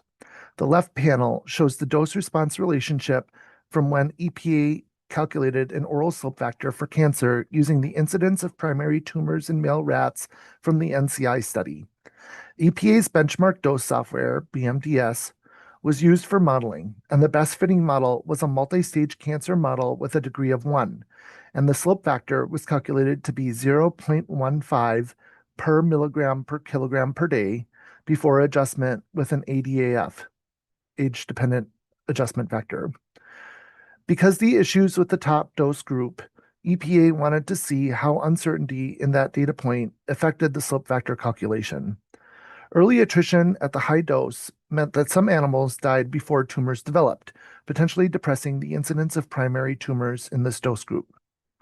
EPA constructed a worst-case bounding scenario where the incidence of primary tumors in the high-dose group was set to 100%. This is shown in the right panel and is presented in section 2.4.7.1.2 of the draft hazard assessment. EPA intends to use this bounding scenario in the risk evaluation to characterize the upper limit of oral cancer risk from general population exposures, including fish ingestion, drinking water ingestion, and incidental oral exposure while swimming. The result of this analysis showed that the slope factor did not dramatically change under the bounding scenario, increasing by just over twofold compared to the experimentally measured data. This makes sense given that the software is attempting to model the low dose region. The low dose has a much greater influence on the slope factor than the high dose, since we are interpolating between the low dose and control groups. Based on our preliminary risk estimates, the oral slope factor would have to increase by orders of magnitude, not by twofold, in order to see risk from oral exposure in humans. Next slide. Question 18E pertains to the quantitative dose-response relationship for cancer via inhalation exposures. This slide shows how EPA calculated an inhalation unit risk for cancer using the dose-response data for the incidence of primary nasal cavity tumors in male and female rats from the NTP study. EPA's benchmark dose software, BMDS, was used for modeling, and the best-fitting model was a multi-stage cancer model with a degree of 1. And the IUR was calculated to be 5.6 times 10 to the negative 5 per microgram per cubic meter, or 0.43 per ppm, before adjustment with an ADAF. Please comment on EPA's calculation of the inhalation unit risk, uncertainties in the dose response assessment, and any additional information to be considered. Next slide. Question 18.I pertains to the quantitative dose-response relationship for cancer via dermal exposures. Because of the lack of a suitable dermal cancer bioassay that could be used for quantitation, EPA extrapolated a dermal cancer slope factor from oral and inhalation toxicity data using two approaches. First, the default approach, and second, the PBPK approach. This slide specifically shows the inhalation route, since that's what was selected for dermal risk calculation. Both approaches use the same model, as selected from the benchmark dose software results. However, each performed route-to-route extrapolation using different model outputs. For the default approach, the slope itself could be converted into a dermal slope factor using default values for parameters like body weight, ventilation rate, and minute volume. This is the orange dotted line in the lower left-hand corner. For the PBPK approach, however, slopes are not a valid input to the PBPK model. Only doses are. For this approach, the BMD from the selected model was used as an input to the PBPK model, extrapolated from rat to human, and then adjusted for dermal versus inhalation exposure. And finally, a dermal slope factor was calculated from the output. We're asking you to comment on the strengths and uncertainties in the selected inhalation unit risk for the use of estimating a dermal cancer slope factor using the default and PBPK approaches, including the appropriateness for this route, dermal, and endpoint, cancer. And with my next slide, I conclude my portion of the presentation and pass the mic to my colleague, Dr. Celia Schacht, who performed the PBPK modeling for ethylene dibromide. Thank you for your attention. Thank you for those two presentations. And I think we'll open it up to the committee for any clarifying questions on charge questions 17 and 18. Does anybody have a question?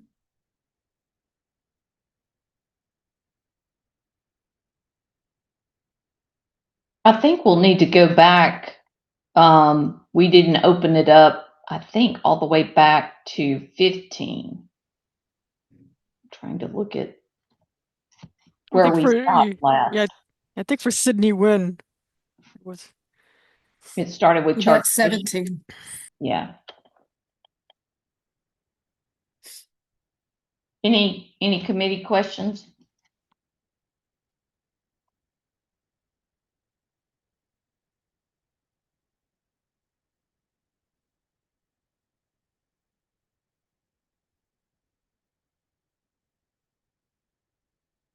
Maybe not. Any questions? I'm going to give an extra minute because I know people have sometimes are thinking or have problems finding the unmute button. I don't see any. Okay, well, with that, we'll continue. We're going to go to thank you. We're going to go on to charge question 19 and sub questions under 19, and this is going to be on ethylene dibromide, the PBPK modeling, applicability for dermal route-to-route extrapolation with Dr. Schott. Thank you. Thank you. My name is Dr. Celia Schacht, and I'm presenting context for charge question 19. Next slide. EPA adapted an existing ethylene dibromide PBPK model for route-to-route extrapolation. The original model is from a 2000 Hissink et al. Publication, which was developed using new approach methods, or NAMs, and in vitro to in vivo extrapolation, IVIVE, for rats and humans. The human model was built upon the rat model using the parallelogram approach, which has established regulatory precedents. Rat and human metabolic parameters were determined in vitro. The rat model was evaluated against in vivo time course, blood concentration, and elimination data for oral and IV routes of exposure, which included an exhalation compartment for elimination. EPA modified the original model to include a dermal route of exposure. Next slide, please. The purpose of the ethylene dibromide PBPK model was for route-to-route extrapolation. Critical inhalation rat studies and corresponding PODs as LOX or BMDLs were identified. Then, with the PBPK model parameterized for rats, forward dosimetry was used to calculate the internal dose associated with each study POD. Due to ethylene dibromide's mutagenic MOA, EPA determined that the most appropriate dose metric is the amount of ethylene dibromide metabolized by the GST pathway in the liver. Then, with the PBPK model parameterized for an average human adult, reverse dosimetry was used to calculate dermal human equivalent doses, or HEDs, necessary to achieve internal doses of hazard. Dermal exposure HEDs, defined as the mass of ethylene dibromide in formulation at a specified weight percent and volume for each exposure scenario, were calculated for a variety of dermal formula concentrations and exposure conditions. The reported HED is the retained dose, meaning the biologically relevant dose driving systemic exposure, or the part of the applied dose that permeates into the skin and is not evaporated or washed off. As discussed in previous slides for charge questions 17D III and 17E II, extrapolation from an oral study was also conducted, but was ultimately not reported for the final route-to-route dermal hazard values. Next slide, please. Due to lack of in vivo or in vitro animal or human dermal data to characterize ethylene dibromide dermal absorption or evaporation, an in silico model was added to the base ethylene dibromide PBPK model. The one-compartment skin model corresponds to the exposed skin area and is assumed to behave homogeneously based on evidence of rapid absorption of ethylene dibromide. The model describes ethylene dibromide in a formulation with octanol as a vehicle spread over the defined skin area in a specified initial volume. As the ethylene dibromide permeates into the skin and evaporates into the air, the volume decreases. The molar concentration changes with time as both ethylene dibromide and octanol decrease at different rates. Skin permeation is calculated using the Potts and Guy model, which uses molecular weight and lipophilicity as predictors. Evaporation flux is described in Deacon et al. As a diffusion-controlled and chemical-specific process driven by vapor pressure. It is defined using Fick's first law of diffusion in the gas phase, which is calculated with the diffusion coefficient in air, the Stokes-Einstein equation, and the gas phase molar concentration of the solvent at the vehicle surface of the skin. Ethylene dibromide falls within the domain of applicability for these in silico evaporation and permeation models. Next slide, please. Next is context for charge question 19BII. The PBPK one compartment in silico skin model is linked to the body, which incorporates systemic biology and time-varying kinetics. Note that in silico dermal models are already used in chemical risk evaluation.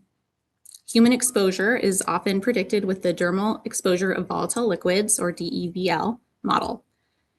The absorption fraction for the DEVL equation is calculated with IH skin perm, which is a one compartment in silico skin model with evaporation and permeability methods similar to those described in the previous slides. However, IH skin perm does not account for volume, assumes a water vehicle, and produces a single absorption value for all COUs. Mixtures with water may not evaporate at the same rate as mixtures with octanol. The main difference between the IH skin perm and the ethylene dibromide PBPK skin model is that the PBPK model is based on Fick's law, which models time-varying surface concentration and dynamic changes in flux, allowing for the capture of transient peaks and depletion of ethylene dibromide. Alternatively, IH skin perm uses steady state assumptions, a carrying capacity, and permeability coefficients to compute flux directly without accommodating systemic ADME, specifically clearance and vehicle kinetics. Next slide. EPA conducted a structured uncertainty analysis for each model component. The systemic ethylene dibromide body model from Hissink et al. Follows the structure of a widely used VOC model. IVIVE was performed with targeted in vitro studies, and in vivo experimental data validated model performance. It is noted that the original model code and equations were not provided by Hissink et al., and that the Hissink paper had discrepancies in one of their figures. However, EPA analyzed and corrected errors from the original paper before conducting their analysis and ultimately determined that the model details in the narration were sufficient for recreation in R. Uncertainties arose pertaining to the assumptions used with the evaporation method, which does not account for pH, ionization, or body heat, assumes passive diffusion, and estimates a radius even though ethylene dibromide is not spherical. Uncertainties also include limited information on exposure details pertaining to ethylene dibromide vehicle type, volume, and exposure duration. As discussed, ethylene dibromide is within the domain of applicability for the in silico models used to predict permeation and evaporation. The models were also derived from and evaluated against in vivo or in vitro human skin data.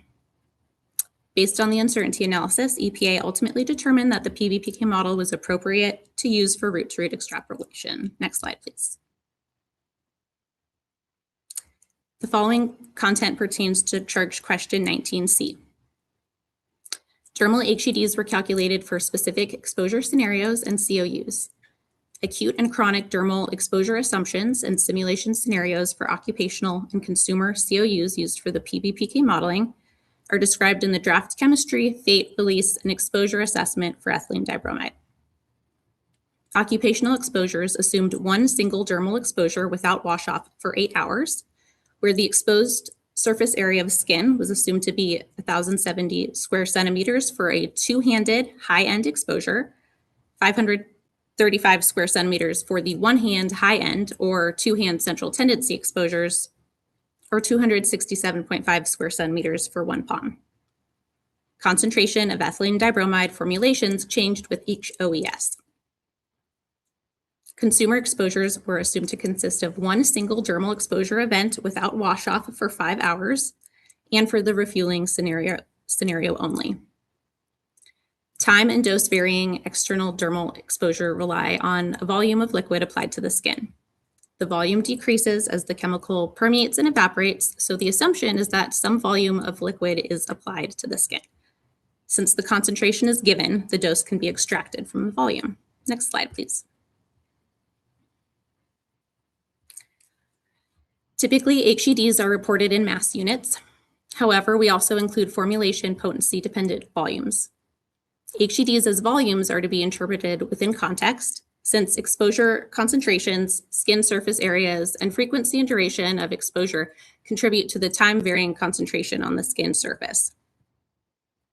Because retained doses are reported for both dermal hazard and dermal exposure, the HED describes the bioavailable part of the dose that causes hazard, which allows applied volumes to be used as a qualitative tool to assess whether hazard exposure conditions are reasonable. Presented in the table on the left are two examples of non-cancer dermal occupational HEDs, which were informed by formulation, volume, and exposure scenarios.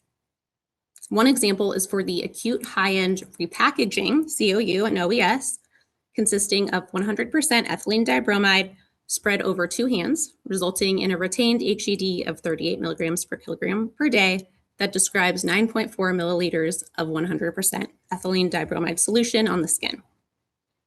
The next example is that for the chronic central tendency formulation, COU and OES, which consists of 30% ethylene dibromide spread over 1 hand.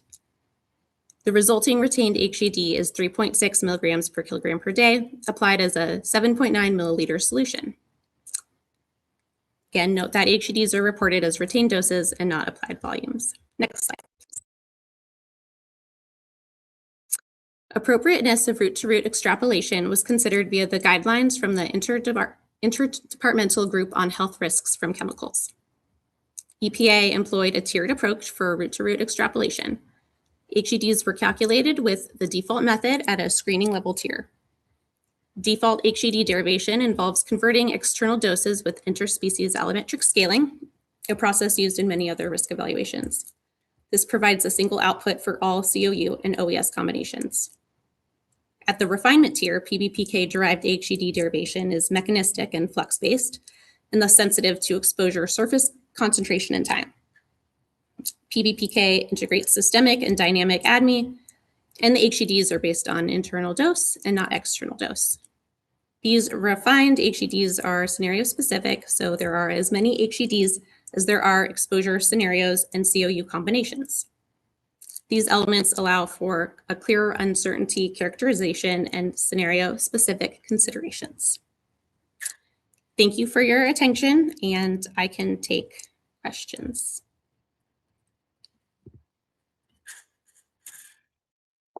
Great. Thank you for your presentation.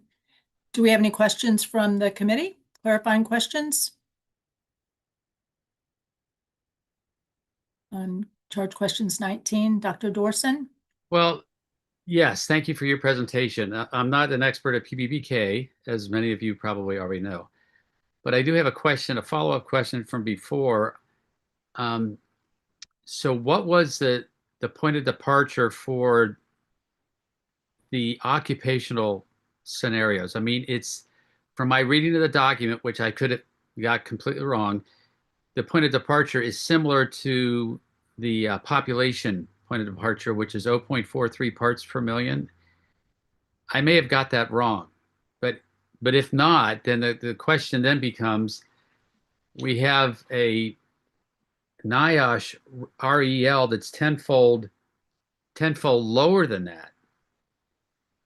So the question then becomes, how did I get this right? And if I got this right, are you interacting with your NIOSH colleagues about these permissible exposure limits, or OESs or OELs or whatever? Thank you. Sorry to be so confused.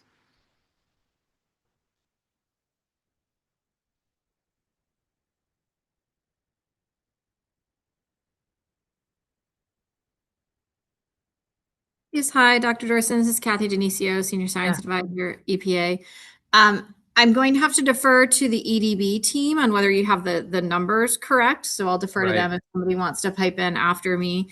But I guess I repeat my response from the earlier question, which is that we do coordinate with our NIOSH colleagues, both, excuse me, both in the risk evaluation phase and in the risk management phase, to ensure, we're operating under our statute and they're operating under their, regulatory guidance, and we're ensuring best available science with what we do. And, they're operating per the requirements of their regulations. And then we coordinate to make sure that we're considering, what's going on in each of the agencies. Right, because it's the same people being protected, of course. Correct. Yeah. Okay. Well, one, and I don't want to speak on behalf of OSHA and NIOSH, but I do think that there are some population groups that are covered under TSCA and not under other regs. So there isn't complete overlap, but yes, there is some overlap. We'll put it that way. Okay. Thank you. Thank you, Dr. Tansel. Yes, my question is about the slide that was shown, 156. It shows hands, I guess exposure points, two hands and then a single hand. And then I'm wondering, since this creates some nasal tumors, so was nasal area also included in this exposure dermal or respiratory system area? Just for clarification. Is it just only hands or also nasal, skin? Okay. This is Celia Schacht, US EPA. Specifics of nasal skin was not included in the model. The two-hand scenario also encompasses just the surface area of skin. So it doesn't necessarily have to be two hands. It's just 1,070 square centimeters of skin. But specific changes in nasal tissue is not included in the model. Thank you.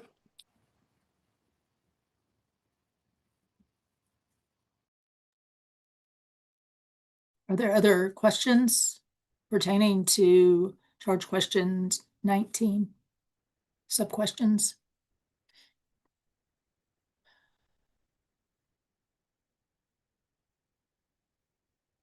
Mr. Wright?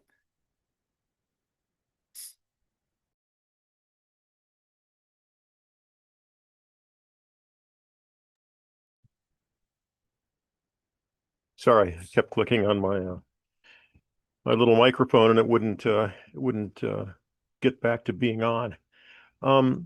This is probably a kind of a dumb question because this area is not something I've dealt with very much.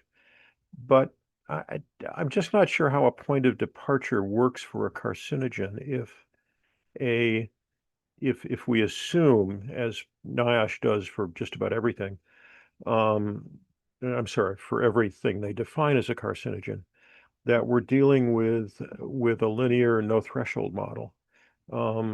Because the no effect level would depend really on how many individuals you're looking at. Can somebody explain that to me?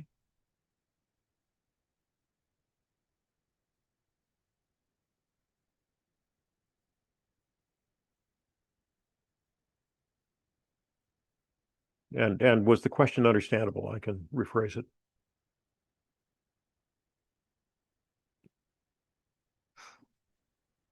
Hi, this is Celia Schacht from US EPA. I will confer with my colleagues and we will respond to you. Okay, thank in you. our comments. Thank you. Thank you. Are there any other questions from the committee? Charge question 19 and sub questions. Okay, I don't see any more questions. So we'll move on to charge questions 20A through C. Again, Dr. Schacht, this is going to be on ethylene dibromide inhalation exposure uncertainty analysis with TBBPA. Thank you. Thank you. My name is Dr. Celia Schacht, and I am presenting context for charge question 20. Next slide, please. As discussed in Appendix D of the draft chemistry, fate, release, and exposure assessment for ethylene dibromide, EPA conducted uncertainty analysis to characterize inhalation exposure assumptions using the ethylene dibromide PBPK model. The PBPK model for ethylene dibromide indicates that internal dosimetry depends on exposure frequency, duration, and concentration. Because ethylene dibromide is rapidly cleared, single or transient exposure events are expected to result in pulsatile internal dose kinetics that show little or no accumulation between events. These internal exposure patterns may affect risk by influencing the balance between damage, induction, and repair. Cancer risk is typically assumed to scale with cumulative dose for mutagenic agents. However, time average dose metrics may not fully capture the relationship between external and internal doses for a rapidly cleared, metabolically activated compound like ethylene dibromide. Consequently, limited exposure measurements increase uncertainty in exposure assumptions, and this uncertainty propagates to risk estimates. In the absence of measured data, distributions of some exposure assumptions are generated from which low-end central tendency and high-end point estimate exposure values are selected, corresponding to the 5th, 50th, and 95th percentiles, respectively. Because exposure can vary over time and space, variability in exposure patterns is intrinsic. Variability cannot be reduced, but can be better characterized. However, when there's a lack of empirical data used in deterministic exposure models, assumptions are made about the distribution shapes or distribution parameters, which can compound uncertainty, and thus variability may not be fully captured. Next slide. Exposure frequency may be seasonal or behavior dependent, depending on occupational or consumer populations. Uncertainty can arise if small changes in assumed frequencies substantially alter cumulative dose estimates. When low-dose exposures are short and infrequent, such that inter-event accumulation does not occur in the blood, each exposure event is expected to be independent. For example, consider the high-end consumer inhalation exposure, which assumes each exposure event is 5.3 minutes and occurs at most once a week. This represents an intermittent event with relatively short exposure duration. However, varying exposure duration may affect inter-day accumulation potential. The current assessment considers a high-end bound for the occupational inhalation exposure duration, which assumes continuous inhalation of ethylene dibromide for 8 hours a day, 5 days a week. Varying this assumption to assume intermittent and task-specific exposures, such as multiple 5-minute exposures or continuous durations of more or less than 8 hours, will substantially alter internal dose patterns. Given ethylene dibromide's pharmacokinetic properties, which indicate rapid but saturable clearance, exposure duration and frequency can introduce scenario and dose-dependent uncertainty in risk estimates, which affects uncertainty associated with the use of time averaged continuous exposure metrics in risk evaluation. Next slide. This slide informs question 20B. To illustrate the effects of frequency, duration, and dose on internal dose profiles, PBPK model simulations were run for hypothetical inhalation exposures. As a benchmark, the expected high-end consumer exposure was modeled as a reference point. This exposure assumes that once a week, 0.21 parts per million of ethylene dibromide is inhaled for 5.3 minutes. The predicted ethylene dibromide blood concentration following this consumer exposure is shown in the topmost facet in the blue rectangle. All other modeled exposures are hypothetical for the purpose of sensitivity analysis. For example, again, the top graph models a single event per week. The facet below models 3 exposure events per week, followed by 7 events, and eventually up to 224 events per week, at which point we see internal behavior approaching being continuous. This analysis revealed that the blood concentration depletes to 0 between exposure until the time between events is very short, and that more than 7 events per week are needed to see ethylene dibromide start to accumulate in the blood for this scenario where each dose consists of inhalation of 0.21 parts per million for 5.3 minutes. Within a week, steady state is reached, including for unrealistic high-end, high-frequency exposure events. Next slide. Then, the effect of duration variability on internal dose was assessed. The high-end consumer scenario of a single 5.3-minute long dose was modeled again for reference and can be seen in the top facet, indicated by the red line. Exposures of the same dose were then simulated at a once-per-week frequency and for durations of 30 minutes, 2, 6, and 12 hours, and then continuously. The second and third facets repeat these simulations, but with the varied frequencies of 3 and 7 events per week, respectively. The analysis indicated that when an exposure event occurs for longer than 6 hours, ethylene dibromide cannot be completely cleared through metabolism before the next event. Next slide. Predicated on the PBPK-based exposure sensitivity analysis, there's uncertainty as to whether a cumulative or average dose is an adequate surrogate for an intermittent HCC, which would spike in the blood and then decline rapidly, If the peak concentration that comes from the intermittent exposure and or paucity of exposure between exposure events may influence the balance between DNA damage and repair processes. Under current cancer guidelines, continuous exposures are time averaged. That is, exposures are modeled as continuous inhalation for 24 hours a day, where a total dose is spread out over the day instead of a single bolus event. At low doses, this is not expected to cause changes in the internal dose metric because the dose is within linear range. However, when exposures consist of single events at high concentrations for which metabolism is saturated, the resulting internal dose is not equivalent to that produced by the corresponding time averaged continuous inhalation scenario. Because ethylene dibromide is rapidly cleared, internal kinetics show that blood concentrations spike quickly and then rapidly decline. Under these conditions, time average dose metrics may not fully characterize the relationship between external exposure and the internal dose metric to be used for risk estimation. Next slide. Thank you for your attention. This concludes the presentation for charge questions 19 and 20. Next, we'll proceed to the presentation for charge question 21 by my colleague, Dr. Janine Fetke, and I can take questions now. Thanks. Yeah, thank you. Does anybody have questions, clarifying questions for charge question 20 for US EPA?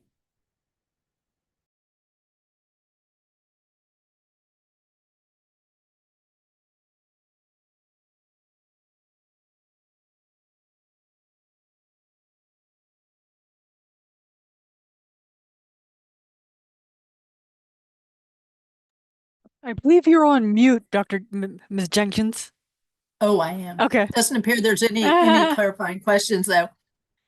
We have one more presentation by EPA, and that's the ethylene dibromide environmental hazard assessment, and that will be charge question 21.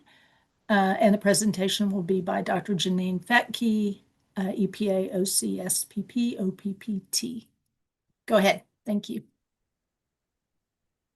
My name is Janine Fetke. I will be presenting the avian hazard threshold estimation, which was calculated as part of the environmental hazard assessment for ethylene dibromide. Next slide, please. This slide introduces charge question 21, which asks for comments on the appropriateness of the use of STIR, or screening tool for inhalation risk, which is an EPA model traditionally used by the Office of Pesticides Programs to estimate inhalation exposure and hazard based on pesticide-specific information.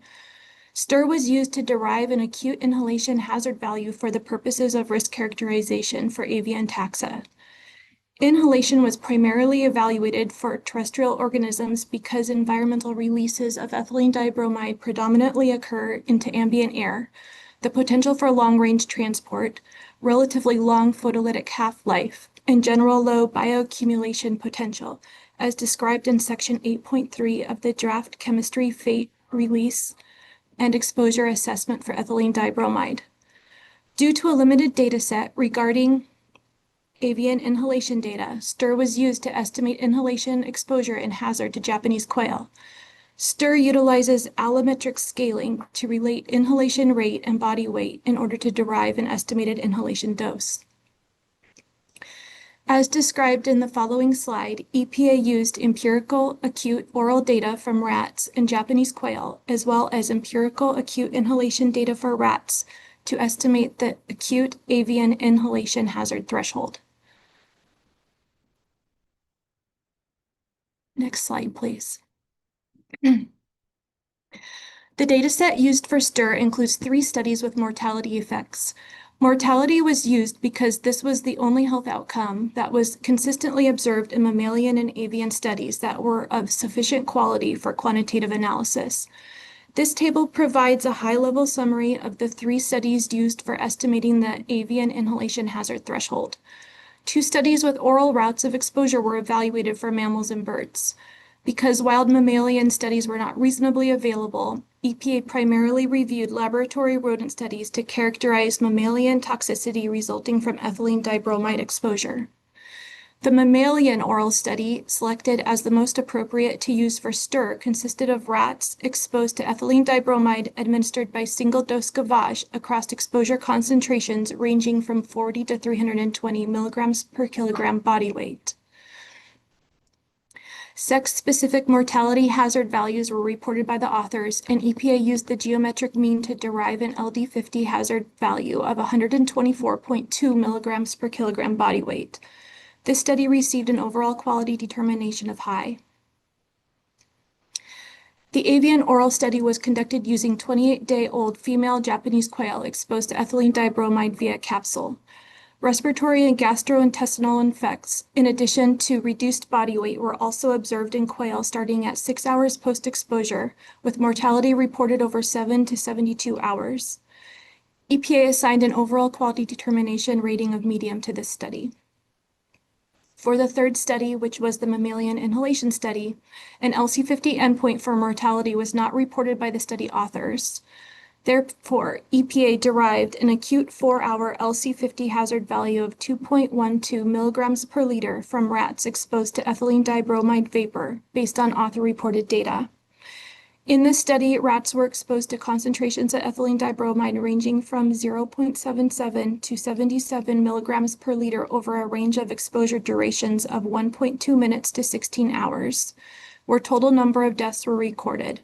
The methods for the LC50 derivation will be presented in the next slide. Next slide, please. Rowe et al. Reported mortality in rats exposed to ethylene dibromide via inhalation across multiple concentrations and durations. Haber's law was used to adjust the concentrations and durations to a 4-hour equivalent duration so that a 4-hour LC50 could be calculated from the available dataset. Specifically, EPA used the nonlinear equation in which n equals 1.35, indicating that the exposure concentration is expected to have a greater effect on the observed mortality than the exposure duration. Multiplying the nominal vapor concentrations depicted by C, given in milligrams per liter, raised to the 1.35 power, by the durations depicted by T, which were reported in hours, allowed EPA to adjust the exposure values. The resulting CT values and the incidence of mortality were then used in a dose-response model. The DRC, or dose-response curves package in R for dose-response models, was used to estimate a 4-hour LC50 of 2.12 milligrams per liter, which was then used in STIR to estimate an acute avian hazard inhalation threshold. Next slide, please. This slide highlights general assumptions and input parameters used in STIR, as well as the underlying uncertainties. Some of the assumptions of this model include assuming a vapor concentration at saturation at 25 degrees Celsius, which could differ depending on varying environmental conditions and time of application, which may result in different temperatures. And assuming that the chemical vapor concentration is at saturation means that the vapor concentration represents the highest concentration at which the chemical can exist. Thus, this represents an upper bound exposure value, providing a conservative estimate of exposure. Additionally, differences in the absorption of a vapor may alter the toxic effects. Because no chemical-specific scaling factor was available for ethylene dibromide, the Monod default of 1.15 was applied. Some of the uncertainties involved in this estimation include differences in vascularization of mammalian and avian lungs, which may influence diffusion rates, and differences in enzymatic activities in lung tissues across taxa, which may affect rates of chemical formation. Additionally, an adjustment factor of 3.5 is utilized that accounts for the physiological difference in lung tissue thickness and surface area between birds and mammals to deal with differences in avian and mammalian inhalation toxicity.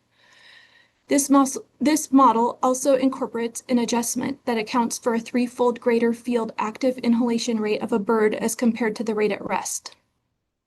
The screening tool bases the estimated avian inhalation LD50 using an assumed 0.02 kilogram bird and a mammalian inhalation LD50 for an assumed 0.015 kilogram mammal. Based on the input parameters shown in the table, a hazard threshold for mortality was derived of 13.87 milligrams per kilogram body weight. Although mortality is not the most sensitive endpoint for assessing toxicity to ethylene dibromide, this endpoint was chosen for predicting acute avian inhalation toxicity because of EPA's confidence in the data quality, congruence with available empirical oral mortality endpoints from rats and birds, and consistency of effect concentrations across the studies. Next slide, please. This hazard threshold of 13.87 milligrams per kilogram body weight for avian mortality was converted from a dose to a concentration of 2.0 micrograms per cubic meter for comparison to air release values using the equations shown on this slide. The assumptions for the conversion are shown in the table presented on this slide. A continuous exposure duration is assumed over 1 year of 8,760 hours based on daily air release estimates reported in the draft chemistry, fate, release, and exposure assessment for ethylene dibromide. The inhalation rate is calculated based on guidance reported in the Wildlife Exposure Factors Handbook for non-passerine birds and using an average body weight for Japanese quail of 0.0786 kilograms as reported by the study authors.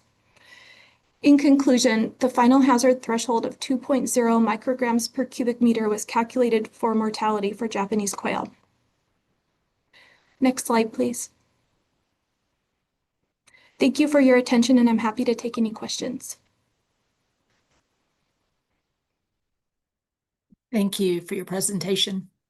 Do we have any questions from members of the committee on charge question 21? I see one from, I see a couple. Mr. Garvey. Yes, hi, this is Greg Garvey from the SACC. We did have a couple of questions, and some of us on the committee noticed the same inconsistency. On slide 21, you used an allometric scaling to get an inhalation rate for the bird. A couple of us checked the exposure factors handbook, and it looks like that scaling factor should be in cubic meters per day, not cubic meters per hour.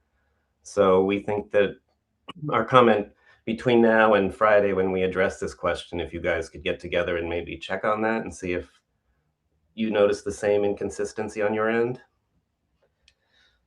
And I believe there were a couple others, but I'll pass that off to some of the other discussants. Thank you for noting this. Yes, I will confer with my team and get back to you on this. Thank you. Great, thank you. Thank you. Dr. Chen? Yeah, hi, Dr. Fecke. Thank you for your presentation. Celia Chen from Dartmouth College.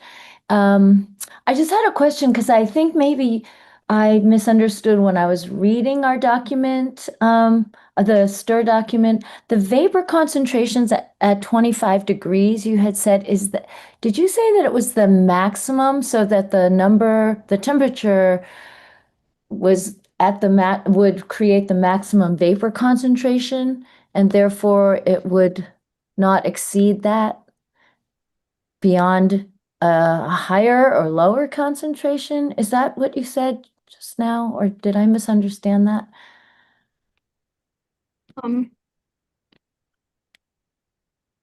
Sorry, one moment.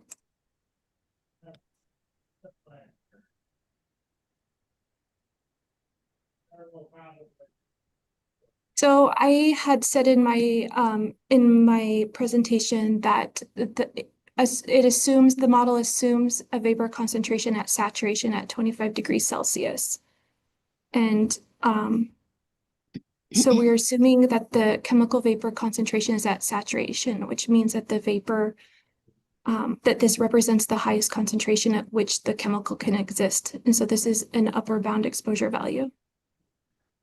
Okay, just so I understand, so that means that it's like a hyperbolic response. In other words, it's a maximum vapor saturation is at that temperature and declines on either side of that temperature. I believe that what you're saying is correct, but I can confer with my team and clarify and supply additional clarification. Yeah, I was just kind of curious about the temperature thing. And also, it's assuming things like metabolic rates of animals and things like that are not, I mean, that's a whole nother thing, right? This is Right. just about vapor saturation. That's correct. Thank you. Thank you. Dr. Tansel? Yeah, hi, Baron Tansel. Thank you for a very good presentation and summary. My question relates to slide 170, some of the numbers shown there. Reading the report, I noticed that there might be some error or inconsistency how this STIR processes the physical property scaling and the units while this information is translated to avian conditions. So just looking at the slide, the input values, the model uses for LD50, 124.2 and 130 for rat and Japanese quail input values. And then the output values comes as 13.87 for the resultant number from the STIR. So this is almost an order of magnitude lower. And then this doesn't compare well with the rat oral number. So I am wondering if there is some kind of internal unit conversion or some molecular weight scaling issue or some inhalation to oral extrapolation within the STIR model. I wanted to see if this can be confirmed because these numbers don't quite add up just looking at it. Input is 124 and 30, and then what should be here from the STIR model is 13.87, which is almost an order of magnitude difference. So I just wanted to get some clarification for later on, just wanted to point it out.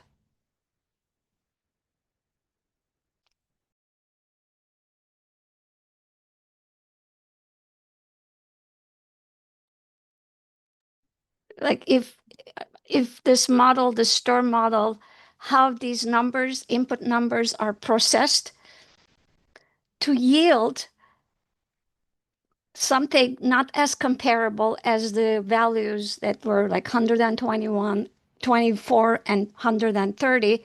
Now suddenly model says it should be 13.87. I don't quite understand this drop in the number. When the data is saying 124 and 30, model is saying it should be 13. So I wanted to get some check on that number, if possible, of course.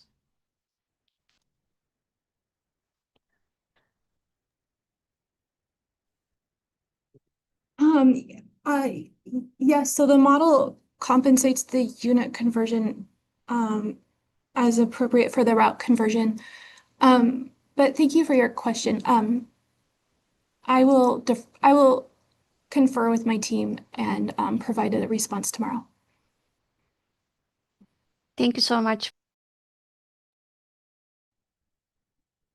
Thank you. Dr. Lee? So this is Lee, a SACC member. So I do have two questions. So first question is just a quick confirmation. This is following Dr. Chen's question. So I was wondering whether the saturated vapor concentration was just to use to set a boundary of the total maximum concentration, but not used in the calculation of like the toxicity estimate.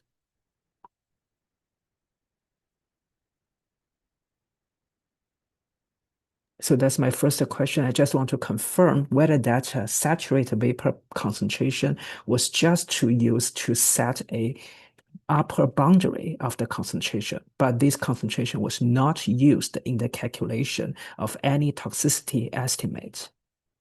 Is that true?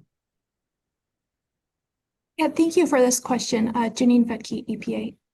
I will check on this, and be able to provide you a comprehensive answer on this tomorrow. But thank you for your question. Okay, that's my first question. So the second question is, I noted that the STIR model originally used a body weight of 0.02 kilogram for birds, but in your assessment, you use the average body weight of the Japanese quail tested by the Westlake et al., which is 0.007 A6 kilogram. I was wondering whether you can check whether the consistent body weight was used throughout the assessment. For example, after deriving the inhalation LD50, you calculate the corresponding air concentration by multiplying LD50 by body weight and dividing the number by the inhalation rate and the exposure duration. So to be consistent, we should use 20 gram, which is 0.02 kilogram for all these numbers. Or if we want to go with the Japanese quail number, we should use 0.0786 for all these quantities. But based on the information currently presented in the report, it's a little bit difficult for me to determine whether the body weight has been used consistently throughout the calculation. So it would be great if you can double check whether the consistent numbers are used.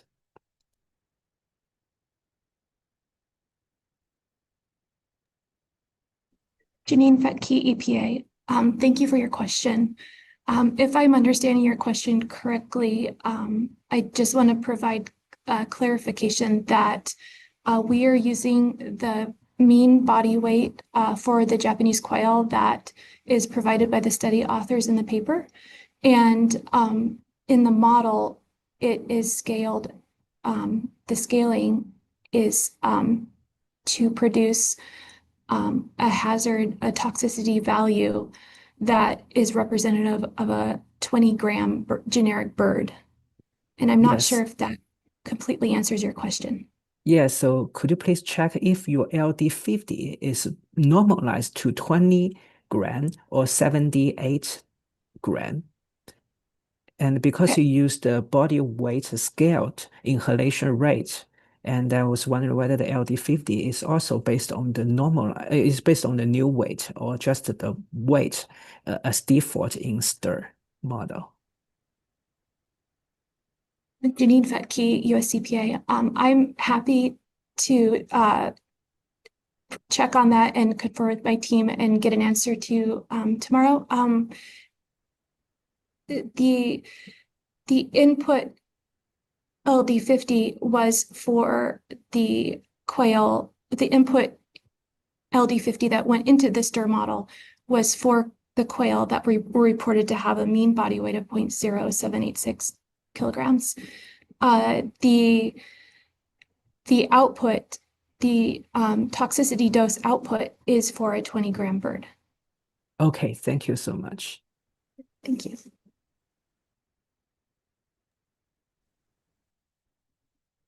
Are there any other clarifying questions from the committee on charge question 21? I don't see any others. I was going to let you know that we're going to change the schedule a bit. We're going to take a 15-minute break. Then we're going to start back and because we're ahead of schedule. So we're going to start back with charge question 1 with Dr. Ryer-Powder is the lead discussant for charge question 1. So I wanted to let you all know that.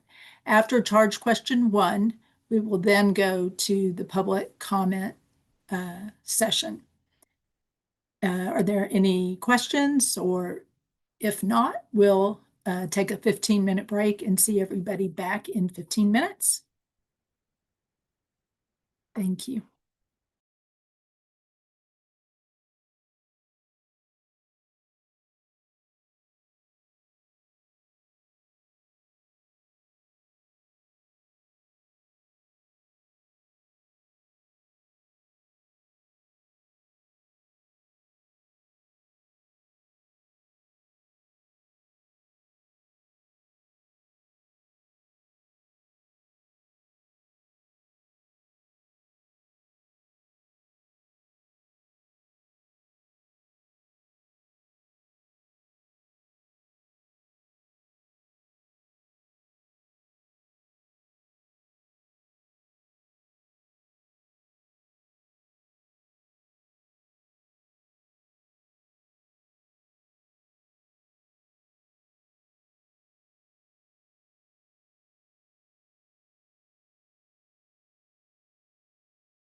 Welcome back, everyone.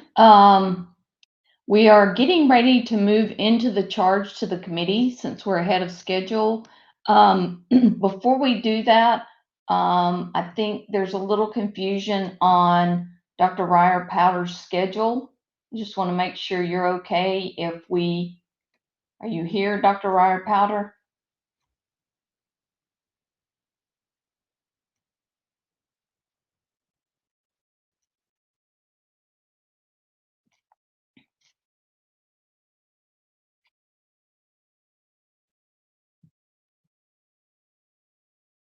I don't hear a response from her, Ms. Munir. How do you think we should proceed? Is there somebody else in lieu of Dr. Ryer Powder who can read the charge question into the record? Sorry about that. Oh. I apologize. Again, I was having trouble finding my audio and microphone. Okay, I'm good. Okay, we just want to make sure because we thought you were not going to be here. No, I'm here. Okay. Oh, thank you. All right. Okay.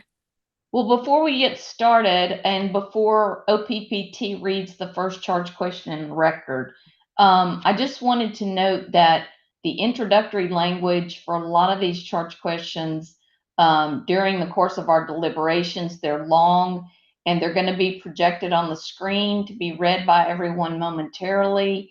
And then this introductory language and the associated charge questions are also provided in the meeting agenda and in the public docket. So I think if we'll go ahead and put charge question 1 on the screen, can we do that?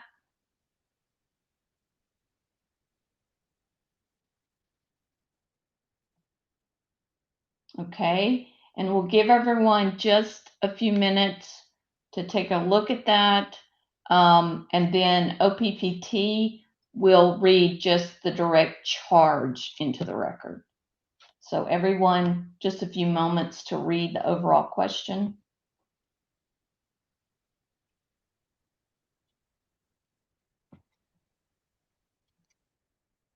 Okay, EPA, I'll let you read the charge for charge question 1 to the committee.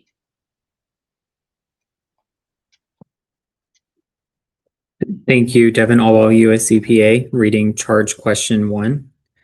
Please comment on the strengths and characterization of the uncertainties underlying the selection of points of departure, PODs, in the selected intermediate and chronic HEDs proposed for TBBPA. Thank you for reading that into the record. And we will turn it over to Dr. Ryer Powder as our lead discussant to get our discussion started. Okay, I thought it would be best if I just went through my executive summary, which I put together based on the comments from the respondents. So I will do it that way, and hopefully everybody will follow what I'm saying here. So first, the opinions regarding the Fukada et al. Study were not consistent among the respondents. One of the 4 respondents discussed the inadequate quality of the data, the inadequate interpretation of the data, and subsequent misuse of the data in BMDL modeling, rendering the use of the study as a basis for the HED as highly uncertain. The other 3 respondents agreed that the 6.8 milligram per kilogram per day HED from the Fukada study is a reasonably health protective intermediate duration valuable for a susceptible developmental window. Respondent 1 did not comment on the NTP 2014 study. Regarding the NTP 2014 study, respondent 2 stated that the 4.4 milligram per kilogram per day HED is supported by a chronic bioassay and biologically meaningful lesion, but is limited mainly by low dose extrapolation from a high dose non-monotonic response, whereas respondent 3 stated that the HED of 4.4 milligram per day based on a low L of 250 milligram per kilogram per day, based on atypical endometrial hyperplasia, in adult female Wistar rats for assessing risk from chronic duration exposure to TBBPA is reasonable. Respondent 3 characterized the study as a well-conducted, high-quality NTP chronic bioassay and stated that it is suitable for evaluating chronic exposure to TBBPA. The atypical endometrial hyperplasia is a precursor lesion of uterine adenocarcinoma. It is a sensitive endpoint as the lesion occurred before tumor formation. Selecting this precursor lesion as a critical endpoint is consistent with EPA guidance because prevention of an immediate precursor lesion is generally regarded as appropriate for protecting against subsequent cancer risk. Therefore, this endpoint is an appropriate candidate for chronic risk assessment.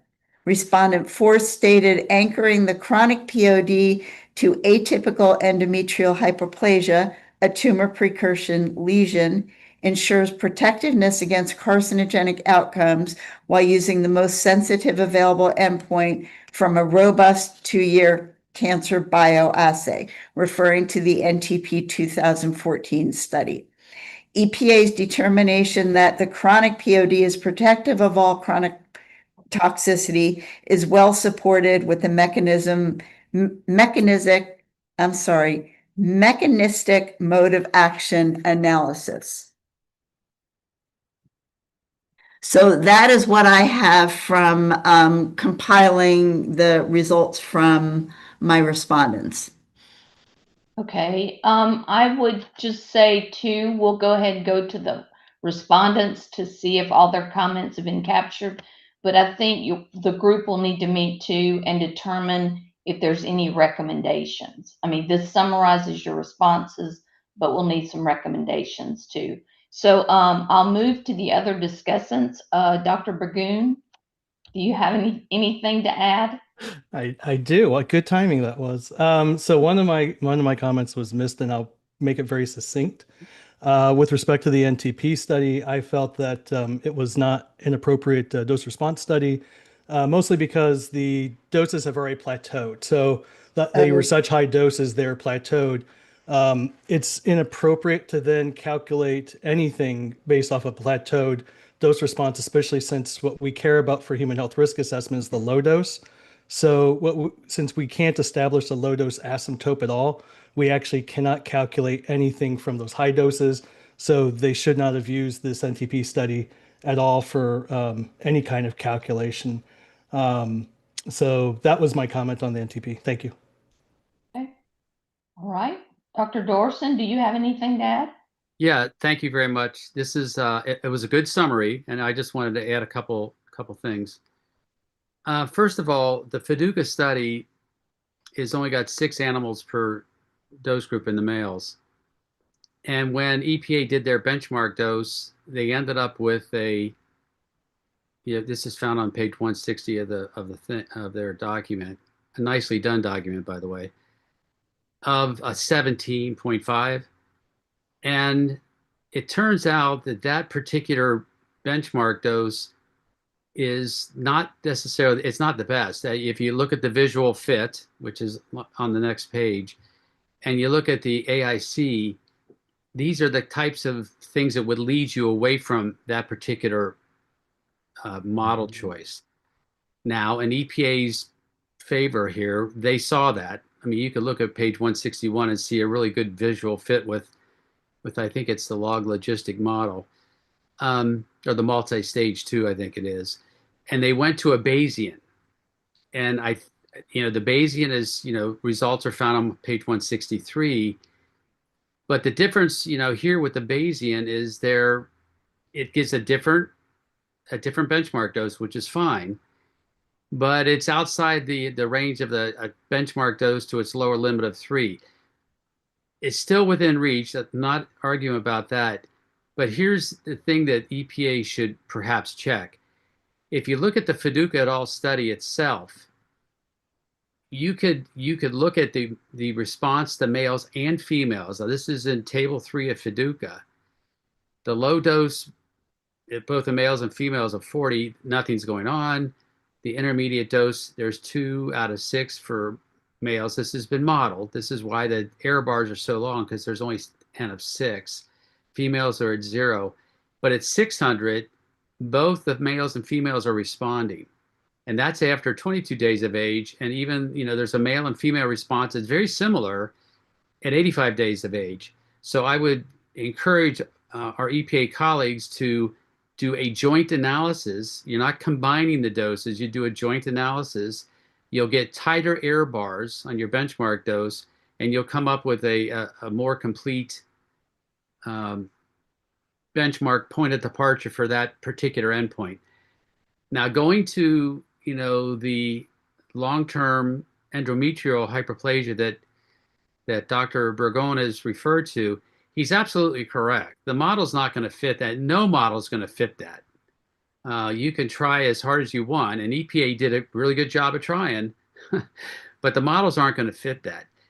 What I would recommend there is you've got the modeling of the tumor data, which we'll talk about in a little bit, where you've added the hyperplasia, and those models do fit. So since EPA is going for this idea of a threshold, you might consider that model, as a stand-in for both cancer and non-cancer endpoints, which would be a reasonable suggestion. So thank you for listening. Mike Dorson here. Thank you. Dr. Ryer-Powder? I'm sorry, Dr. Dorson. Can you repeat which model you said would be a good stand-in? Well, it's a data set. For the FIDUCA study, I would model the difficulty with the benchmark dose modeling for FIDUCA is you've got an N of 6. So any model will fit. I mean, look at the visual fit. They all fit because the error bars are so large. The multi-stage model 2 fits the best. I mean, it's almost a perfect fit, right? So, and that gives you a very different benchmark dose. So you need to maximize the data you've got. And when you look at the FIDUCA study, table 3, you can maximize the data. You can model both males and females, a joint analysis where you don't combine the data, you use the separate data points and just run them. And you'll get a different benchmark dose. The error bars will be smaller. The benchmark doses will be higher. And you could do the Bayesian, combination as well. That's another good approach. Or you can pick the best model. I'm comfortable with either approach, but EPA should look at the joint analysis of the FIDUCA study. Okay. Sounds like a good, clear recommendation this group is making. Let's see, Dr. Shin, did you have anything to add? Hello? Hi. Hi, yeah. I think that the leader discussions summarized my suggestions or my observations regarding the Fukuda error and then NTP error, so I don't have any further suggestions. Okay, thank you. Thank you. Dr. Haber, did you have anything to add? Just a couple of things. So I think it's worth considering looking at the male and female together as data together from the Fukuda study, as Dr. Dorson is recommending. I know that there is some guidance on combining such data sets, and one of the criteria is whether it's the same dose response. And so that would be something to look at. I know that the EFSA/PROST models do allow considering of covariates, but they also have different underlying assumptions of the dose response, so that probably would not help. The other suggestion is that for modeling the epithelial hyperplasia, since several of the commenters have noted that you're just not going to be able to fit the data with the model, that perhaps the best estimate of the low dose slope is just drawing a straight line from the control to the low dose. And, not trying to model it, just draw that straight line, and that gives us a slope. it doesn't capture uncertainty, so that's a limitation. But at least that can be considered in an uncertainty analysis, and it may actually have be something we have greater confidence in than models that are where there's been an attempt to fit a model, but there is not a good fit. Right. And just to add to Dr. Haber's, it's on page EPA's Cancer Guidelines 2005, page 324, that talks about the combination of data when you do that joint kind of analysis. Okay. Thank you. Thank you, Dr. Haber. All right. And Dr. Klonig. Thank you, Jim Klonig. I'm not a modeler, so my interest was more on the biology or the changes that occurred, and I think the EPA could do a better job on talking about these the polycystic lesions in the young animal neonates. I think there's some other chemicals that induce the same thing. There's really no mode of action suggested. And the thing that surprised me and actually surprised the authors, the Fukuda authors, was that they did see this even though they gave young rats, 5-week-old rats, a longer term administration of the same dose or higher doses and didn't get any polycystic lesions. So I think that I put in some references and so on. And this is particularly important from the standpoint that polycystic kidney disease occurs in humans, and there's both a dominant and recessive gene component to this. So I think that might be a sensitive population that may be highly susceptible to this and with exposure to those individuals. Overall, though, I thought what our leader expressed and summarized she did a very good job on that. Okay, thank you. I'm going to open it up to the rest of the committee. I see Dr. Apty with his hand up. Yeah, hi. I want to follow up. This is Udayan Apte. I want to follow up on the comment that Dr. Klonig made on PKD, and I think it's a very important component of this chemical. PKD has two components, recessive and dominant, and the dominant is 1 in 500 patients, and recessive is more like 1 in 20,000. And it is not only the polycystic kidney disease, but it's a spectrum disorder where you get cysts in the liver, you get cysts in ovary, and there is a fairly big component of ciliopathy in that, where the primary cilium is affected. So that's the biology part of it. And these individuals are highly susceptible to blood pressure issues and several other problems because their kidney functions kind of compromised, and the only treatment is really the transplantation mostly. But what I would like to know is, or maybe the EPA should comment on, these diseases are genetic disorders. They arise because in case of dominant PKD, there is a mutation, or there are several 100 types of mutations in PKD1 and PKD2 genes. And in the case of recessive, there are several different mutations noted in PKHD1 gene. And so that's the way it happens in humans, right? And so if we are seeing this, and if you look at the animal models, and we've done a lot of work on this and we published before, all the animal models are essentially PKHD1, PKD1 mutation models, right? You mutate them in mice, you get the same kind of disorder. So the question becomes, is this chemical causing something like that? That is the fundamental question that arises. If you see this in animal studies, what is the mechanism, and does it has some similarity to the human disease, or is this a different type of etiology?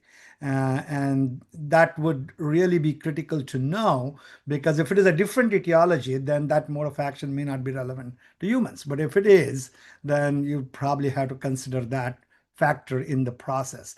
There are certain ideas where in liver, especially when the cystic liver disease arises, there are a few other mutations that are noted, but sometimes loss of biliary cell polarity will lead to cystic disease as well. And that is a non-mutagenic sort of etiology of that disorder.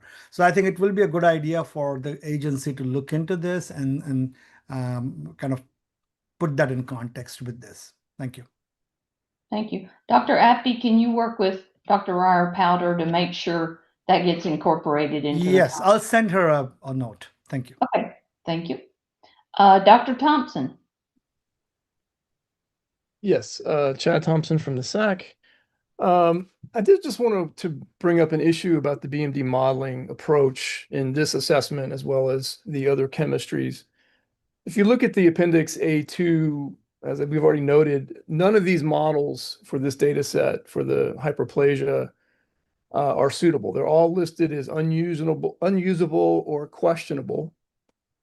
And then when you go to the Bayesian model average portion of the BMDS output, you get the average BMDL, it's 18.5 essentially, and it's much lower than all of the BMDLs predicted from the deterministic models that don't fit appropriately. But I don't see where there's any, I mean, the BMDS software does not make a recommendation or tell the user whether the Bayesian model average results are okay or not. So if it seems to me, and I didn't see any discussion about when they look at the Bayesian model output, are they certain that that model average is actually defensible?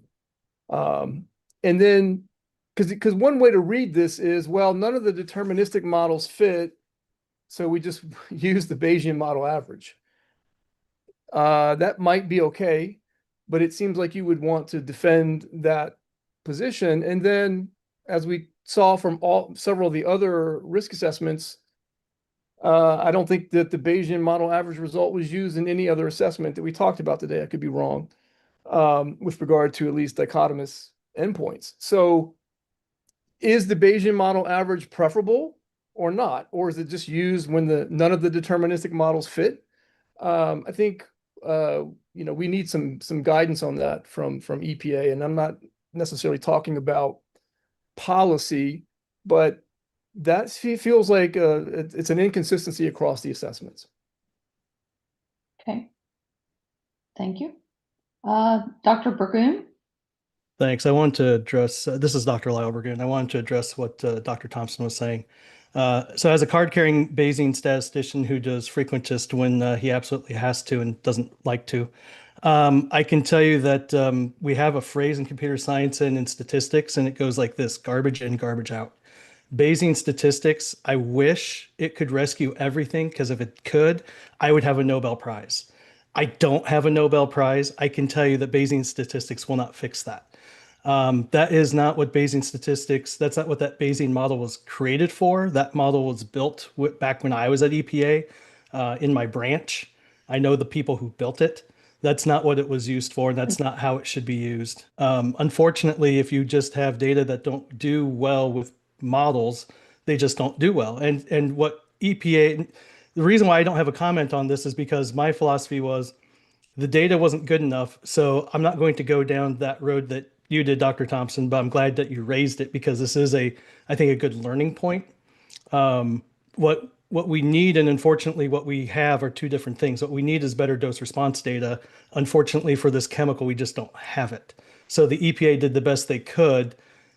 If I were still there in the BMDS working group, the thing that I would be recommending them do is try to find a better study, because you can't use BMDS for this. I also wanted to just raise one thing that I didn't explicitly state earlier, but my objection to Fukuda et al. Is really, if you look at table 1 of the Fukuda table in their paper, the body weights of the males and females are exactly identical, as are the standard deviations. In another part of the table, they have the females all have the same body weight of 48 grams. this and there are other issues. So that alone is an indication of it's consistent with, I'm not accusing anyone of anything, but Fukuda et al.'s paper is unfortunately consistent with falsification or fabrication of data. And that's how we say, I'm a scientific integrity investigator. That's how we say it until we have proof that this is what happened. And then the statistics are also not done properly. They're doing pup level data, but they're using the pups as pseudo replicates, and that's not appropriate. So the statistics are wrong.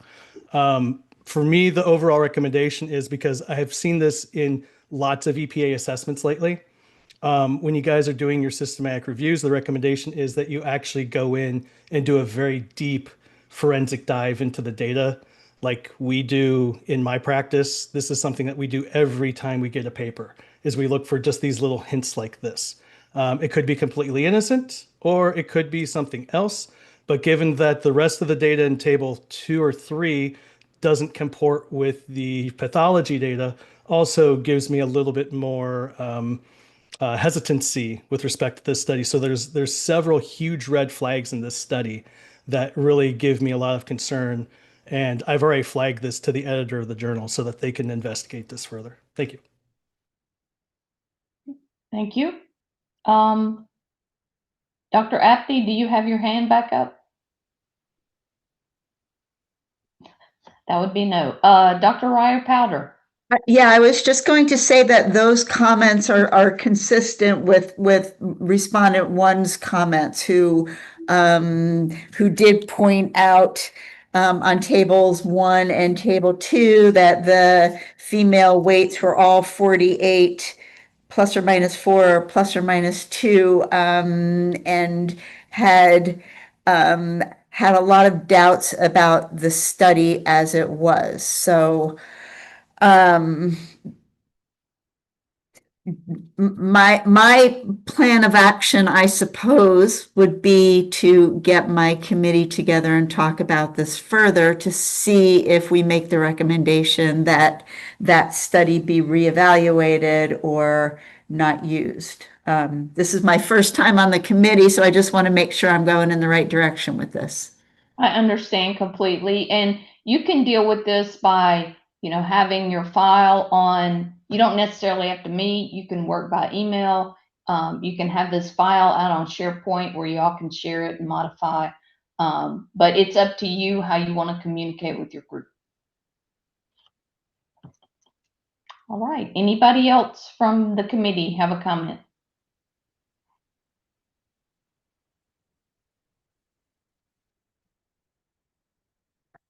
All right. I'm not seeing any hands. So I guess at this point, Dr. Ryer-Powder, one more question. Is this portion recorded so I can go back and listen to the recording and make sure I capture all the comments, or will there be a written transcript where I can read through the comments? What tools do I have to go back to make sure I capture everything? I think there is a recording. I know because I've used it. There's a transcription after the meeting is over. Perfect. Thank you very much. Sure. And thank you everyone on the committee for giving me your comments. See Dr. Haber's hand up. Yes, I actually have a question for Dr. Burgoon. I basically was agreeing with you that the Bayesian model averaging is not going to solve the problem for the endometrial hyperplasia. I was curious what you thought of my suggestion to just draw a straight line from the low dose to the control. As can't model the data, but at least this gives us some sense. I need to think about that. I'm not sure where I fall on that. My initial default to everything is, I need to think about that. So that's where I'm at. Thank you for the question. Fair enough. Dr. Dorson, you're on mute. Yeah, well then, or Dr. Haber, or Professor Haber, sorry.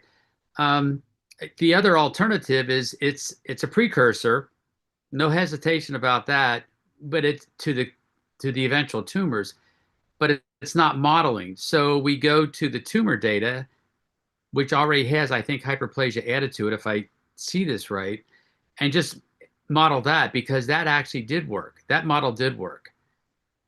So it's a good attempt to use the precursor. No problem with that. But, you know, when it doesn't work, it doesn't work. That's just another option, I think, if I got this right. Okay, thank you. Any other comments from the committee?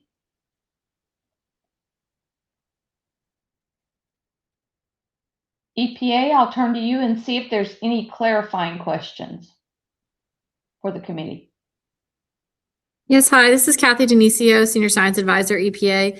The team is not indicating to me that they have any clarifying technical questions, but I wanted to raise the question potentially to you, Dr. Gentry. We've heard a lot of thoughts and opinions and recommendations in this response, a wide variety, which I know has been acknowledged. And we'll certainly be considering everything that we've heard in our revisions. But what is really helpful to us to hear in the meeting versus, you know, only in the report a number of weeks down the road, but here in the meeting is the clear recommendations of the discussants and the committee, and whether that be a consensus recommendations or a majority versus minority or split, you know, just having that clear understanding of the recommendations and, you know, the consensus versus not is really helpful. So it sounds like this group was going to go back and confer on that. So I was just wondering when we might get that, or you know, how that might work. And you don't have to answer that right now. Well, we can circle back to this question. I think, unfortunately, for the very first charge question, we have a lot of people new to the committee for this one, which is understandable. So we can always come back. I know we've got kind of a template, but everybody's learning this, or a lot of people are. So this group can meet, maybe get some clarity to their recommendations, whether they're consensus or minority, that type thing. And maybe we'll circle back to this question later. Wonderful. That would be really appreciated. Thank you so much. Sure. All right. Let's see. So I think at this point, there's no more discussion of this question. I think we're ready to go into public comments. I believe that's right, Ms. Munir. And I will turn it over to Indina to run that part of the meeting. Thank you, Dr. Gentry. Good afternoon, everyone. Welcome to public comments.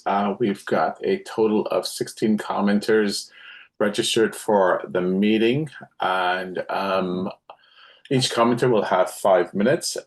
We do have a timer on to keep track so that we can get to everyone who registered for comments. Our first commenter is Adam Bettman. Adam, go ahead, please. Please remember to turn on your audio and camera.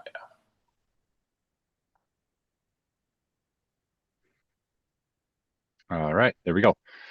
Good afternoon, everyone. My name is Adam Bettman, and I am speaking on behalf of the People for the Ethical Treatment of Animals, or PETA. I'd like to thank the EPA and the members of the Science Advisory Committee on Chemicals for this opportunity to provide comments on these draft hazard and exposure assessments.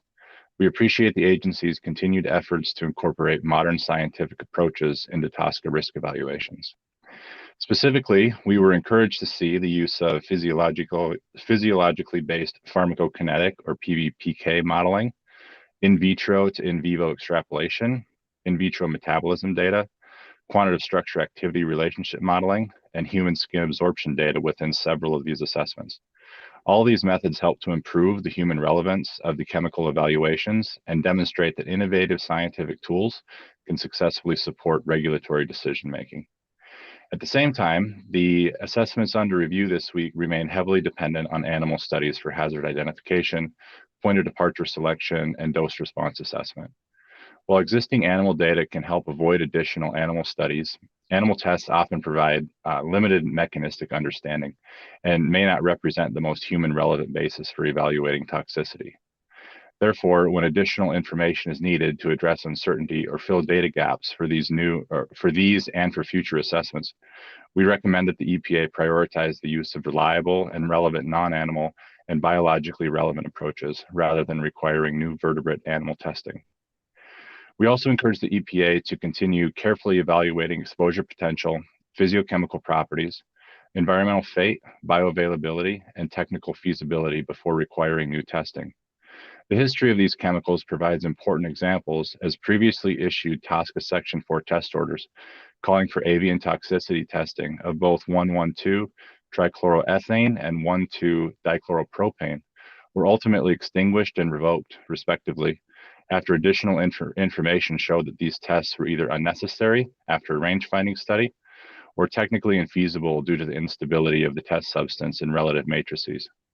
While we appreciate these decisions that spared approximately 4,700 animals, these outcomes highlight the importance of conducting rigorous and informed evaluations early in the process so that testing requirements remain scientifically justified and capable of producing meaningful information.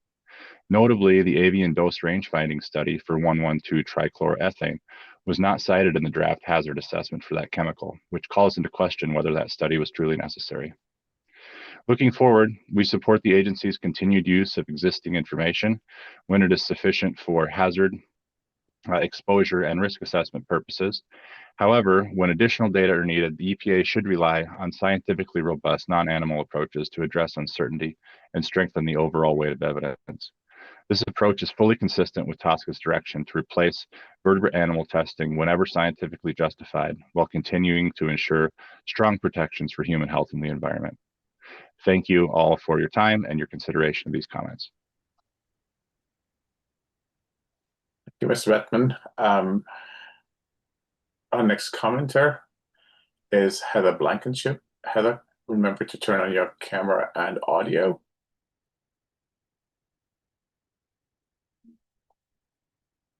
Good afternoon. I'm Heather Blankenship, and I'm the Senior Manager with B&C Consortium Management, and I'm the Consortium Manager for TDCE Consortium. I'm commenting today on behalf of the TDCE Consortium's Risk Evaluation Advocacy Group. The group submitted to EPA on July 23rd written comments on the technical support documents for the trans-1,2-dichloroethylene, or TDCE, risk evaluation. EPA assesses hazard and exposure data and synthesizes those data into a risk characterization when it conducts risk evaluations under the Toxic Substances Control Act. For the TDCE risk evaluation, EPA has requested that the SACC peer review only the draft hazard assessment technical support documents rather than the full draft risk evaluation. This approach effectively excludes peer review of significant components of the risk evaluation and the overall integration of the evidence. EPA has also requested that the SACC peer review only the health hazard assessment for TDCE. EPA excluded from its request peer review of any of the environmental hazard assessment work it has performed for TDCE. EPA's view is that the approaches and methods have been previously peer reviewed, but this is an inappropriate gap in the peer review process for TDCE. The data selected for use in the application of those methods should also be peer reviewed, as there are multiple analogs that EPA has selected for read-across data to fill data gaps on the potential environmental hazards of TDCE. Peer review of the environmental assessment is necessary to ensure EPA is fulfilling its TSCA statutory mandate to conduct risk evaluations based on the best available science and the weight of scientific evidence. The TDCE Consortium's Risk Evaluation Group commented on several concerns with the environmental hazard assessment, including 1, EPA's assumption that the highly volatile substance TDCE partitions to water. 2, TDCE data were excluded from species sensitivity distribution modeling. And 3, why other more relevant analogs, including 1,2-dichloropropane, which is under concurrent review by the SACC, were not considered by EPA. Members of the SACC and other public stakeholders have previously raised concerns that reviewing standalone hazard assessments makes it challenging for the SACC to evaluate fully how those hazards translate into final risk characterizations. The TDCE Risk Evaluation Group encourages the SACC to comment in its report on the scientific merit of the peer review of select technical support documents without the full context that includes exposure data and the draft risk evaluation. In addition, the technical support documents include EPA's reanalysis of the dermal absorption data that were collected and submitted in 2024 by the TDCE consortium under a TSCA Section 4 test order. EPA used data from the Good Laboratory Practice Study Report to perform its own data analysis. TDCE is a highly volatile substance. Its volatility complicates the measurement of dermal absorption and ultimately EPA's assessment of the risk from dermal exposures. EPA has omitted a specific charge question regarding its reanalysis of the dermal absorption data, but the kinetics of absorption are directly applicable to assessing the hazard of TDCE. The SACC may opt to address these issues in its response to charge questions 12 and 13 that address acute, intermediate, and chronic hazards. There are several issues that the SACC should evaluate closely, including 1, the scientific validity of EPA's derived, potentially absorbable dose and permeability coefficient. 2, the acceptability of carrier solvents for finite and infinite dose experiments. And 3, the dataset selections for application to occupational, consumer, and general population exposure scenarios. The TDCE Risk Evaluation Group encourages the SACC to peer review EPA's document entitled Draft Dermal Absorption Calculations for trans-1,2-dichloroethylene. We thank you for this opportunity to express our views. Thank you, Heather. Next commenter. Our next commenter is Mark Caffarella. Mark, go ahead. Thank you. Appreciate the opportunity to speak today. My name is Mark Caffarella, and I'm a principal scientist with 3 Points Ecotox Consulting. I'm speaking to you today on behalf of the American Chemistry Council 1,2-dichloropropane TSCA Consortium. I understand that there are no charge questions on the environmental hazards before the SACC to consider, so I'm concerned that the environmental hazard assessment will not undergo peer review. My primary concern is that the EPA did not explicitly consider data generated in response to test orders that indicate that certain environmental hazards attributed to PDC are not plausible at concentrations expected in the environment. While additional environmental information may be forthcoming in the risk evaluation, EPA's presentation of this information in the draft hazard assessment may need refinement. Understanding the physicochemical properties and environmental fate of a chemical is a key element to understanding potential exposure, and it's critical for informing the test design relative to exposure scenarios. Conventional aquatic and terrestrial laboratory testing protocols are often precluded for highly volatile chemicals such as PDC. To maintain consistent exposures, it is often necessary to utilize flow-through testing or sealed exposure vessels if specific taxa will allow, for example, Daphne or chironomid species. There are also additional challenges in terrestrial studies, including avian and earthworm studies, in maintaining consistent exposures for the duration of tests. Because PDC has a high vapor pressure, test concentrations in these matrices, including soil and avian diets, decline too rapidly to yield meaningful exposure. In addition, no environmental fate or physicochemical data for PDC were presented in the hazard evaluation document to inform discussion of the concentrations of concern for any taxonomic group. Overall, the ability to maintain appropriate concentrations of PDC in sediment, soil, and avian diet under controlled conditions, as evidenced by extensive laboratory investigations, indicates that these required laboratory studies are infeasible and that these exposure pathways are unlikely to occur in environmentally relevant concentrations as supported by the fugacity modeling and do not warrant further evaluation. As such, in May 2024, EPA extinguished the requirement for the sediment life cycle test and revoked the avian and earthworm testing requirements. Therefore, while it is not possible to generate robust data for these compartments where data do not currently exist, EPA should not consider these to represent data needs in the risk evaluation. Rather, EPA may consider the failure to maintain specific concentrations of PDC in sediment, soil, and animal feed as justification that these exposure pathways are not of concern as demonstrated by the data and should be excluded from the scope of the risk evaluation. Thank you for your time and consideration.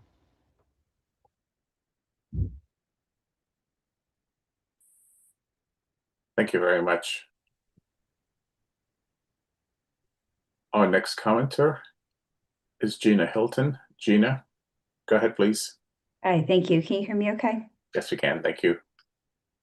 Great, thank you. So I am Gina Hilton, also speaking on behalf of PETA, and my comment is mainly addressing charge question 14, which requests feedback on the EPA's use of the RECAP framework.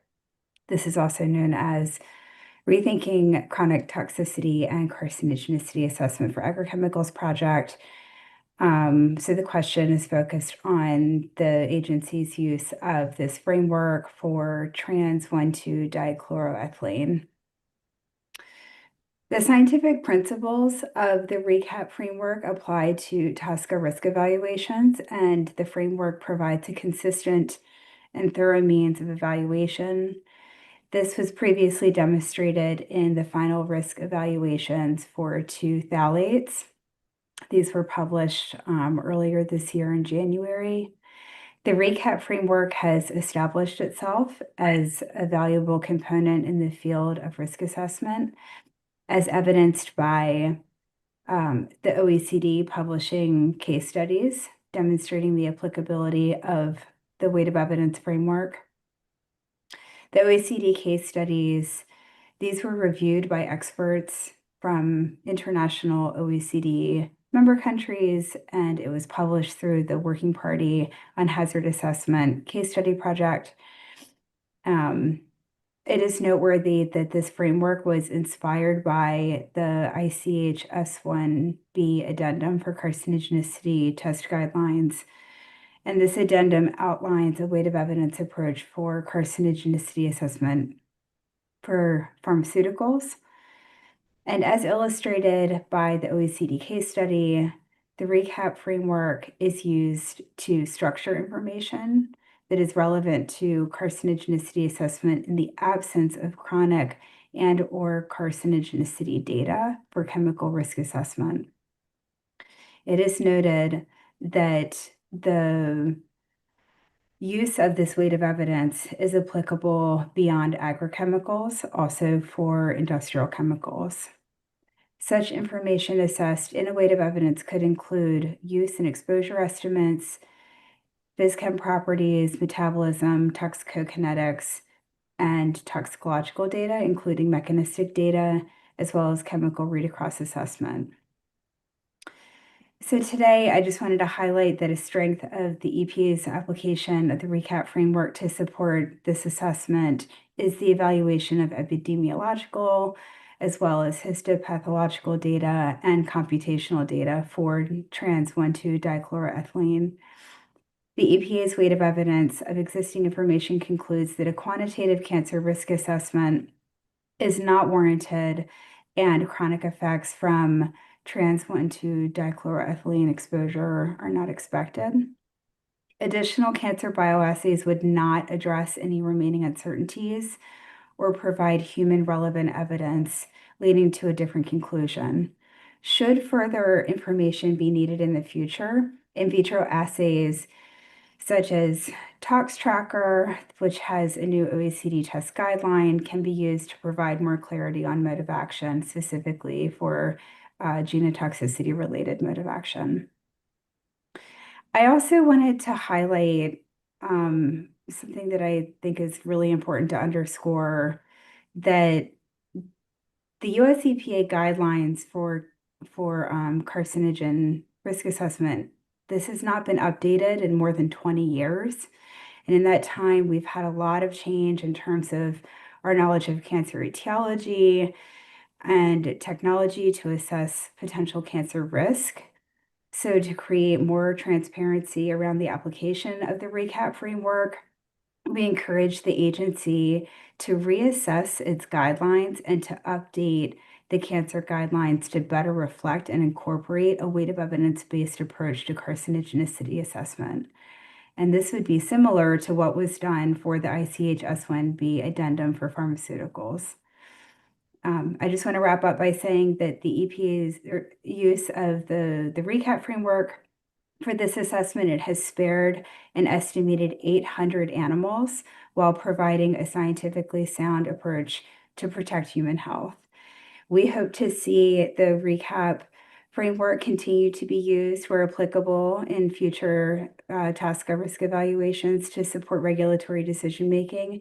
And I thank the SACC Advisory Committee for the opportunity to provide oral comments. That's all. Thank you.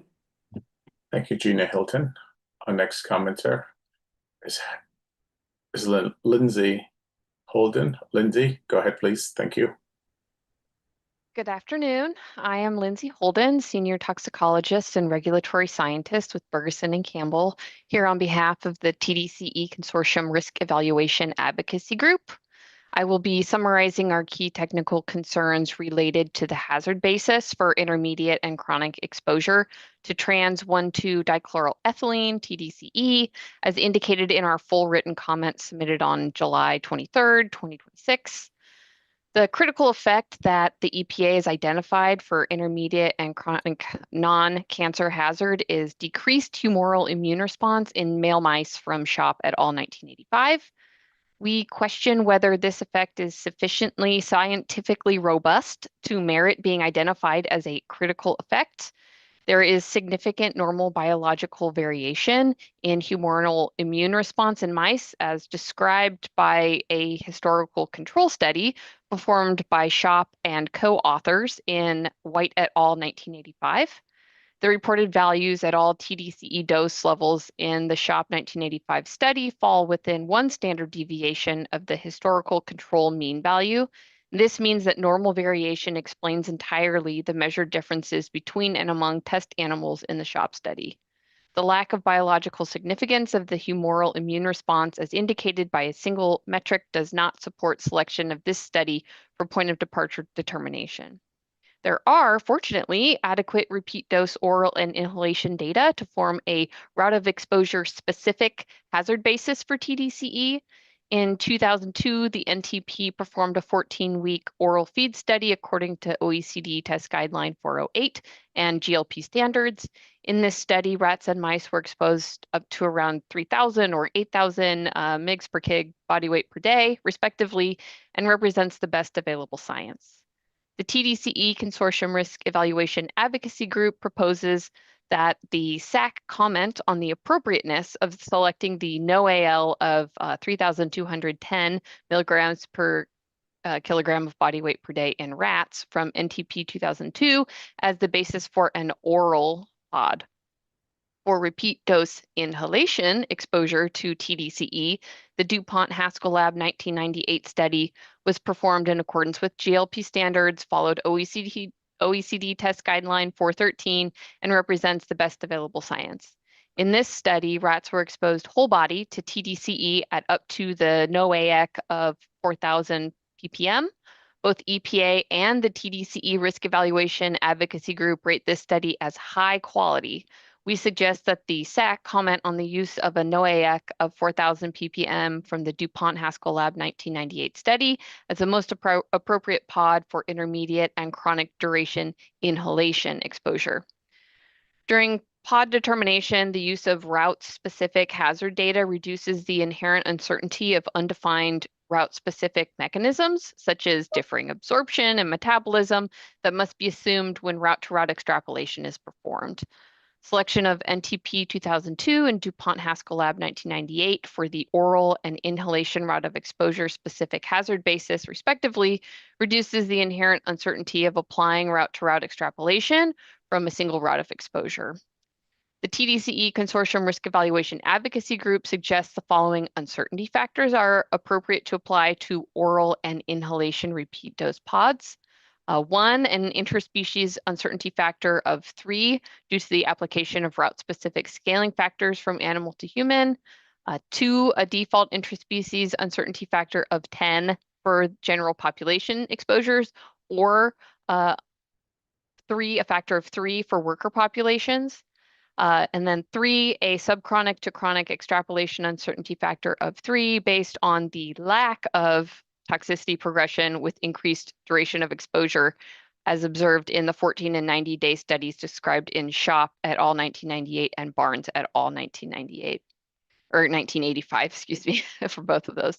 This approach results in a total uncertainty factor of 90 for the general population and 30 for worker populations. The SACC has the opportunity and responsibility to review and comment on the appropriate uncertainty factors in its response to charge question 13. SACC must address the best available science for the hazard pods and the uncertainty factors assigned by EPA, including considerations of the key study, critical endpoints, the route of exposure, and impacted populations, and advise EPA to update the technical support documents and forthcoming draft risk evaluation to reflect SACC recommendations. Thank you again for the opportunity to present these comments. Thank you, Lindsay Holden. Next commenter is Jordan Kusal. Jordan, go ahead, please. Thank you for the opportunity to speak today. I'm speaking on behalf of the American Chemistry Council Propylene Dichloride, or PDC, Consortium. I've supported the consortium and their work to advance science for several years, including publishing a peer-reviewed mode of action MOA assessment for PDC carcinogenicity. I'll be commenting on the EPA's draft human health hazard assessment for 1,2-dichloropropane, also known as PDC, with a focus on SACC charge questions 3 and 4. In charge question 3, EPA requests feedback on the non-cancer assessment, including its critical endpoint selection. For the intermediate oral point of departure, POD, the consortium agrees with EPA's selection of hematological effects, but suggests that EPA consider selecting from among the higher PODs of 53 to 69 milligrams per kilogram per day derived for other hematological endpoints in Kirk et al. 1995, because they represent clear biological adversity.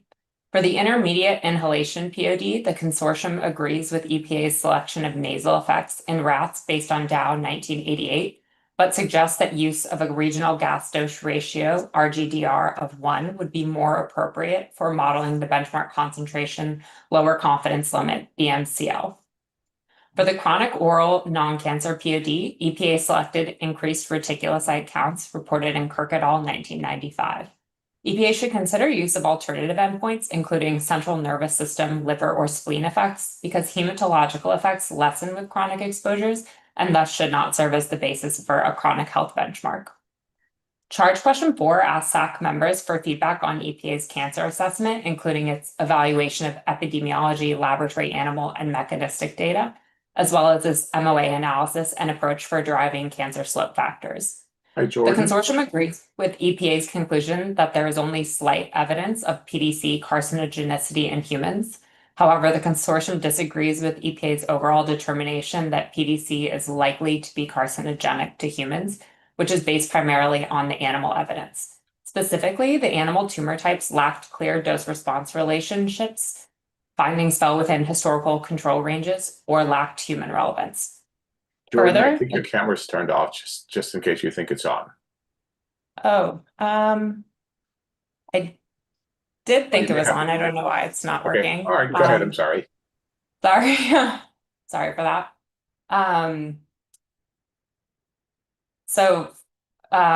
Notably, I think I left off on further, the tumor findings lacked species and tissue concordance following inhalation and oral exposures.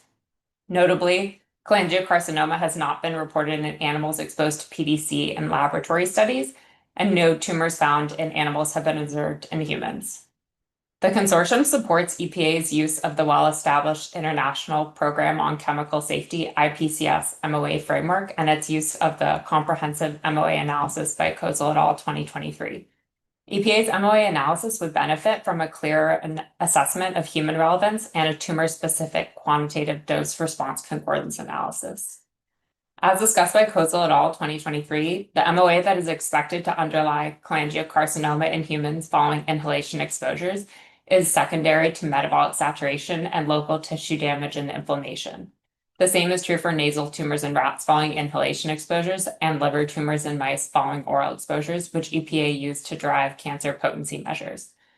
Overall, the weight of evidence demonstrates that the MOA for PDC carcinogenicity exhibits a threshold.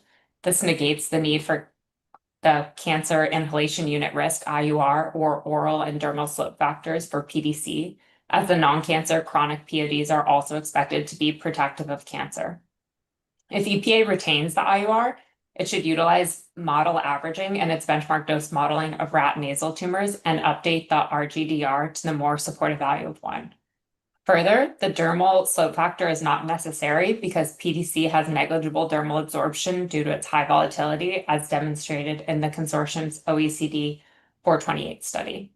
In summary, EPA conducted a comprehensive evaluation of PDC non-cancer and cancer hazards, which has many strengths. However, EPA should reevaluate the need for linear cancer potency measures given the likely threshold. Further, for the non-cancer assessment, some revisions to critical endpoint selection or modeling are recommended. Thank you for your time, and I apologize for my camera issues. Thank you. We appreciate your comments. Our next commentator is Heather Lynch. Heather, go ahead, please. Thank you for the opportunity to speak today. I'm a principal with Integral Consulting. I'll be commenting today on the draft risk evaluation for TBBPA, and I am speaking on behalf of the ACC TBBPA Consortium.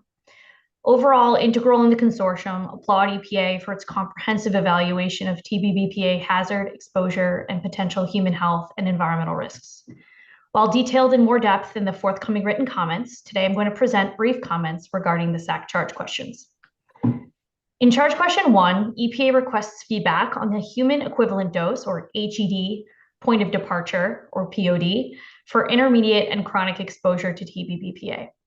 For the intermediate oral and inhalation HEDs, EPA selected polycystic kidney lesions in neonatal male rats as the critical effect. While this is an appropriate endpoint, EPA should consider potential confounding by administration-related injury in the Fukuda et al. 2004 study. Gavage administration may cause direct or indirect trauma to the kidney, particularly in very young animals. Second, the benchmark dose model showed substantially different dose response curves, reflecting the instability of the data due to small sample sizes and a low incidence of cysts. EPA thus chose the Bayesian model average of 28.8 milligrams per kilogram per day, but this value is lower than the lowest dose tested, which was 40 milligrams per kilogram per day. The clearest low AL associated with the constellation of all kidney effects, not just cysts, is 600 milligrams per kilogram per day. Considering the uncertainty in the modeling, EPA should consider utilizing a no-AL derivation approach with 200 milligrams per kilogram as a no-AL, or at most a, quote, minimal low-AL with appropriate uncertainty factors. This change would then have to carry over to the associated dermal and inhalation route HEDs. The chronic exposure duration HED is based on atypical uterine hyperplasia reported in the NTP 2014 study. However, due to poor model fit for this endpoint, EPA should instead base the HED on the benchmark dose lower confidence limit, or BMDL, for combined hyperplasia and uterine tumors. Specifically, for hyperplasia alone, all models were either unusable or questionable, with BMDL-10s ranging from 4 to nearly 300 milligrams per kilogram per day. EPA selected the Bayesian model average value of 18.5 milligrams per kilogram per day. In contrast, EPA's modeling of combined hyperplasia and tumors yields a Bayesian model average BMDL-10 of 47 milligrams per kilogram per day. This is similar to the European Food Safety Authority, EFSA's proposed BMDL-10 of 42 milligrams per kilogram per day. This BMDL-10 is also more concordant with published BMDLs in the peer-reviewed literature, for example, Wyckoff et al. 2016.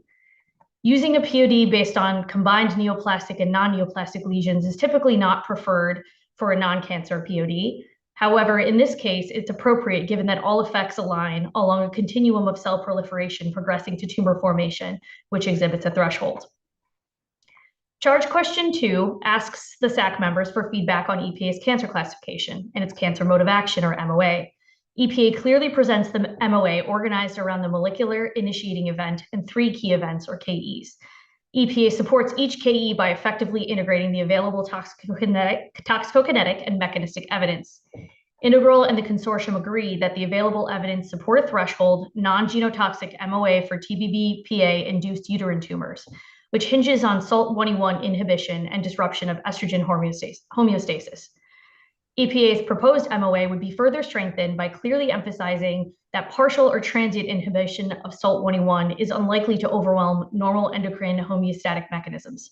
Persistent inhibition of a sufficient magnitude is necessary to exceed the compensatory capacity, ultimately resulting in sustained alterations in estrogen signaling and downstream proliferative changes associated with tumor growth, explicitly describing the transition from compensatory enzyme inhibition to the loss of endocrine homeostasis would strengthen EPA's justification for a nonlinear MOA. Moreover, EPA should more clearly emphasize the dose concordance between concentrations associated with saturation of TBBPA sulfation reported in Borgoff et al. 2016 and those doses causing tumors. Overall, based on the clear threshold for uterine tumors in mice, well-described and supported MOA, and limited evidence of cancer in human studies, EPA's conclusion that TBBPA is not likely carcinogenic to humans at doses below the levels associated with the non-cancer chronic POD is a well-supported conclusion. Thank you for the time to speak today. Thank you very much for your comments. Our next commenter is Steve Risotto. Steve, go ahead, please. Yes, good afternoon, Dr. Gentry, Ms. Jenkins, and members of the committee. My name is Steve Risotto, and I'm here on behalf of the American Chemistry Council's chlorine panel to address charge questions 5 to 11, covering 1,1,2-trichloroethane, or TCA. As you may be aware, the draft risk evaluation for TCA was released on July 24th, the day after comments on the support documents were due. While EPA has not scheduled peer review of the risk evaluation, at least not yet, a quick scan of the draft confirms that all of the unreasonable risk determinations result from occupational exposure. That is why it is so important that EPA's approach to issues such as addressing human variability and its assumptions about dermal exposure reflect real-world information. EPA's assessment of inhalation effects of TCA relies on reports of olfactory epithelium necrosis in rats. Considering the questions EPA itself raises about the human relevance of these lesions, these data are not an appropriate basis for deriving the point of departure.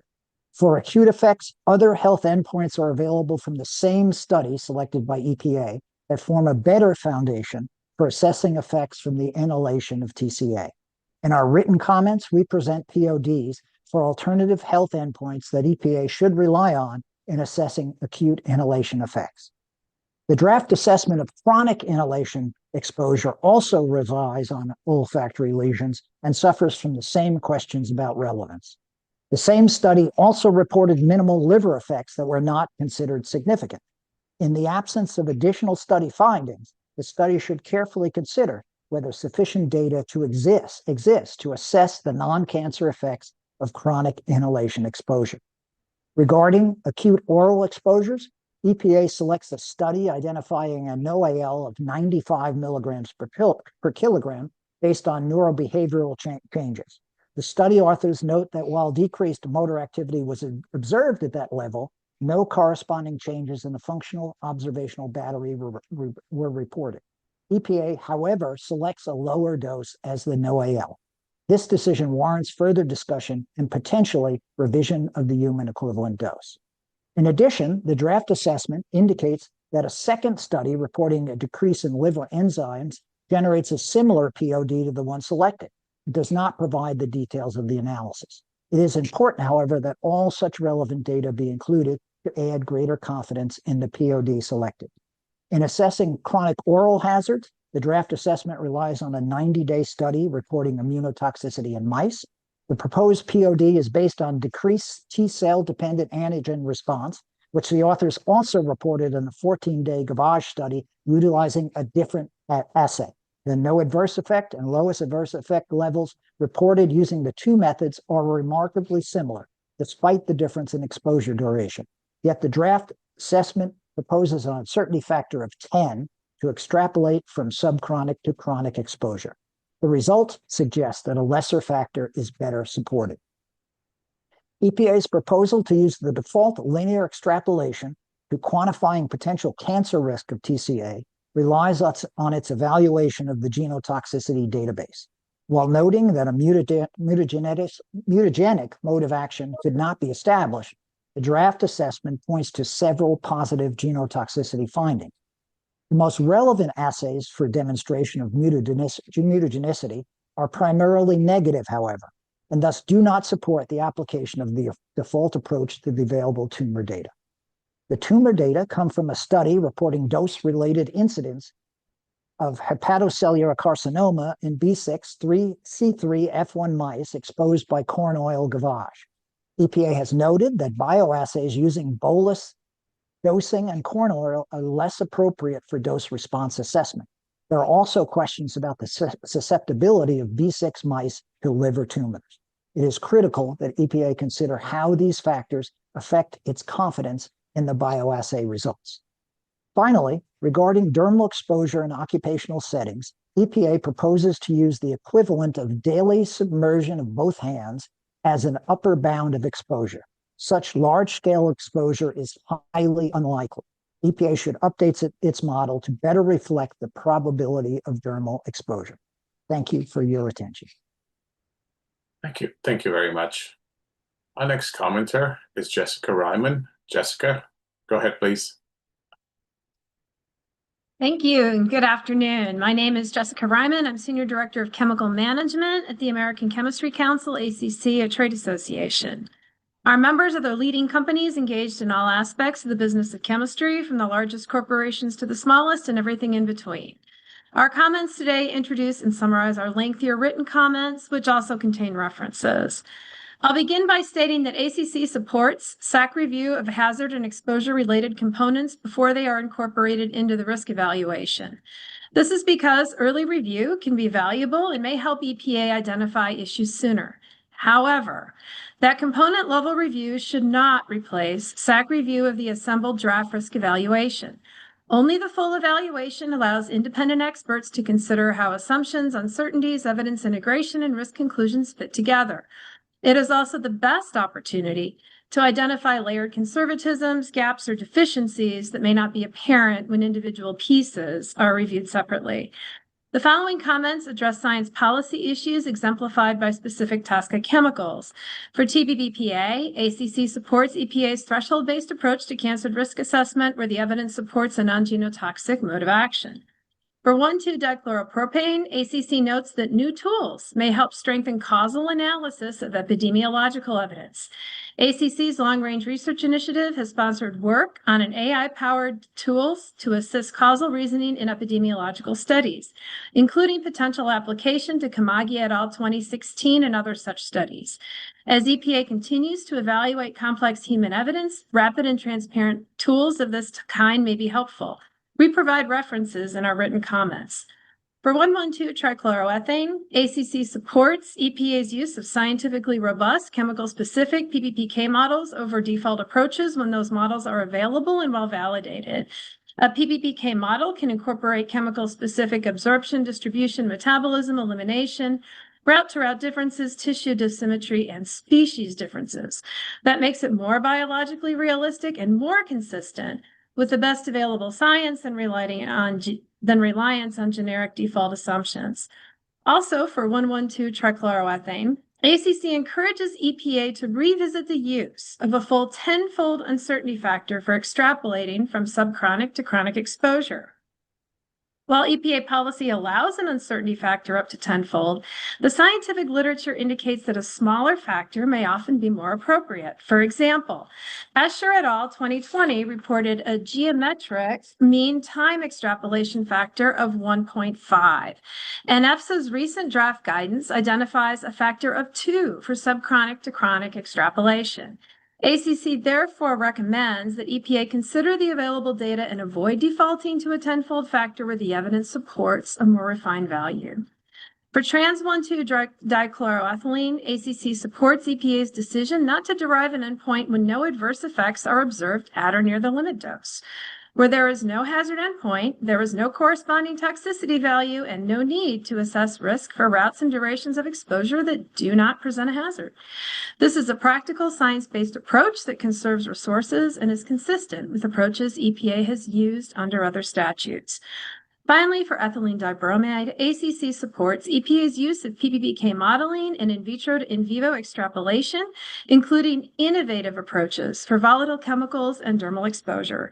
As EPA increasingly relies on new approach methodologies, PBPK models will become even more important for translating in vitro information into estimates of internal dose.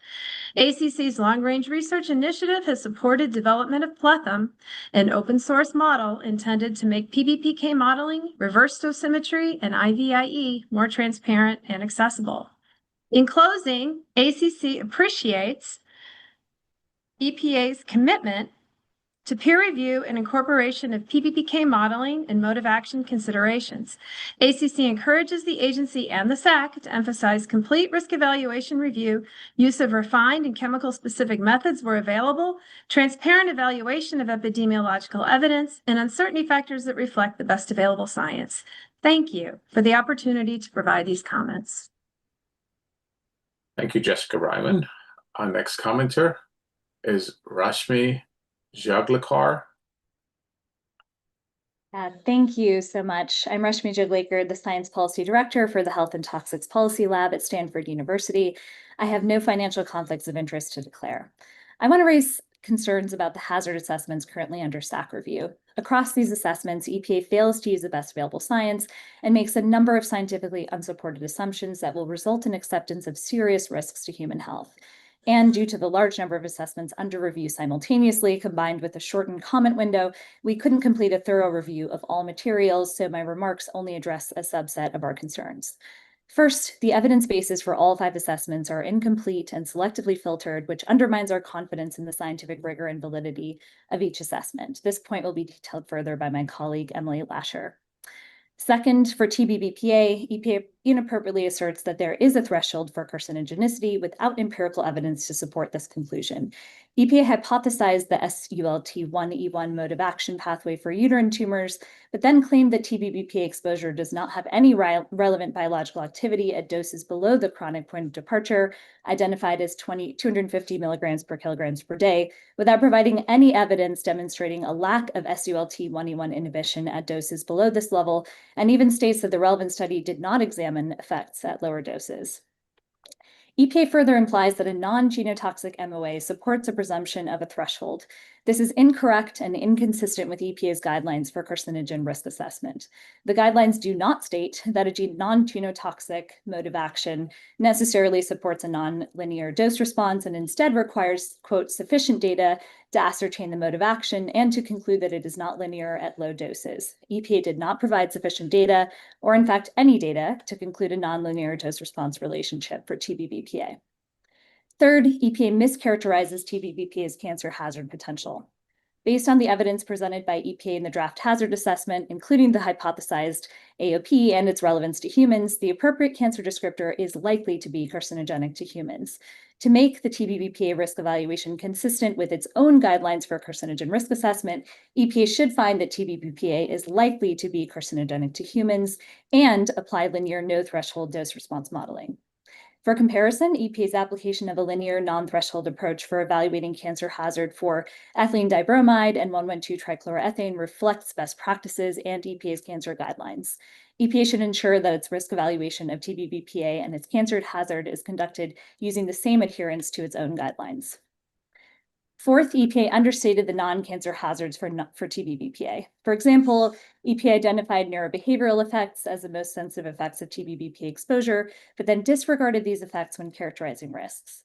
EPA identified at least 7 relevant animal studies demonstrating neurobehavioral effects, which EPA identified as medium or high quality, and then dismissed all of this evidence despite raising no significant concerns in the review of their methods according to pre-specified criteria.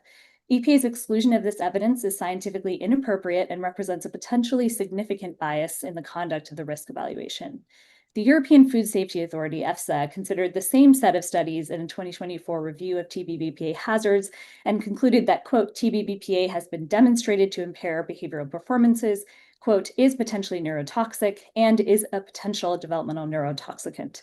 EFSA then used one of these studies, Kim et al. 2017, to derive a point of departure that is 140 times lower than the kidney POD of 28.8 milligrams per kilograms per day selected by EPA for characterizing non-cancer risks.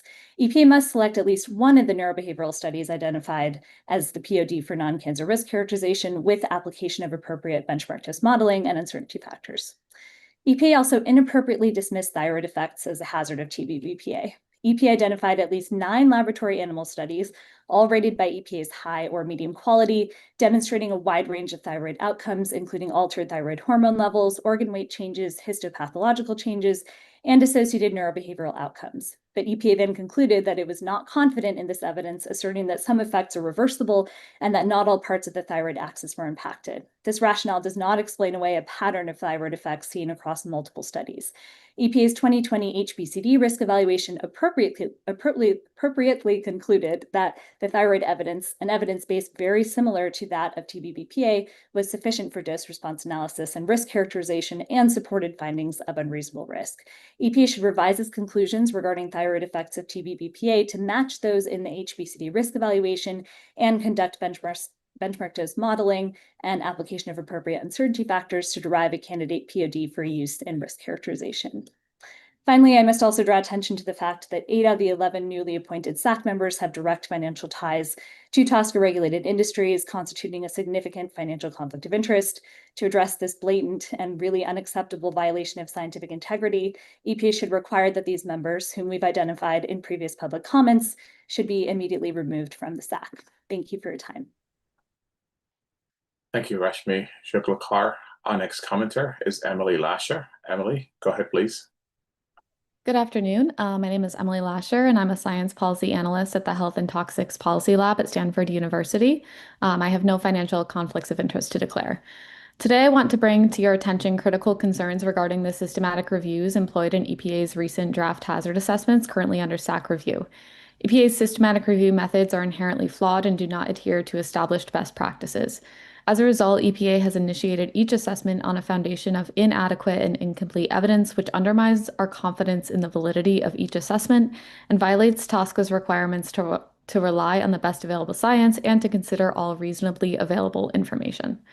First, EPA did not release draft systematic review protocols for TDCE, EDB, and 112 DCP alongside their draft hazard assessments. For 112 TCA, and TBBPA, an incomplete and inaccurate draft systematic review protocol was released. A predefined protocol is crucial as it minimizes bias, ensures transparency, and allows for peer review. In the future, EPA must publish a chemical-specific systematic review protocol for public comment before completing draft risk evaluations.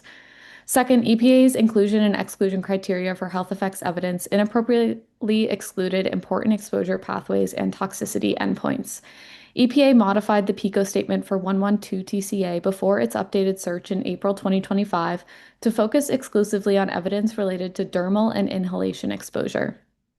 Similarly, in the EDB draft hazard assessment, EPA limited its evaluation to epidemiology studies and inhalation oral and dermal animal toxicology studies. By excluding studies from consideration examining other exposure routes like IP injection, EPA may not be capturing all relevant evidence which could yield different hazard and/or risk conclusions. EPA's decision to exclude these studies lacks scientific justification and inappropriately narrows the evidence base for the draft hazard assessments.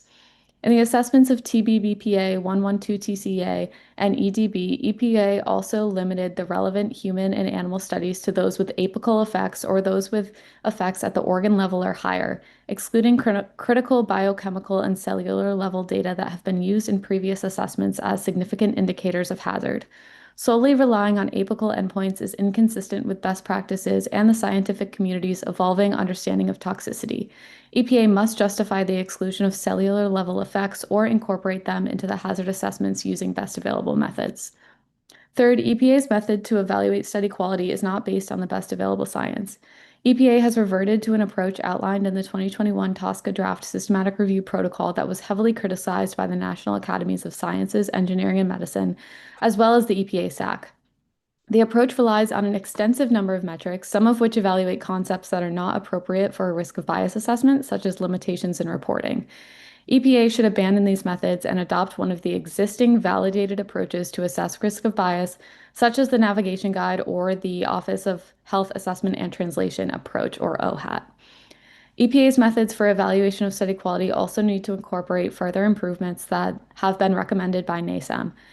In the hazard assessments for 112 TCA and TBBPA, EPA inappropriately reintroduced statistical significance as a criterion for study selection, going against NASAM's guidance that statistical significance should not be considered as a marker of study quality. Additionally, NASEM recommends assessing financial conflicts of interest as a risk of bias, given their demonstrated association with skewed research outcomes, and advises against deriving an overall quality rating for studies. I urge EPA to adopt a domain-based approach that allows for a nuanced evaluation of individual study characteristics. In conclusion, systematic review really serves as the cornerstone of the risk evaluation process. If conducted poorly, it will undermine the entire assessment by leading to biased conclusions, overlooking critical evidence, and ultimately jeopardizing public health. In 2021, the NASEM provided EPA with the best available methods for conducting systematic reviews that ensures that all relevant health effect studies are considered and evaluated in a manner that is free from financial conflicts of interest. In 2022, the SACC also provided over 200 recommendations to EPA to improve its systematic review process for TSCA risk evaluations. EPA has yet to implement most of these recommendations. The current SACC should call on EPA to adopt these recommendations immediately to ensure the scientific rigor and validity of its assessments. Thank you. Thank you, Emily. Emily Lasher. Our next commenter is John Kalmus-Katz. John, go ahead, please. Thank you, and good afternoon. I'm John Kalmus-Katz, a senior attorney with Earth Justice. This week, you have been asked to review about a dozen technical documents that will inform EPA's evaluation and regulation of 5 toxic chemicals. To do that, it's important to understand what the Toxic Substances Control Act requires in a chemical risk evaluation. I know you received a TSCA primer from EPA this morning, but there are scientific and legal requirements that EPA did not mention in that overview. I'd like to focus on those with my time today. So as you heard, TSCA requires EPA to conduct risk evaluations to determine whether a chemical substance presents an unreasonable risk of injury to health or the environment, including an unreasonable risk to a potentially exposed or susceptible subpopulation under the conditions of use. The statute prohibits EPA from considering costs or other non-risk factors in those evaluations, and it requires EPA to rely on the best available science. If EPA finds that a chemical presents unreasonable risk, then EPA must regulate the chemical to the extent necessary so that it no longer presents such risk. Under TSCA, it's not enough to evaluate risk to the general population. EPA must specifically consider potentially exposed or susceptible subpopulations who may be at greater risk than the general public because of their greater exposure or greater susceptibility. For instance, someone who's exposed to a chemical substance at work, at home, and in their environment will experience greater exposure and therefore greater risk than someone who's exposed from just one of those pathways. But there's not a single document before the committee this week that considers aggregate exposures for multiple conditions of use. That omission not only violates TSCA, but ignores this committee's consistent recommendation that the best available science requires the consideration of aggregate exposure and risk. Similarly, someone who is exposed to multiple chemicals that cause similar health effects will be more susceptible to harm from additional exposures to either one. The National Academy of Sciences has said, and this is a quote, "It is difficult to imagine any risk assessment in which it would not be important to understand the effects of co-exposures to agents or stressors." This committee has agreed. It has told EPA that the best science for chemical assessment includes cumulative impacts. Take TBBPA, a flame retardant that's before you this week. We know that people are exposed to multiple organohalogen flame retardants, including TBBPA, which are used in combination and are present in the same household dust. Many of those chemicals are associated with the same health effects, including neurotoxicity, cancer, and endocrine disruption. But there's not a word about those cumulative exposures in any of the documents you are reviewing. Similarly, 1,1,2-trichloroethane is a carcinogenic solvent that is primarily produced as a byproduct of the production of other carcinogenic solvents, including 1,2-dichloroethane. That means that people who work in or live around facilities that produce 1,1,2-TCA will also be exposed to 1,2-DCA and other parent chemicals, rendering them more susceptible to harm from their 1,1,2-TCA exposures. You would not know any of that from EPA's technical support documents. Now, there was a question raised during the preparatory meeting last month about why EPA was separately evaluating and regulating occupational risks and exposures when other agencies like OSHA and NIOSH had already done so. There are 2 reasons for that. The first is because Congress specifically required EPA to address occupational risks in the 2016 TSCA amendments, when it specifically defined workers as a potentially exposed or susceptible subpopulation that EPA must consider. The second reason is because OSHA admits that its workplace exposure limits are outdated and inadequate for ensuring the protection of worker health. Those aren't my words. I took that from OSHA's website. Similarly, if you look at NIOSH RELs, ACGIH threshold limit values, and other occupational exposure values, none of them are derived using TSCA's mandate to determine and eliminate unreasonable risks to potentially exposed or susceptible subpopulations. That's not to say that all NIOSH RELs are wrong.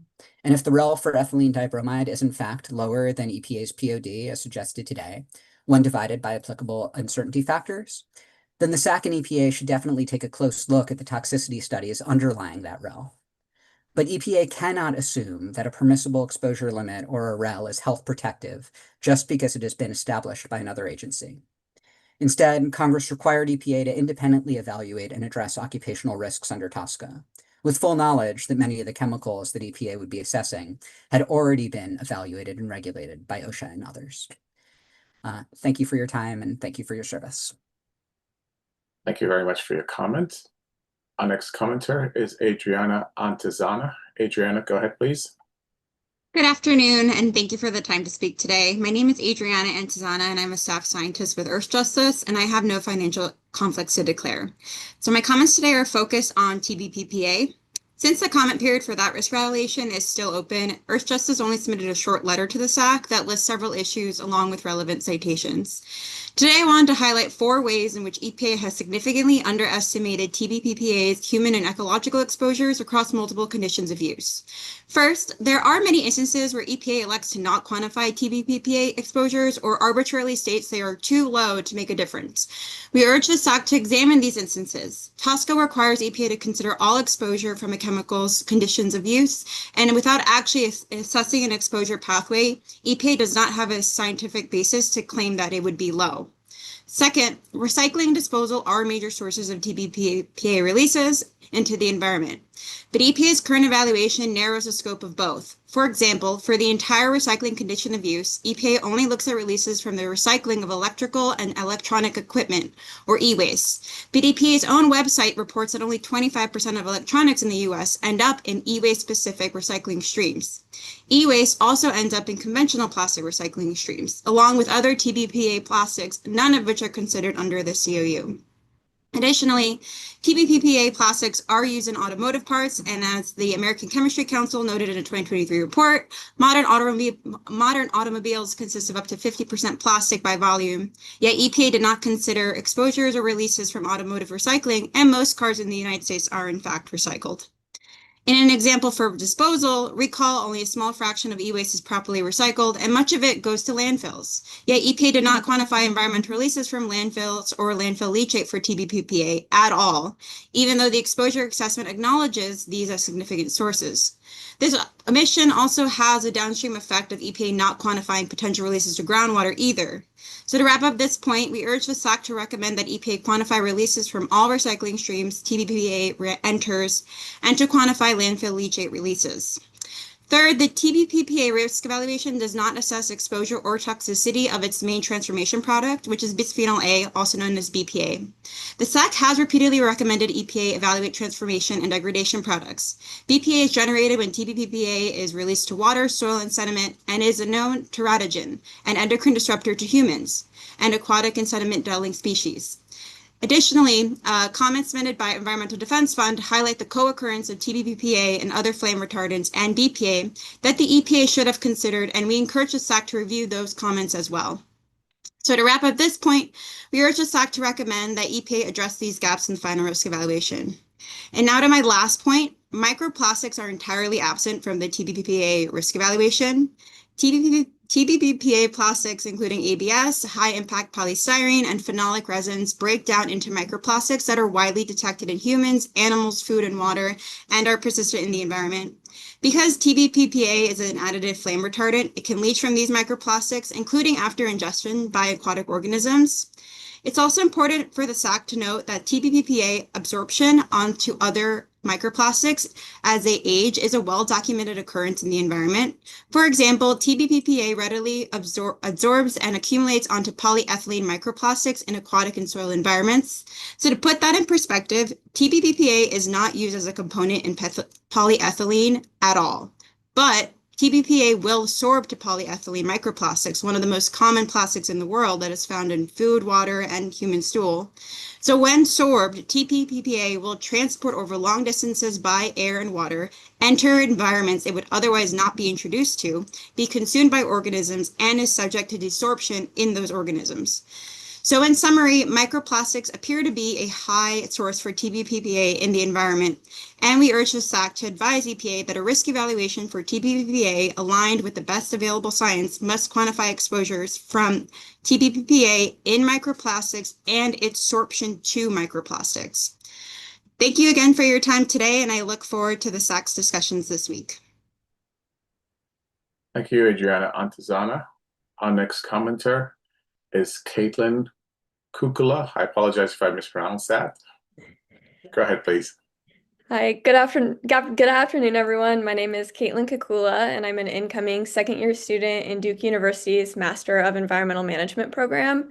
After completing my degree this spring, I'm planning to pursue a career in ecotoxicology and ecological risk assessment. This summer, I'm a science fellow with Earth Justice, and I've reviewed the TBBPA environmental risk assessment, and today I'm here to provide a few comments on issues I've identified. First, I wanted to highlight that foremost, TSCA mandates EPA to protect the environment. TSCA defines the environment as, quote, water, air, and land, and the interrelationship which exists among and between water, air, and land, and all living things, unquote. This definition is inclusive of all wild animals, domesticated animals, and flora, meaning EPA must comprehensively assess ecological exposures and risks. TSCA also mandates that EPA make scientific decisions aligned with the best available science, which means evaluating the full body of evidence for a chemical, inclusive of data demonstrating any pathway that a chemical can enter the environment, and any data demonstrating exposure or harm to any species. Turning now to the TBBPA risk evaluation, I'll briefly highlight 3 issues in the environmental risk assessment for the SACC to consider in its review of best available science. First, that EPA chose the wrong study for the chronic amphibian concentration of concern, or COC. Second, that EPA calculated an acute aquatic COC that it then arbitrarily disregarded when calculating risks. And third, EPA calculated chronic risks for several species under the disposal condition of use, or COU, that it again arbitrarily disregarded. To the first point, the chronic amphibian concentration of concern of 1.58 micrograms per liter is based on EPA's selection of Zhang et al. 2014, a medium confidence 21-day developmental study that observed inhibited metamorphosis. Using this COC, risk was found under multiple COUs. However, EPA inappropriately ignored a 14-day study by Zhang et al. 2018 that found sperm deformities in the black spotted frog, a reproductive effect, that would result in a COC of 0.34 micrograms per liter when applying the same assessment factor. By selecting the less health protective COC from Zhang et al. 2014, EPA is downplaying chronic risks to amphibians under all COUs. EPA's own guidance prioritizes apical endpoints of mortality, development, growth, or reproduction for hazard characterization, yet EPA provides no rationale for ignoring Zhang et al. 2018. I urge that the SACC recommend that EPA revise the chronic amphibian COC to use the more protective and scientifically defensible data from Zhang et al. 2018. To my second point, EPA calculated an acute aquatic COC of 10 micrograms per liter using a CC sensitivity distribution, or SSD, and selecting the lower bound of the hazardous concentration threshold for 5% of species confidence interval as its best practice. This produced a risk quotient greater than 1, so EPA did find risk. However, in the full risk evaluation, EPA opted to use a less protective COC of 110 micrograms per liter from the same SSD and thus eliminated the risk finding. EPA provided no defensible justification for this change other than stating that the original risk quotient was marginally greater than 1. I request that the SACC urge EPA to use the more protective COC, or at a minimum, apply an assessment factor to the less protective COC, as was done for most other cases in the TBBPA assessment. The COU in question is a little bit long, so bear with me and I'll state it now in full. processing, then incorporation into formulation, mixture or reaction product, then flame retardant in plastic material and resin manufacturing, plastics product manufacturing, custom compounding of purchased resins, paint and coating manufacturing. Finally, EPA did find chronic risk to acute invertebrates, vertebrates, and amphibians under the disposal COU, but rejected the risk because the number of model days of exceedance under the COU were not greater than the exposure duration in the hazard studies. This reasoning is not the best available scientific practice for interpreting chronic exposure studies, and thus I request that the SACC recommends that EPA revise their risk quotient interpretations to reflect the risks posed by the disposal COU. Citations for these comments are provided in Earth Justice's forthcoming letter to the SACC, and I would like to thank everyone again for their time today and listening to my comment. Thank you, Caitlin Kukula. Our next commenter is Marissa Kreider. Marissa, go ahead, please. Good afternoon. My name is Marissa Kreider, and I'm a board-certified toxicologist at Stantec. We have been supporting the Vinyl Institute on issues related to risk evaluation of 112-trichloroethane. My comments have been prepared on behalf of the Vinyl Institute and its 112-trichloroethane TSCA consortium. The VI submitted formal written comments on the technical support documents supporting the draft risk evaluation of 112-TCA. In the interest of time, today I seek to highlight the most important aspects of these comments and issues for consideration by the SACC and EPA. First, we would like to highlight the potential limitations of extrapolating dose response information from oral gavage studies to predict effects in humans, where exposures are typically under extended duration, such as inhalation or drinking water consumption. Both the acute oral and carcinogenicity benchmarks are derived from oral gavage studies. Gavage exposure may result in unique pharmacokinetic conditions and or peak internal doses of 112-TCA or its reactive metabolites that are not representative of other exposure conditions. In fact, there is some evidence in the available data set for 112-TCA indicating that effects observed following gavage exposure are not observed with other routes of administration, including the motor activity effects underpinning the basis for the acute oral and dermal risk assessments. This limitation has the potential to not only impact oral and dermal cancer risk assessment, but also inhalation risk assessment. The EPA relied on a physiologically based pharmacokinetic model to conduct root-to-root extrapolation for inhalation, thus assessing whether the model sufficiently accounted for potential differences in pharmacokinetic characteristics such as Cmax or metabolic pathway utilization and detoxification is necessary for evaluating the appropriateness of such extrapolation. BI also has concerns regarding species sensitivity. They limit the applicability of key studies utilized by the agency for dose response assessment. Most importantly, the key studies used for the prediction of non-cancer inhalation risk reported effects in the olfactory epithelium of rodents, an effect that may have limited applicability to human health risk assessment. Rodents are uniquely sensitive to the effects in the respiratory epithelium due to anatomical differences, relative proportions of nasal epithelial cells, and metabolic activity. Furthermore, dosimetric adjustment of effects occurring in the nasal passages is highly uncertain, as rodents are obligate nose breathers and have different respiratory tract architecture and airflow than humans. At a minimum, EPA needs to acknowledge these significant limitations with respect to the confidence in conclusions reached and consider alternate key studies or uncertainty factors for non-cancer inhalation assessment.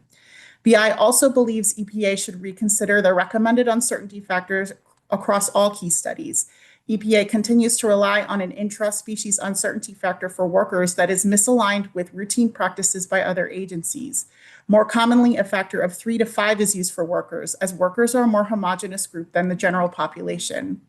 Other uncertainty factors warrant additional careful consideration, including interspecies factors under circumstances where animals are known to be more sensitive to effects, and subchronic to chronic factors when consideration of additional dose response information could support the use of non-default values. In addition, EPA's conclusions on carcinogenicity of 112-TCA differ from other regulatory agencies and are largely informed by a single animal study and the evaluation of genotoxicity literature. The only available positive animal study utilized the gavage method of administration, which, as noted previously, may offer a pharmacokinetic pattern of exposure that differs from other oral, dermal, or inhalation exposures. In addition, the agency did not independently assess the quality of most of the available genotoxicity studies, nor did they perform a true weight of evidence assessment on the basis of quality, reliability, and relevance of these studies. Furthermore, most of the in vitro bacterial mutagenicity studies were negative, suggesting that 112 TCA is not likely to be mutagenic. Overall, an assessment of the weight of evidence for genotoxicity, considering quality, reliability, and relevance of the findings, is both needed and demonstrably absent from the current assessment. Such an assessment may change the agency's conclusions regarding carcinogenicity, as well as the default linear low-dose approach to dose response assessment applied to 112 TCA. Lastly, we'd like to highlight the impacts the dose response assessment and associated limitations have on the occupational exposure value for 112 TCA. As outlined in the recently released draft risk evaluation of 112 TCA, the draft OEV is several orders of magnitude lower than currently enforceable occupational exposure limits, both in the US and globally. Given the uncertainties in this assessment highlighted in these comments, VI believes these aspects require critical reconsideration. With that, I thank the EPA and SACC for their time and commitment to a high-quality review of the ongoing risk evaluations. Thank you, Marissa Kreider. Our next commenter is Sarah Solomon. Sarah, go ahead, please. Hey, thank you so much. Good evening, everyone. Dr. Gentry, Ms. Jenkins, and members of the committee. My name is Sarah Solomon. I'm a director at the American Chemistry Council, and I'm here on behalf of the ACC's chlorine panel to discuss EPA's draft assessment of trans-1,2-dichloroethylene, or TDCE. Before I summarize the panel's comments on the draft TDCE assessment, I want to express our concerns about EPA's decision not to conduct a peer review of the draft risk evaluation for TDCE.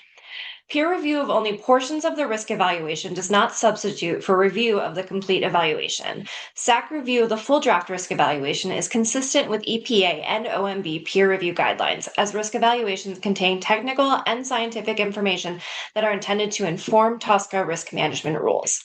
The agency's decision is particularly concerning since the panel understands that the draft risk evaluations for the substances currently under SACC review are largely completed. The pending release of these documents allows no time to incorporate the committee's recommendations on the draft support documents. ACC strongly recommends that EPA convene a SACC peer review of the full risk evaluation draft of TDCE. Turning to the acute hazards for TDCE, EPA relies on a developmental study reporting lacrimation in rats for assessing inhalation effects. The study also reports narcosis in the rats exposed to 6,000 ppm, but the draft assessment does not discuss these results. The decision to use the POD from the lacrimation results for estimating acute risks contrasts with the approach taken in developing acute exposure guideline levels, or AEGLs, for the substance, which rely on the report of narcosis in the developmental study and the case reports from 1936. The draft assessment should be updated to discuss why EPA would rely on lacrimation as its key health endpoint when other more relevant data are available. EPA's assessment of the chronic hazards presented is based on a subchronic study reporting decreased humoral immune response in mice. The study reports dose-related reductions in antibody-forming cells, AFCs, in the spleen in male mice, with a statistically significant reduction in AFC at the two highest doses. Tests of humoral immunity in the serum of the animals did not demonstrate suppression, and no effects on cell-mediated immunity were observed. While other drinking water studies have evaluated indicators for immune effects, the results have been mixed. In addition, a subchronic study in rats conducted at DuPont's Haskell laboratory failed to report histological changes in immune tissues, but reported a decrease in lymphocytes and leukocytes at the highest dose. The draft assessment proposes a chronic POD based on the AFC results. However, it is difficult to extrapolate results of the AFC assay to human tests since serum antibody concentrations, not just antibodies in the spleen, are measured in humans. The approach to assessing immune effects proposed for TDCE also contrasts with that taken in the draft assessment for 112 TCA, which relies on antibody response from all immune tissues based on blood serum measurements. Considering the conflicting reports of immune effects in the various animal studies, the study proposed by EPA is not appropriate for the derivation of chronic PODs for TDCE.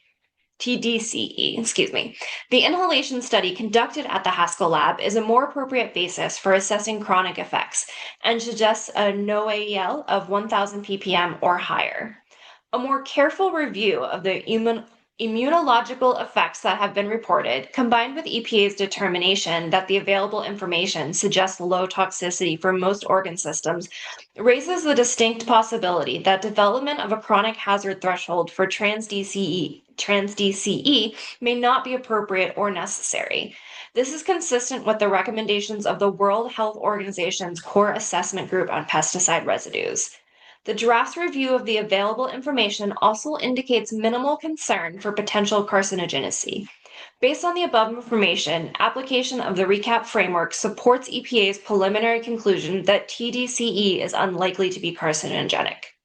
Finally, the panel has identified numerous uncertainties in EPA's assessment of environmental hazards. In particular, the decision to use trichloroethylene as a surrogate for TDCE to evaluate environmental hazards raises questions, given the differences in physical, chemical, and environmental fate properties between the two substances. Thank you so much for your attention and your time. Thank you, Sarah Sullivan. You are our last commenter, and with that, I'm going to pass it back to, I believe, Dr. Gentry. Yes, thank you. Thank you. I think that brings us to the end of our agenda for today. I want to thank everyone for their thoughtful and thorough discussions today. I want to thank the OPPT team for their presentations, our public commenters for their input, and each of you on the committee for your time, preparation, and scientific expertise. And with that, I will turn it over to Ms. Munir to close us out today.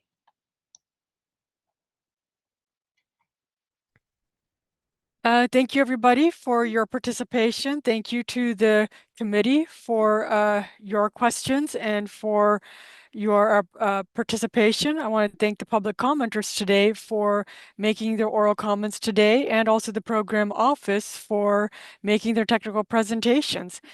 If there are no more questions, I'll just open the floor if there's any final questions before we adjourn. All right, I don't see any questions, so the meeting is adjourned. Thank you very much for